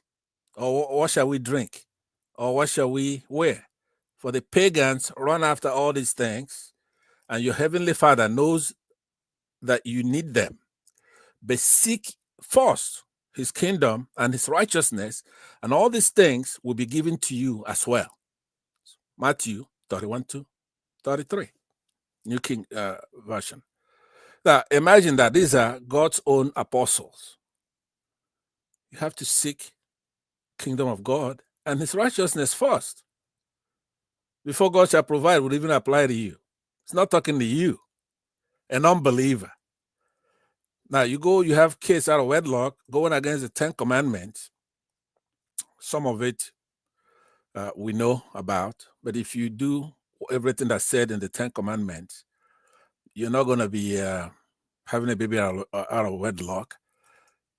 It's not being addressed to you. As you know, then the Lord Jesus Christ came down here and kind of narrowed the gap to try to concisely from 1 to 4 means that you have to love and obey God, right? And then from 5 to 10 is you have to love others and yourself. You have to honor your father and your mother. Everything is about love. So that's why Christ kind of put it together as love thy neighbor and things like that. And love God. Matt. So just give me 1 minute here. Let me see something. Okay, so I want people, especially my sister, Madam Look. Nobody is apostatizing and trying to tell you what to do. So first, let me say, dear Heavenly Father, will come to you with a heart open to understanding those around us. Help us to listen more, that we speak to emphasize rather than judge. Grant us the wisdom to see beyond the surface, recognizing the struggles and joys of others. Amen. So now let me say to Madam Luke, just one more second here. Okay, let me say to Madam Luke that I hope she's listening. I come in peace and I come with love. Christians are often using apologetics, which is to defend. You put Christians on a defensive, right? Try to prove this, try to prove that. But you're dealing with a supernatural element there that's purely rational. Purely rational. If you don't account for that when you're talking. So that's why, let me hold on. Okay, Uncle Passat. Ah, okay, sir. Ekene, please get ready for your final submission while Uncle Passat is figuring himself out. Okay. Okay. Okay. Pansar, you still have house phone? No, that's not a house phone. No, that's a die tune. No, that's it rings like that, but it's not. Yeah, But it's let me a say, die tune. Okija. You know, I think in the gig and the channel or the Okija. If phone okay, or you know not. what? Let me just summarize this by saying to Madam Luke, I'll say it in a proverb, right? Igbo proverb. It says, "Nwata bunye nna ya enu, akpa amụ ya ayochie ya anya." If a child, Uncle Passat, your darling is calling you. Please, if a can you child please? leaves his father, his In where the clothing will popular blindfold or in him. the popular?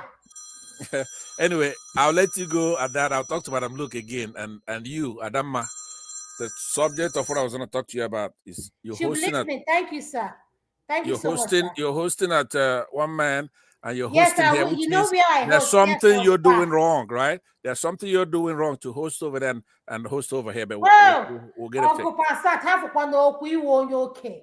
All right. Because, Thank you. thank you, Bye bye. sir. Okay, now what's your final submission? Oh well, I think everybody have basically said everything, but I think when it comes to avoidance of unwanted pregnancy or trying not to bring a child that you did not plan for, I think this is a personal thing, but it often has some cultural um, connotations, and whether we like it or not, except for the diasporic citizens that have decided to be modernized, to try to, and they try to kind of um, accept that single parenthood. And the battle now is how responsible will you be to raise this child? And that is why you often see them in the court um, trying to seek legal intervention on how to uh, inculcate, if that is even possible, a sense of responsibility on a supposed parent that brought a child into this world. It is very, very difficult to change an adult or trying to teach an adult on how to do the right thing. The judges are trying in the court.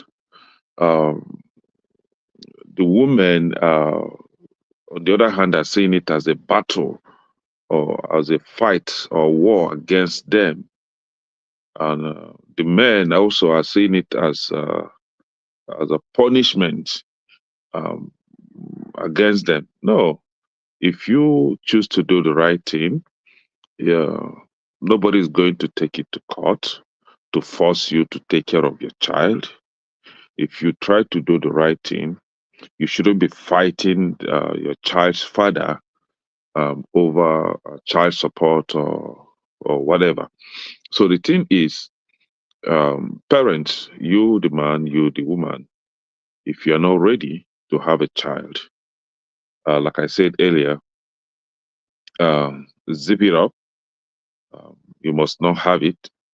You must not enjoy what you are not ready to face the consequences or the result.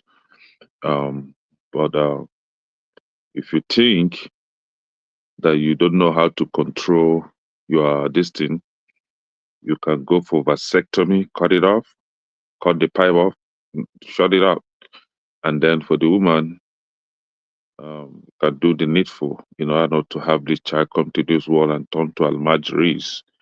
And then some of them become bombers. They are used by the politicians to destroy um, lives and properties. So if you really, I think it's all about being a human. Your parents brought you up. They struggled to raise you. They struggled to provide for you. What was you then? bring a child into this ugly world and decide to abandon or starve this child with food, with moral upbringing, and you think you are doing the right thing. So personally, I think it's a personal stuff. It's whatever you want for yourself. And for the younger ones out there, do not be deceived though, telling you that the best form of practice is use condom or do otherwise. No, condom can burst. Papa, condom can slip off if your tiny is too small, and you may not even know because you are in that exciting state. The best form of control is to stay away from it.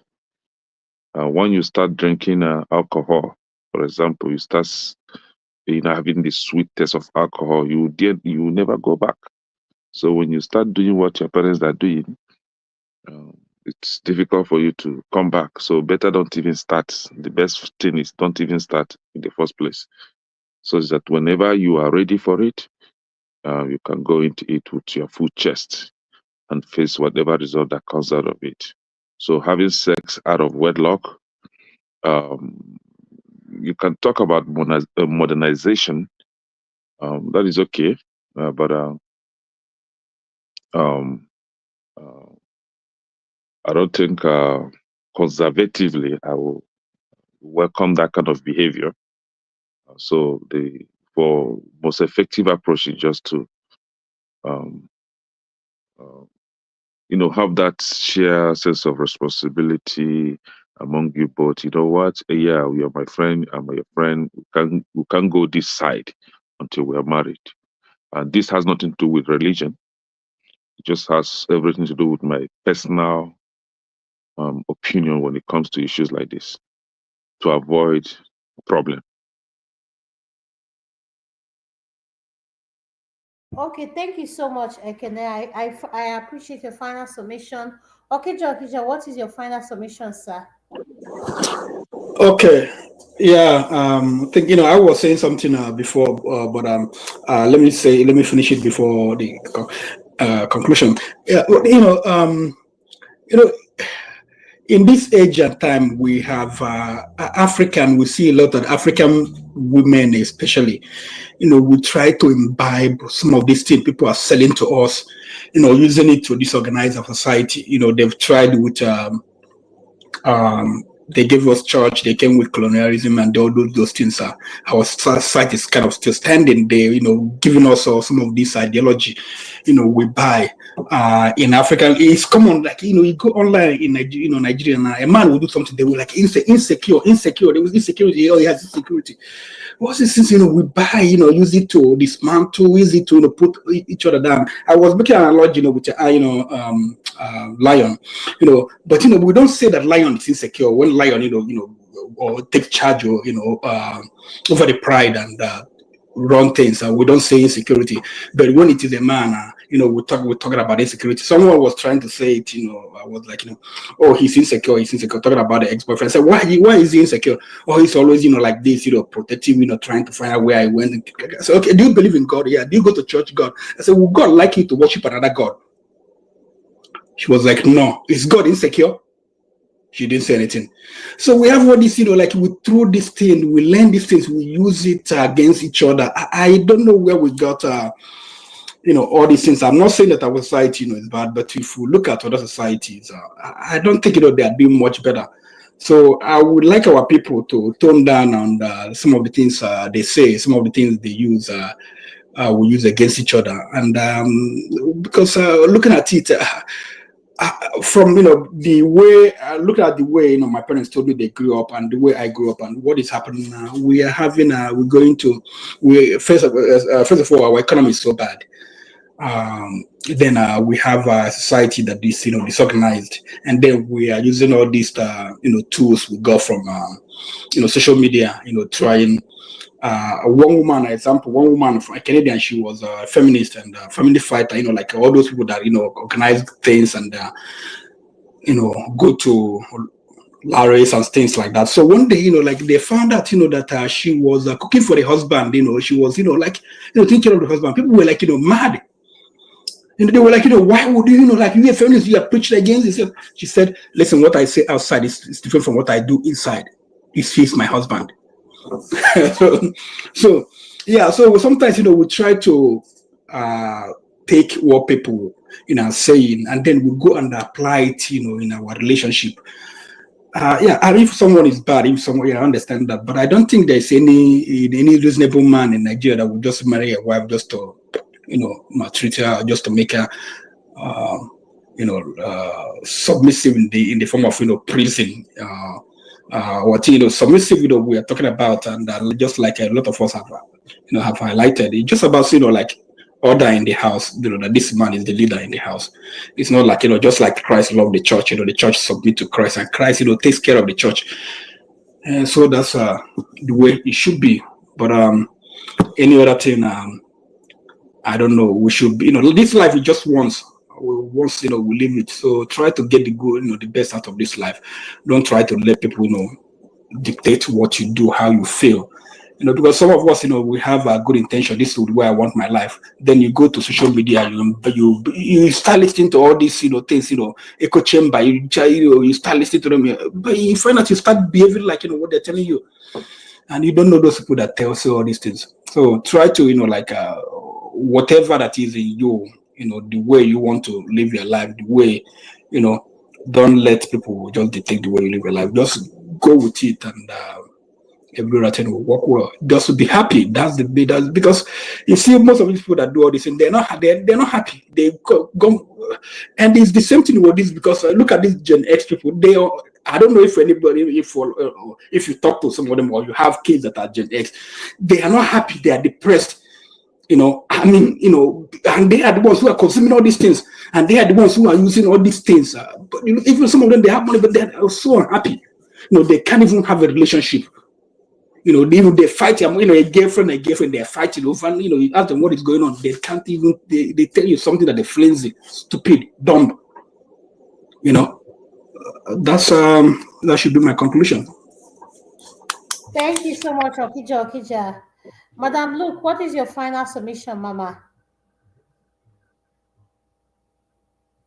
Madam Luke, are you there? Kandu, what is your final submission, sir? Yeah. Yeah. Thank you for having us all. I think at the end of the day, it's just about choices. People choosing wisely, not just based on artificial stuff. It's about the character of this person. If something happens to this person, if they lose their job before they get another one, are you still able to be there? Um, what type of a man is this? What is the core? Of course, things happens in life. People get divorced. Things happen, but more times than not, it is because the foundation of the foundation itself was never solid. That is why, and a lot of people these days, they don't have character. They cannot stand any storm, any little thing. They out of here, and then you go out of here to out of here to out of here. Emotional damage. So people should. There is nothing out there. If you believe in a god or an entity, hopefully that will help you to try and figure out who you're trying to submit yourself to. Like I said, I'm a realist. Yeah, it would be nice if people can abstain, but God knows I wasn't abstaining when I was 14, 15. So I mean, I can tell somebody to do that as much as I want to, but I know people are going to do this, and the evidence is very the evidence is there. That's why you have all these people with kids everywhere. I mean, thank God I didn't have children when I was in those ages, at least not that we know of. So it's there's nothing out here, you know. And from what you Madam Adama was saying, what if a guy tells you this or tells you that? It doesn't matter what anybody tells you. Even if I'm having a relationship, just a friendship relationship, it doesn't matter what gold or universe somebody is trying to sell you. You know, most men, well, I don't know, some men will not, especially when they're trying to get that thing for the first time, they will lie. If you're a devil worshiper, they will come and join your devil worshiping just to get inside that box. It is the after they don't get within them one, that's when you really know who they are. So I agree with Madam Luke on that standpoint. And I know what you, Madama, was saying that, but what about the responsibility of the guy? Look, I don't care about the responsibility of the guy. Most cases, it is the woman that will end up with the children. Whether the guy is paying child support or whatever, it is the woman. So it's not even a matter of who is more responsible. It's a matter of who is going to end up carrying the majority of the burden. And like Mr. Kenneth said, there are probably two or three different things a man can do. With women, from what I understand, there are about 33 different form of contraceptives. There's the after morning pill, there's the this, there's the that, and aside from that, more times than not, that the woman go to bear the burden of the children. So it doesn't matter how they should be equally responsible. I don't care who is going to end up getting up in the middle of the night to take the baby, taking the baby to the hospital, especially when you're not even together. You end up with the burden. So I don't care about equal responsibility. Care about your own self. You're the one that's going to end up with the child. So if you can, if people are in their 20s, I don't expect them to just say they're going to be Mary, mother of Jesus. People have sex, it's natural. But as a woman, and I will say this until I turn blue in the face, you have to carry yourself in a certain way. You cannot be giving the box out to just anybody because people out here will laugh at you. They will call you Anfani Adubo, and that's it. Thank you, everybody. Thank you so much, Kandu Kandu. You just closed the segment in a way I like. Before I give my final submission, Madam Luke, are you there to give your final submission before I let everyone out? Yes, can you hear me? Yes, I can hear you, ma'am. Go ahead. Okay. Okay. Yeah, so I have certain triggers when it comes to social media, and my triggers are listening to religious views. I don't care what your God or your Bible tells you, just keep it to yourself. So, what I have decided to do, I will remove myself from certain situations where I will feel like I'm going to be triggered. Certain words like submission has been communicated to be from the Bible, and I cannot stand it. So, for those who choose to practice such fetishes or such things, knock yourself out. And Mr. Pansat, I'm not against Christians. As you can see, we get along very well. I get along with everybody. But once you bring your religious views near me, then we're going to have issues because that's not my views, and I hate for people to be judgmental about others based on their own views. That was how wars were started, and that was how people started eliminating others because they cannot stand dissenting views. Secondly, I'm not a woman that knocks down women. I don't care whether you are a single mother or you choose to spread your legs for 2,000 men. That's not my business. I'm not your God. I didn't create you. Everybody will answer to their maker. I'm not a judgmental human being. So when I celebrate people like Yabojo, I celebrate them for a reason because number one, she's a woman like me and I can identify with her struggles in the absence of a male figure in her children's lives. And finally, she's married now, she has another husband. So anytime I can celebrate any woman, I will do it, regardless of what the bigoted men and the chauvinistic men try to do with whatever they're churning on this platform. So I will remove myself from it because I don't want anything to offend my sensibilities. If you want to submit, go and submit to your house. I don't want to hear it. I'm not interested. Madam, look, can I tell you something before you go further? I just want to tell you something. I respect that when I asked you when this segment started, you allow the men to air their views. That's something I know you on a personal level, and I am someone that I don't come on the internet and air whoever I know on a personal level. But you're Yes. someone I've gotten to know, and I just want to say this to you is that when I listen to you and you say Adam, I have nothing to say, I respect it. And all I ask of other people, I like the way you're echoing your opinion on everything. I just want to tell you at the end of the day, please keep being who you are Oh because no there no. are women like me and you, we want more women like you and I that can echo how we No no. feel. Yes. So Oh no. you're always welcome on Oh, this thank segment. you. Nemoma. I promise you, and I would always be me because I come from a family of strong women, and I don't do wussy men who are not partners. You can take your Lord of the Rings or Lord of the Blockers somewhere else, but it ain't happening in my house. So when I come here and I hear such things, I stay away because if not, we're gonna go head to head on it, and it's gonna be an all dragon fight because nobody's gonna drag me from what I have reason to be to knock me down as a servant in their house, all in the name of religion and tradition. And finally, that lady that came in and said she doesn't have the power to have children because she comes from poverty, her wishes should be respected. She knows what she went through. She needs to be supported. But instead, all you get are knockdowns. And who cares about your fucking opinions? Keep them to yourself. And for people coming here to give advice on sexual education, do these people don't have parents? Are you gonna advise an adult how to be to practice safe sex? If the parents didn't raise them to do just that, then you know what? That's none of my problem. You're gonna reap what you sow. Because when I was growing up, everybody had parents. You know what is going on. This is the modern age. Google is free. You can educate yourself. But if you choose not to, hey, that is your business. I don't spend my time trying to redirect somebody's life when I'm not a therapist.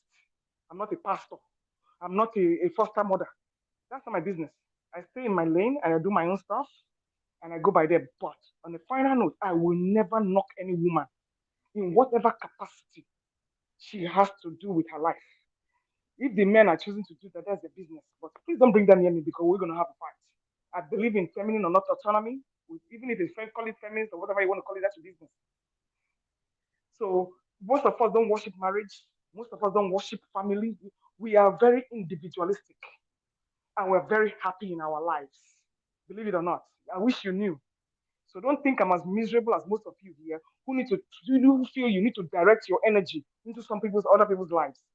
And finally, Mr. Dama, I have made it clear many times. I cannot stand a situation where you have a women's section and you have a bunch of men trying to dictate what women should do with their lives. I also provided you a video from a woman's point of view. I didn't see it published here, but it's all from the men's point of view because men rule the world, right? Very good. Not in my world. Like I said, in the future, I will choose the topics I'm going to come to because most of these things that I hear here are a bunch of hogwash. And Mr. Pansat, I'm not against Christians, but I just don't want to hear your Christian views. Not interested. You're Okay, the one. so Madam, look, for mentioning Uncle Pansat, I just want to say to our viewers, I am not want to share my job with anyone. I lost two patients. I have been at work. I've been on call. I'm on call tonight. I've worked how many hours shift? Is not. That's what I signed up for. But I came in because when you sign up for something, you put your number high, so you have to show up. So Uncle Pansat, Ekene and Kandu. Uncle Pansat has a pushback, Madam Luke, for what he said. So please, can you indulge the men, including that I led back in to give you a pushback before I call this segment to an end? And before I call No, it no, to an no. end, Hold on. I need to clear first, Mr. Pansat first. We're not quarreling. Well, I don't want to hear Christian views when I'm having a relationship with people. That is my only thing. We No, don't no, have a problem. We laugh. it's true. I understand. I know you've stated that, and I respect that a lot. Yes. But So we can be cool. let me just land on this. We are here and we're presented with a topic. I think it started with submission and it was related to the Bible, and we're clarifying that. right? No. You see, let me land. Let me land. I know you're going to land because These are facts. Uncle Pastor, before I interject, I just want to say this, please. Yeah. Sir, I'll just go back. I just want to say to our viewers, these are MVP of the channel. Uncle Pansat has been in this platform. He's one of the founders, and Madame Luke is the MVP of the women's segment. She always showed up from the Who are you No, explaining hold to? on now, Madam Luke. Stop interrupting me. Let me talk, please.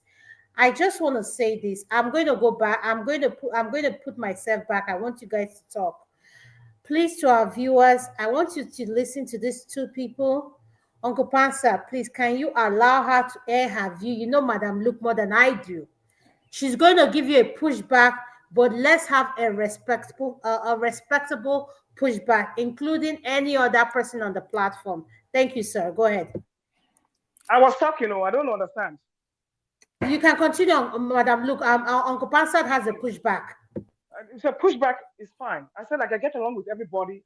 I don't care if you're a Christian, Muslim, or whatever. Once you bring religion near me, it sets me off. It's a trigger to me.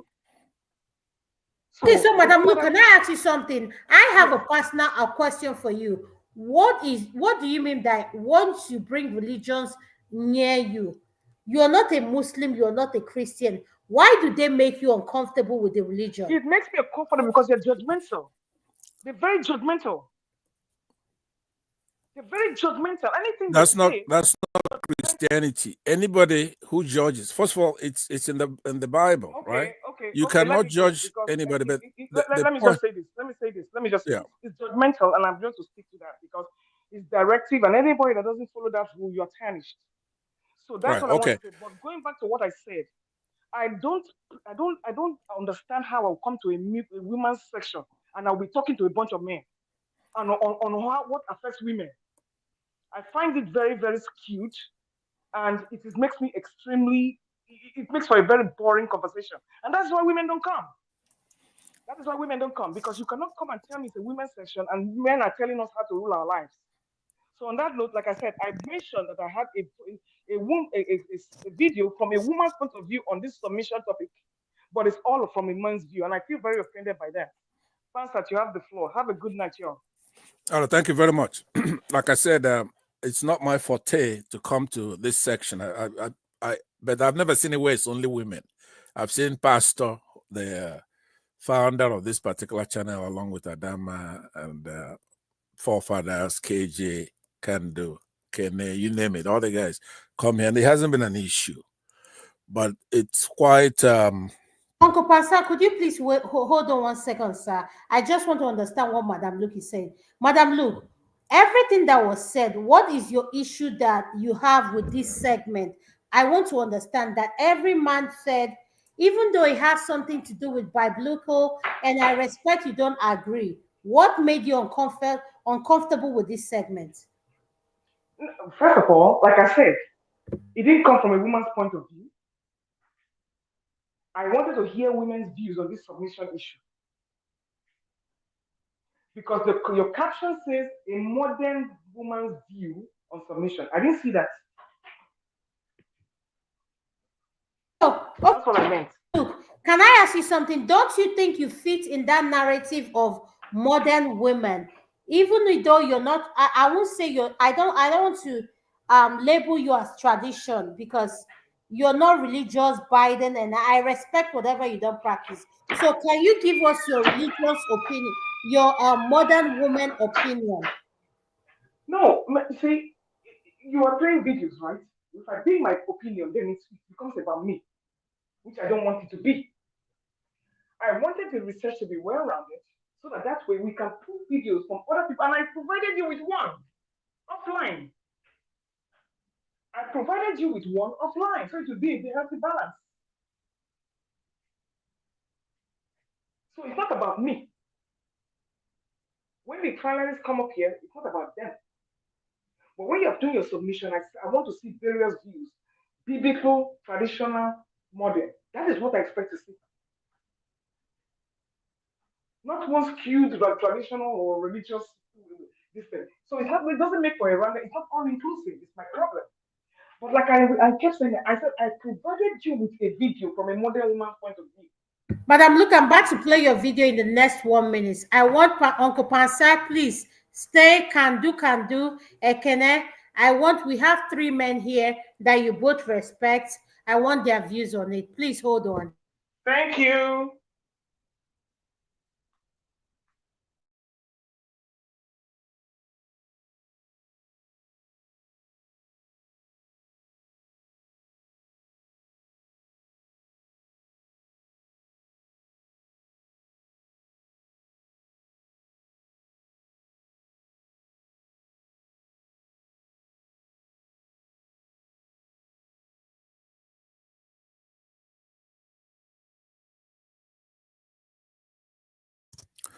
Operator, wake up.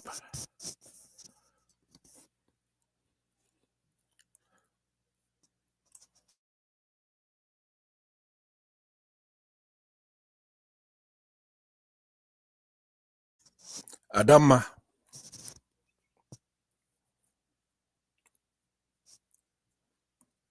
So, Adam, while you are trying to get the video, right?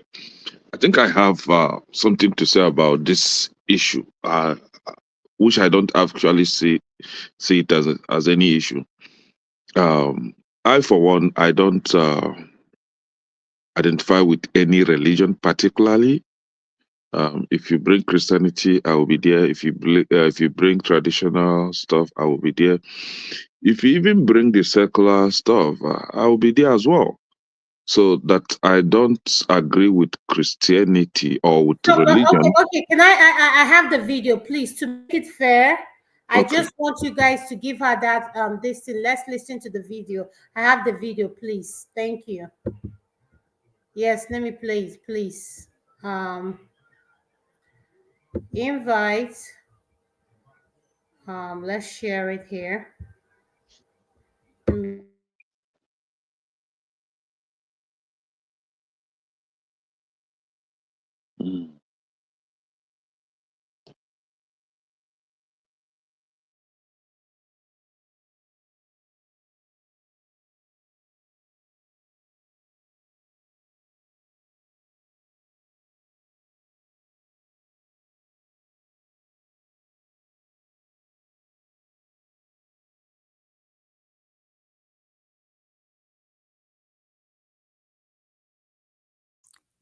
What is it about? What is it? She got kicked out.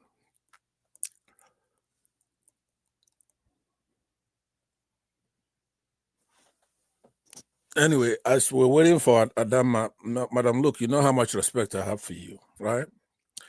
And I say it all the time. I believe that your opinion is very, very important, especially as a feminist. Now, when some of us come in and there's biblical misunderstanding, and we try it at the best as we can to clarify it, it doesn't mean we are proselytizing. We're not talking about Christianity. We're saying if the Lord says He's going to take care of you, and then He puts there that you should obey the Lord your God or do this or do that, you have to complete that so that people who are listening could understand that there are conditions or there's a faith involved, right? You can't just take it literally. Uncle Pansat, I'm about to share the video Madam Luke just sent to me. That go ahead. Once you start playing, I will stop talking. Okay, I'm playing it now. Thank you. Play.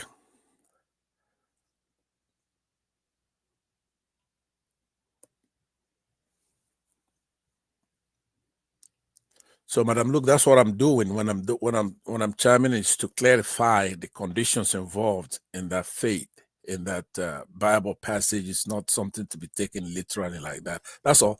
If the question is not about Christianity, you're never gonna see me raise the issue on myself. We're just responding to what's being said, and nothing you said is out of order. As a matter of fact, that's your opinion. I said the one that pertains to women, the wives, it's not for all women, it's for wives.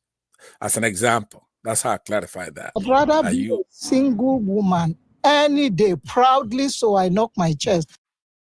I can never be submissive to a man. Neither my 6 daughters. Submissive, total bullshit. I'd rather be a single woman any day proudly, so I knock my chest. Marriage is not visa to heaven. Why do you think is your wife a lap dog? If you want an Alsatian dog or a lap dog, a poodle that you say, sit down. Two very good people can get married and the marriage won't work. There is something, the love of money has destroyed us in this country. In the Western world, you find the true definition of love, particularly with the whites. I try as much as possible to put in 110% into my marriage. I went to a Thai restaurant for 3 months to learn how to cook Thai cuisine. I went to an Indian restaurant for 3 months to learn how to cook. And the damn man still goes out to cheat.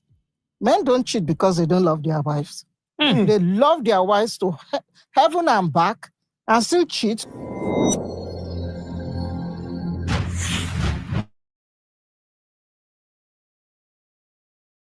All right, please let me take it first. Okay, please. I want Madam Luke. Madam Luke, who do you want to take it first? Hold on. Don't start that stuff. Okay, go ahead. I'm not gonna be here on like I said. I'm not gonna argue with Madam Luke. I like Madam Luke a lot, so and she knows that.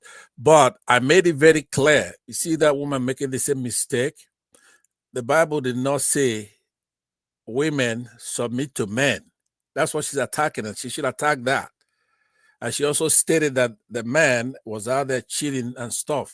But if, like I said before, if you look at Ephesians 5:22-23, especially 22, says, wives, submit yourself to your own husbands as you do to the Lord. As you do to the Lord, right? The Lord doesn't come commanding you around, bossing you around like you're inferior. So there's analogy there. There's an allegory. So it says, Uncle Pastor, hold on, please, hold on. Uncle Pastor, wait, I just want to say something. This has a lot to do with Madam Luke. Madam Luke, you are permitted to interject with Uncle Pastor anytime you want relax, to. Go ahead, Adama, relax. I'm almost done. What I'm saying here, I'm trying to look at the Bible. That's what we're talking about. Now, what she's saying, I agree with her on that. That has nothing to do. That's why I'm only carving out what the Bible says. It didn't say women submit to men. I thought I made that very clear earlier. Now, if you listen to her again, she's going to tell you my daughters and myself, I'm not going to submit to any man, right? Of course, we're not talking about women submitting to men. He's saying, wives, submit to your own husband. It's emphasized, not just to husband, say your own husband. Now, also, though, but when you go to that Ephesians 5:25, then it says, husbands, love your wives, just as Christ loved the church. So that man cannot be cheating and have that voluntary commandment. It's a commandment, but it's voluntary, right? So if the man is out there cheating and doing stuff, that's not the way Christ loved the church. Christ didn't cheat on the church. So, but it doesn't. Only when you bring it to biblical, we're gonna use we're gonna defend it. But if you're just talking about human social relationship, obviously she's right. Women are not supposed to submit to men. Along with that, I'm a feminist with Madam Luke on that. I don't want that. That's not what the Bible says. Yeah, you have to know who's talking to whom and on what occasion. It's very important. So that's very important here. And then the other hand of it is there's a reciprocal thing, which gives the woman the love from her husband to protect her and do all kinds of stuff, cleanse her and wash her and do all kinds of stuff. Sacrifice yourself for your wife because she's going to be submitting to you. But it's not the submission that we have in the dictionary. This is not an act. This is something that goes on. It's an attitude. So it's very, very important. Now, this exemplifies what I'm telling Madam Luke. Madam Luke, what I'm saying to you is not that Christianity, we should come here and convert you over. Christians don't do that. You're not going to be forced into Christianity if you don't want it. But if you're talking about the Bible, we're going to try polemics as well. I use polemics myself. Everything is not just being on the defensive. I do go on the offense because everybody has faith. Now, what do you believe in? For example, you're going to go to work tomorrow. You have faith that you got a job to go to. You have faith just like we do as Christians. So those things, because you have faith, that job is going to be there. If you employ the same faith in Christianity and do what's asked of you, do the right thing. Don't come with the attitude to beat down Christians, for example. I'm just not going to stand here and have you do that because, first of all, it's a mistake. It's unwarranted. It's not necessary. I have respect for you.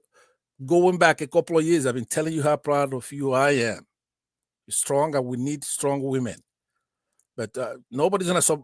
No woman is supposed to submit to any man. That's not what the Bible said. It says submit to your wife. I mean to your husband. Excuse me. So that unless there's something else, you play that again. Could you play that again so we could listen to what she said in light of what I just said? Please play that again. It's a short clip.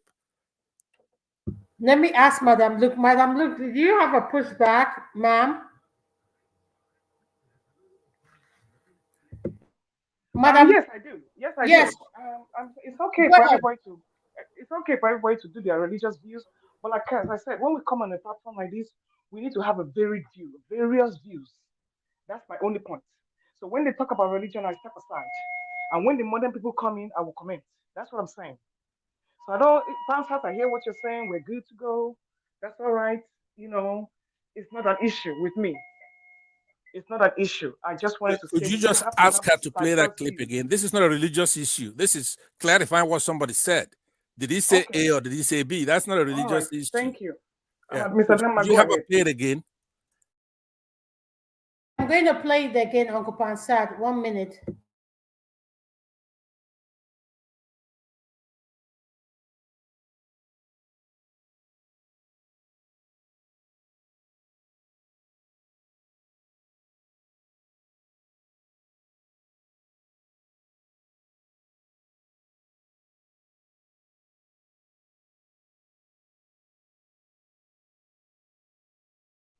And Mr. Dama, while you're playing it, that was not the whole clip because the woman actually defined what submission is, which is what many people cannot do.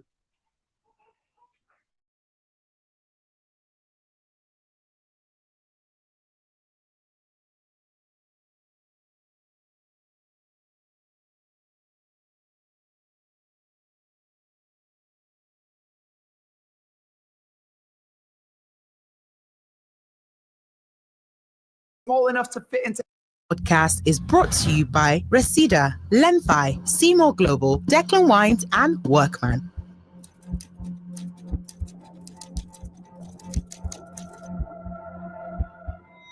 Welcome to season 6 of the Honest Bunch podcast. Gen Z go talk say is giving what is Fast supposed to forward. give. Now, say the theme for this season now patriotism, statesmanship, and family. And now waiting with the 7 now. We thank God for inspiration, and we also thank you for your support. Please share and recommend to your friends, and continue to comment because whatever we curate is for your viewing pleasure. Now, it is also important to thank our sponsors because these people stand for our back. They believe in our integrity.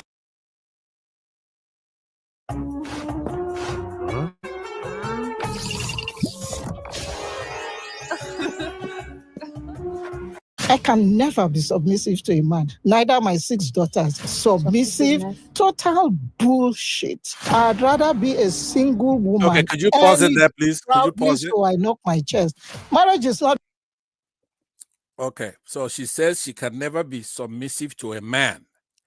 Now, I posted on the private section the biblical verse. Can you click on that and I'll read it myself? I'll read it, just the 22nd verse.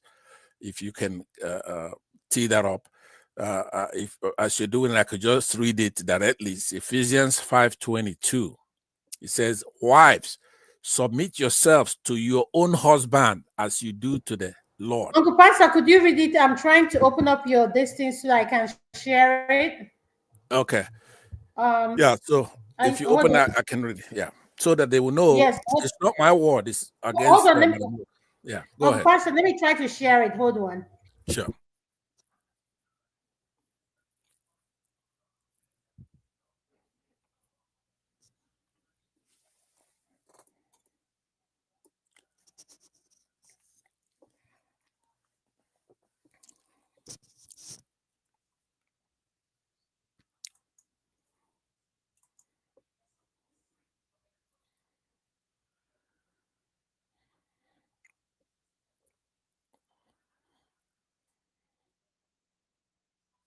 Pastor, I can't share it, but go ahead. Go. Okay.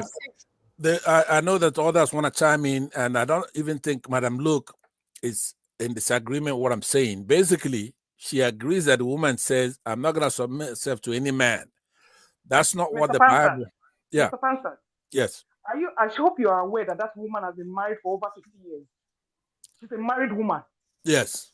I I go don't know ahead. how long but she did mention her husband, Any that he man, was meaning cheating that any around on man, her. including husband, Yeah. that lady has been married for over 50 years. She has great grandkids. Right. So let me just put that out there. Okay, no, that's what I'm saying though, because it's there is a front hand and back hand to that stuff. Because in 25, he says, "Husbands, love your wives just as Christ loved the church." She did mention that he's been out there cheating on her. They're not operating in the realm of the spirit. They're not operating as Christians. They're not doing what the Lord said. Both of them, right? It's a voluntary thing. Of course, if he doesn't She is reciprocate. married to a Muslim, sir. She is married to a Muslim. Okay, then. See, now, She is a there's a Christian. problem right She's a there. Christian married to a Right, Muslim. right. But remember, the Bible, it also says that it doesn't matter if your husband is a believer. Actually, the Bible goes on to say, then from your behavior, from the way you do things, you could then win him over to the Lord. Right? If you read the entire thing, that's actually what it points out to. Here we go again. Here we go Yeah. again. What the problem do you have with that? It's Why are not we? me. What are we? You What are can't. we? You What are can't. we? It's not me. It's the Bible. What are we winning? What are we winning over here? What are we Okay, winning over? that's what I'm saying. Listen to me. Okay, when the Lord left, there's somebody he left, but he sent here. That particular person is the Holy Spirit. Okay, so it's not like the Jesus Christ just left and they're gone. When Jesus Christ left, then he sent over the Holy Spirit, right? So the Spirit guides you. Because well, anyway, I'm not going to expand it. All I'm saying to you is this: there's a condition, there's a commandment, and it's voluntary on the part of the woman to love her, to submit to her husband. She doesn't have to. If you don't, then you're going to have consequences of what you're experiencing between the two of them. Now, in his case, according to her, he's been messing around. We don't have any proof of that, right? It's possible that she's accusing him of something he didn't do. Probably did it, but let's just say. But on the other hand, you go and you marry a Muslim, more than likely you could marry 5 wives. You follow what I'm saying? You know what you're getting into before you get into it. Or maybe he converted later on, which means you weren't doing what's supposed to be done in order for the spirit to be there. You chase away the spirit once you see. By the way, you could abuse the Lord Jesus Christ as much as you do here. You could abuse God himself, right? There is one entity that you cannot abuse. Now, once you do that, I'm going to tell you what the consequences are. And that's the Holy Spirit. As we're here talking now, you may get upset with me or you get upset with Christians and you abuse the Holy Spirit. Once you do that, then you have eyes, but you can't see. You have ears, you can't hear. So no matter what I say, you're not going to be able to hear what I'm saying. So that's why a lot of people don't know that when Jesus Christ ascended to heaven, he sent the Holy Spirit who is here. And it guides us every day. Every day, there's no doubt about that, right? A lot of people, you go to church or something, he's going to help you pick out where you sit. Maybe next to you is going to be your future husband. But not only that, you drive on the highways, you fly to Nigeria, you fly back. The Lord is guiding you, whether you like it or not. That's just the way it is. There are over 7 billion people on this planet. You don't know more than everybody. Now, should people be encroaching with religion and trying to tell you what to do? Of course not. Now, should we interpret what somebody said and see if it matches up with what the Bible says? That's what I'm doing. I could care less, like I said. I don't want to get into the organization or the way God does his thing. That's none of my business. All I'm saying, though, if we're looking at a script and we're looking at what was said, who was it said to? What are the conditions that were said? So we're actually looking at it in literature. But that's Okay, not the so only. Uncle Pansat, Yes. you've been the one speaking. Yes. Madam Luke, do you have a pushback to Uncle Pansat before I go to Mr. Obe? Yes, please. Go ahead, ma'am. All right. Mr. Pansat, sugar me. I don't have any problems with what's going on here. And like I said, you have taken us from the place I want to go. It's not about the Holy Spirit. It's not about what the Bible says. She's screaming. It's not about what the Bible says.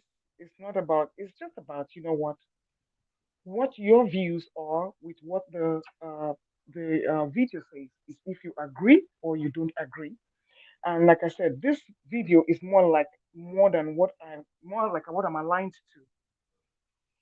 So that is what I'm more aligned to because I know that lady personally and I know what she has done with her life. If we could listen to the whole video, you will see where she defined what submission is. And that is where we did not get to. So anything you're quoting biblically is lost on me. I am not a follower. I'm not interested. It's your views, and I respect that. But I just want to share that this lady's views are more aligned with what the modern views are, and I align with it.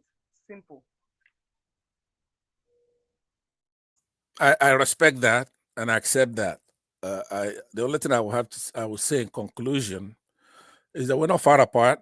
If we're listening to what she said, now you added some nuggets that she's married to a Muslim. Muslims are allowed to marry 4 wives or more if you can afford it more. So you can't accuse somebody who his belief is that he could marry more than 4 wives as messing around. He could mess around. It's his belief. When you get into anything like that, and of course I sympathize with that. I believe it's wrong. I believe it's wrong. Now, if he said to her, for example, so we don't have all the information, right? If she says to him, "Look, I know I'm a Muslim. I'm gonna get married to you, but I only want 1 wife. Period. Even though I'm allowed more." And then she goes into marriage with him, and then he keeps doing that. Then that's deceit. That is unfair. We don't know if that's what happened. And that's beyond the scope of what we're talking about. All we're saying is this: according to anybody who's going to quote that verse, that Ephesians 5:22, submit, it's not inferiority. It's like people submitting to the Lord Jesus Christ. It's a willing, you're giving yourself to Christ to be the head or the authority.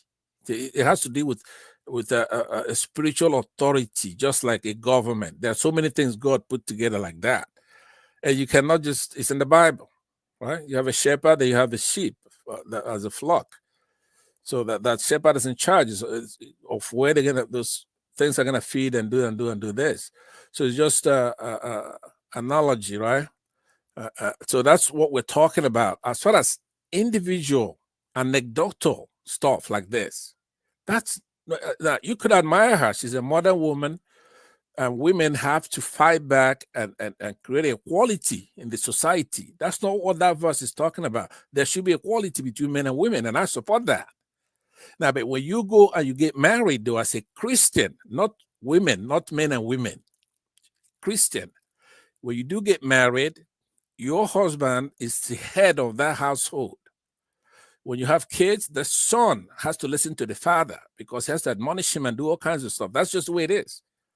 Now, that wife or his has to submit to him, not as a one-time thing. It's an attitude. You have to create that kind of household. And he's supposed to sacrifice himself for her. Now, remember when the Lord came here, there's only 2 things that he reduced all that 10 commandments to. Number 1, the 1 to 4, like I said earlier, is the love for God. You have to love God, that God, right? And then the other portion of it from 5 to 10 is that you have to love your neighbors like you love yourself. Once you do that, you won't do a lot of those things. You won't steal from yourself. If you love somebody like yourself, you're not going to cheat around on yourself, right? Have you ever seen somebody, maybe you go into your bedroom, there's $100 bill sitting on your desk, and you steal it from yourself? You're not going to do that. So that's the spiritual angle of that commandment, bringing it down when Christ divided into 2: love that God, the Lord that God, and then love your neighbor like you love yourself. Now, what's wrong with that? So that's what I'm trying to say to you. If you are gonna quote that Ephesians, you have to know who is addressed to. It's not addressed to women. It's not addressed to a girlfriend. It's not addressed to mothers. It's addressed to a wife, the relationship he has to have with his own particular husband, he has to submit to him. Okay. Yeah, so that's all I'm saying. I quarrel with nothing else. I sympathize with Adama, the lady. Yeah, go ahead. Yes, go Adama, yes, Adama, please. can Yes. you give me a minute, please? Go I will ahead. just add to what Go ahead. Ansad said. I personally, I have nothing against Christians, and I have nothing against Muslims. Neither do I have anything against traditional believers. I am just floating. If we are having a conversation like this, yes, it is true that it's supposed to be women's segment, but as you can see, it's only Miss Madam Luke and probably the moderator, the woman on this platform. So I don't know. I don't think it will be entertaining to just leave it for two of them to run the show, and that is why you see men sometimes they will just substitute. Not that they are trying to take the place of women. I don't think any of us here is Bobrisky. We are all strong men. So we're just trying to. But if we have women occupy the platform, I don't think you see any man here, right? So, but when it comes to religion, like I said earlier, I have nothing against any of this religion. If we are having a conversation like this, it is okay to hear from a Muslim perspective. It's okay to hear from the Christian perspective. It is okay to hear from the traditional perspective or viewpoint. And also for those that don't believe in anything, atheists, or those that just want to live their life like in a secular world, it's okay to hear from anybody. I will not say because Pansat, for example, is taking note to the scripture, then I will be triggered by what Pansat is saying. No, no, no, no, no. I don't think should be doing that, right? Everybody should be given the chance to say. It's actually an educating platform where, for example, I don't know much about Islam, but if I hear someone from the other side, bring their own perspective, I might learn something from it. I'm not an atheist. If I hear an atheist saying something, I might learn something from what they are saying. So I say this to appeal to my sister, Madam Luke. Nobody is trying to impose any religion against anyone here, or trying to run the show based on a particular religion. I don't think that is what anybody is doing here. Somebody said something about from the video you shared. The woman said that those that know how to love are the white people, and I laugh. Okay, so white people know how to love more than African men or more than African people. The same white people wrote the Bible for you. The same Bible that you are criticizing. Because in the Bible, it is written that you as a woman should be submissive to your husband, not to men, to your husband. So let's differentiate between being submissive to men. You don't just go on the street and be submissive to every dick and whatever that you saw on the road. It's talking about making reference to your own husband. So the same white people you are saying that they know how to love better than the Africans, the same white people wrote the Bible that you are criticizing. And I'm not referring to Miss Madam Luke now. I'm referring to the lady on the video that Dr. Adama shared. Um, Talking about let's even talk about um, the submission thing. In Islam, it is recommended that a woman must be submissive to the man. In Christianity, it is also recommended or commanded that a woman must be submissive to the husband. Traditional belief also support the idea of a woman being submissive to the man. So you cannot have your traditional wedding, especially if you are Igbo. I don't know about other religion, but Igbo and Hausa, those I know them very well. I know their marriage, right? But when it comes to Yoruba, I might not say much about that. These two tribes now, you can't have your traditional wedding, you as the woman, without being symbolically submissive to your husband. They must Same give in him the your rights. same in Yoruba. Thank you. Exactly. So, whatever way you are coming from, Could you in land your Igbo, point? Could you land your point? Mr. Obe needs to okay, speak so that we can in focus Igbo on the traditional system now, you must be made to kneel down and give the drink to your husband. That is a sign of submission. In Hausa, you must kneel down as well. You must actually like kneel completely, maybe sat down before your husband self. So Yoruba can do just already here. So whichever way, unless you want to give your hand in marriage by yourself, right? That is the only way you can run away from this, right? And if you think it has anything to do with religion, then you are getting it wrong. It has nothing to do with religion. It is how nature wired it. Once a man, your husband, the person that you are living with, sense that you are not being submissive to him, you dare not expect that honor that he was charged to be given to you. And when he's not responding with that honor, then there will be problem. Then everybody will go his way. And this is how I don't want to call her name Iyabo or something. That is how they will now come out and be saying, oh, but we are not from the house. We did not witness what transpired between her and between both of them. I mean, she and her ex-husband. So we don't want to judge her or judge the ex-husband, right? But I don't think somebody like Iyabo, they should be a role model to anybody. That is my own personal opinion. Thank you so much, Eken. I appreciate you. Mr. Obe, what's your final state submission? You've been here. I'm giving you 10 minutes to speak, sir. In fact, I had tried to join, but in fact, the schedule could not help me. I tried to follow up at every given point in time. I think I saw the first video, and so much distraction. You know, it's holiday, and everybody's talking us here, short at work and all that. It's all good.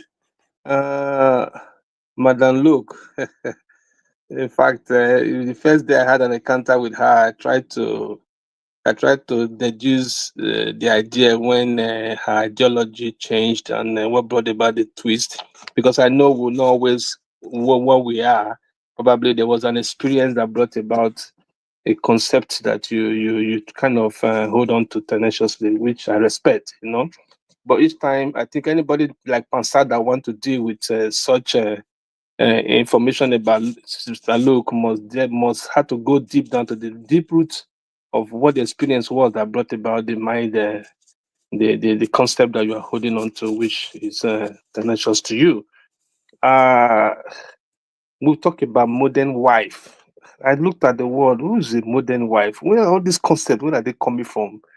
We just keep defining modern wife. What is the meaning of modern wife?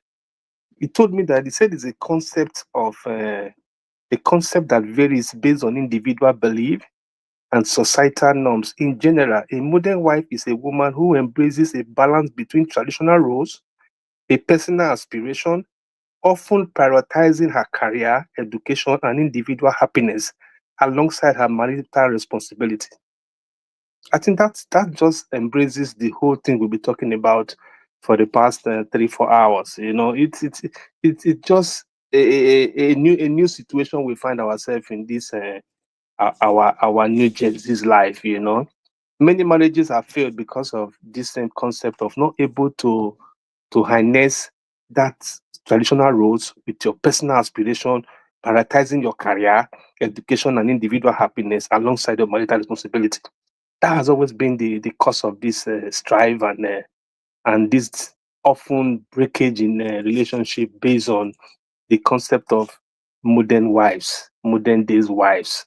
You know, in our mothers' days, not as if our mommy didn't work. Oh. Some of them were career women too. They were able to handle situations with daddy in alongside with his career too, and they never failed. You know, not many of them were housewives or were traditional farmers or were living the traditional life of just give birth and take care of children while the man do the hustling. No, And I knew my mommy worked all her life before she retired, and alongside gave birth to 6 children. I mean, alongside built career together. At the end of the day, the home stayed to the end. But what is happening to us today, modern wives, we've not been able to harness that concept of marrying those concepts together to achieve this home that we are talking about. I think most of us have an experience of a second marriage because of these same submission issues. Like We like have like like like, like Ekene said, eh? we have like 2 minutes left. We've Okay. gone past our normal hours. Right, like Ekene said, it's just it's the break. Once the submission is gone, it's gonna be strife, it's gonna be struggling, and it's not gonna last. Because a man is a man. Even talking about the Igbo and Yoruba, the Benin is worst. In our own case, you know how we reverence women now, and once you are the other way around, the way they also will deal with you at the end of the day. So I think, and we have to the submission thing. It's more of traditional role than even the societal present day modernization, because there are so many things you swear to at the end of the day when you are doing that marital ceremony, that you say, okay, you will do this, you do that, you will do that and do that, and you have to hold on to it. In my own tradition, if you begin to do nonsense outside, your children will be dying before your face. You will be bringing misfortune to the home. The Okay. husband will begin to fall down. So many things will happen. At the end of the day, you will need to break Thank apart. So many things happen with that traditional role that we're forgetting at the end of the day, and we are so modernized with instead of living our life like the Westerners who does not have a culture. This evening, lastly, this evening, I was surprised to see a family who came to see their loved one in the hospital here. When they came in here, and I noticed that the mother was calling the wife of in fact, the husband, there is a mother and father, not knowing that two of them were separately married. So there's a wife and there is another man called the husband of the other one. But the way they live, I didn't know that they were actually separated. I didn't know till today, and they've been here for like almost 1 year in this facility because of the way they live their life. We are not like them. It's going to show in our own at the end of the day to show that this man is a stepfather or is a stepmother, or this one is this and that and that. We've not grown to that level, and we're trying to be like them. And that is where we are cutting it. And that's where we are missing it as Africans. Thank you. Thank you so much, Mr. Obey. Madam Luke, what is your final submission so that we can call this to an end? Madam Luke, are you there? Oh yeah, I hear. So it's enough time for me to go back and go and visit my GP 2025. So, everybody, see, this the problem with life in this world, and that's why I have a problem with religion. People telling me I should go and find out what the background is before I do. I was born in a Christian home, and the type of things I saw in a Christian home does not give me any courage to remain a Christian. So I get rid of it. My father was Protestant, my mother was Catholic, and she's still a Catholic to today. So I've gone to churches and I have no joy, and I don't want to believe in faking myself. It doesn't give me any satisfaction whatsoever. And you have churches all over Nigeria with all the garbage they preach. It does not show in your lives. So why would I want to believe such a religion? This same religion was what they brought with the Bible, colonized your whole forefathers, and you still kept it. No, not a shame. Anyway, let me leave that alone. And you're coming to preach me submission and all this and all that. Sorry, I don't believe it. It's not. There's nothing traumatic that went into my life. No, no, no, no, no pastor cannibalized me or anything. It's just that I found religion as a concept a bunch of nonsense. Shut up, child. A bunch of rubbish. You know. So, as to round up, this is my thing. Please do you. Like I said, I usually don't go where I have such topics because these topics have been flogged and overflogged and overflogged, especially on this forum. Every time it's either submission or something. So find partners that befit you. I will never have a relationship where I will be seen as less than as a partner, and I've never done it. Okay, my mom did not do it. My sisters did not do Oh, it. So I don't come from that kind I of gave him already. I don't come from that kind of background. So you do you and help yourself. Is all I'm going to say. For if you're a Catholic or whatever religion, you follow people who are like you. I will never venture into such places. So that is why when I see such places and they don't reflect my views, it's a trigger for me. So I will learn to avoid those places in the future. Thank you, my people. Adane, I sent videos to Dr. Damages when you were away. I never knew that probably you didn't see them. I've not Um, seen them. Two I'm videos going like to that. send. I'm going to send my. He has my email, so Okay. he can forward it to. You can forward it to him, and I'm going to start highlighting my emails where people can Okay. forward me any information or Yeah. something they would like for us to discuss in the segment. But that one had to do with a man in a situation, the woman beating a man. You need to play it so that people will see. Okay, no problem. I'll get in touch with him. I will get that together. I just want to say I say thank you to every of our panelists that came to this platform. Madam Luke, Uncle Pansat, Mr. Obe, Mr. Kandu, and Ekene, Mr. Kene, and Mr. Chim, and my favorite Uncle Pansat. Thank you for everything you do. And Femo, I really appreciate you, and Man of Prestige. Thank you all for joining us at this segment. My own final submission is this is let us learn to be patient, tolerant with one another, in regardless of where we find ourselves in life. Submission is something I believe if you are with the right person, it will happen naturally. Submission is not making you less of a woman or making the man less of a man. We are, in order for me to listen to you, you have you have proven to me that you have the qualification, and at the same time that I can trust in your judgment. So please, I just want to applaud to our viewers.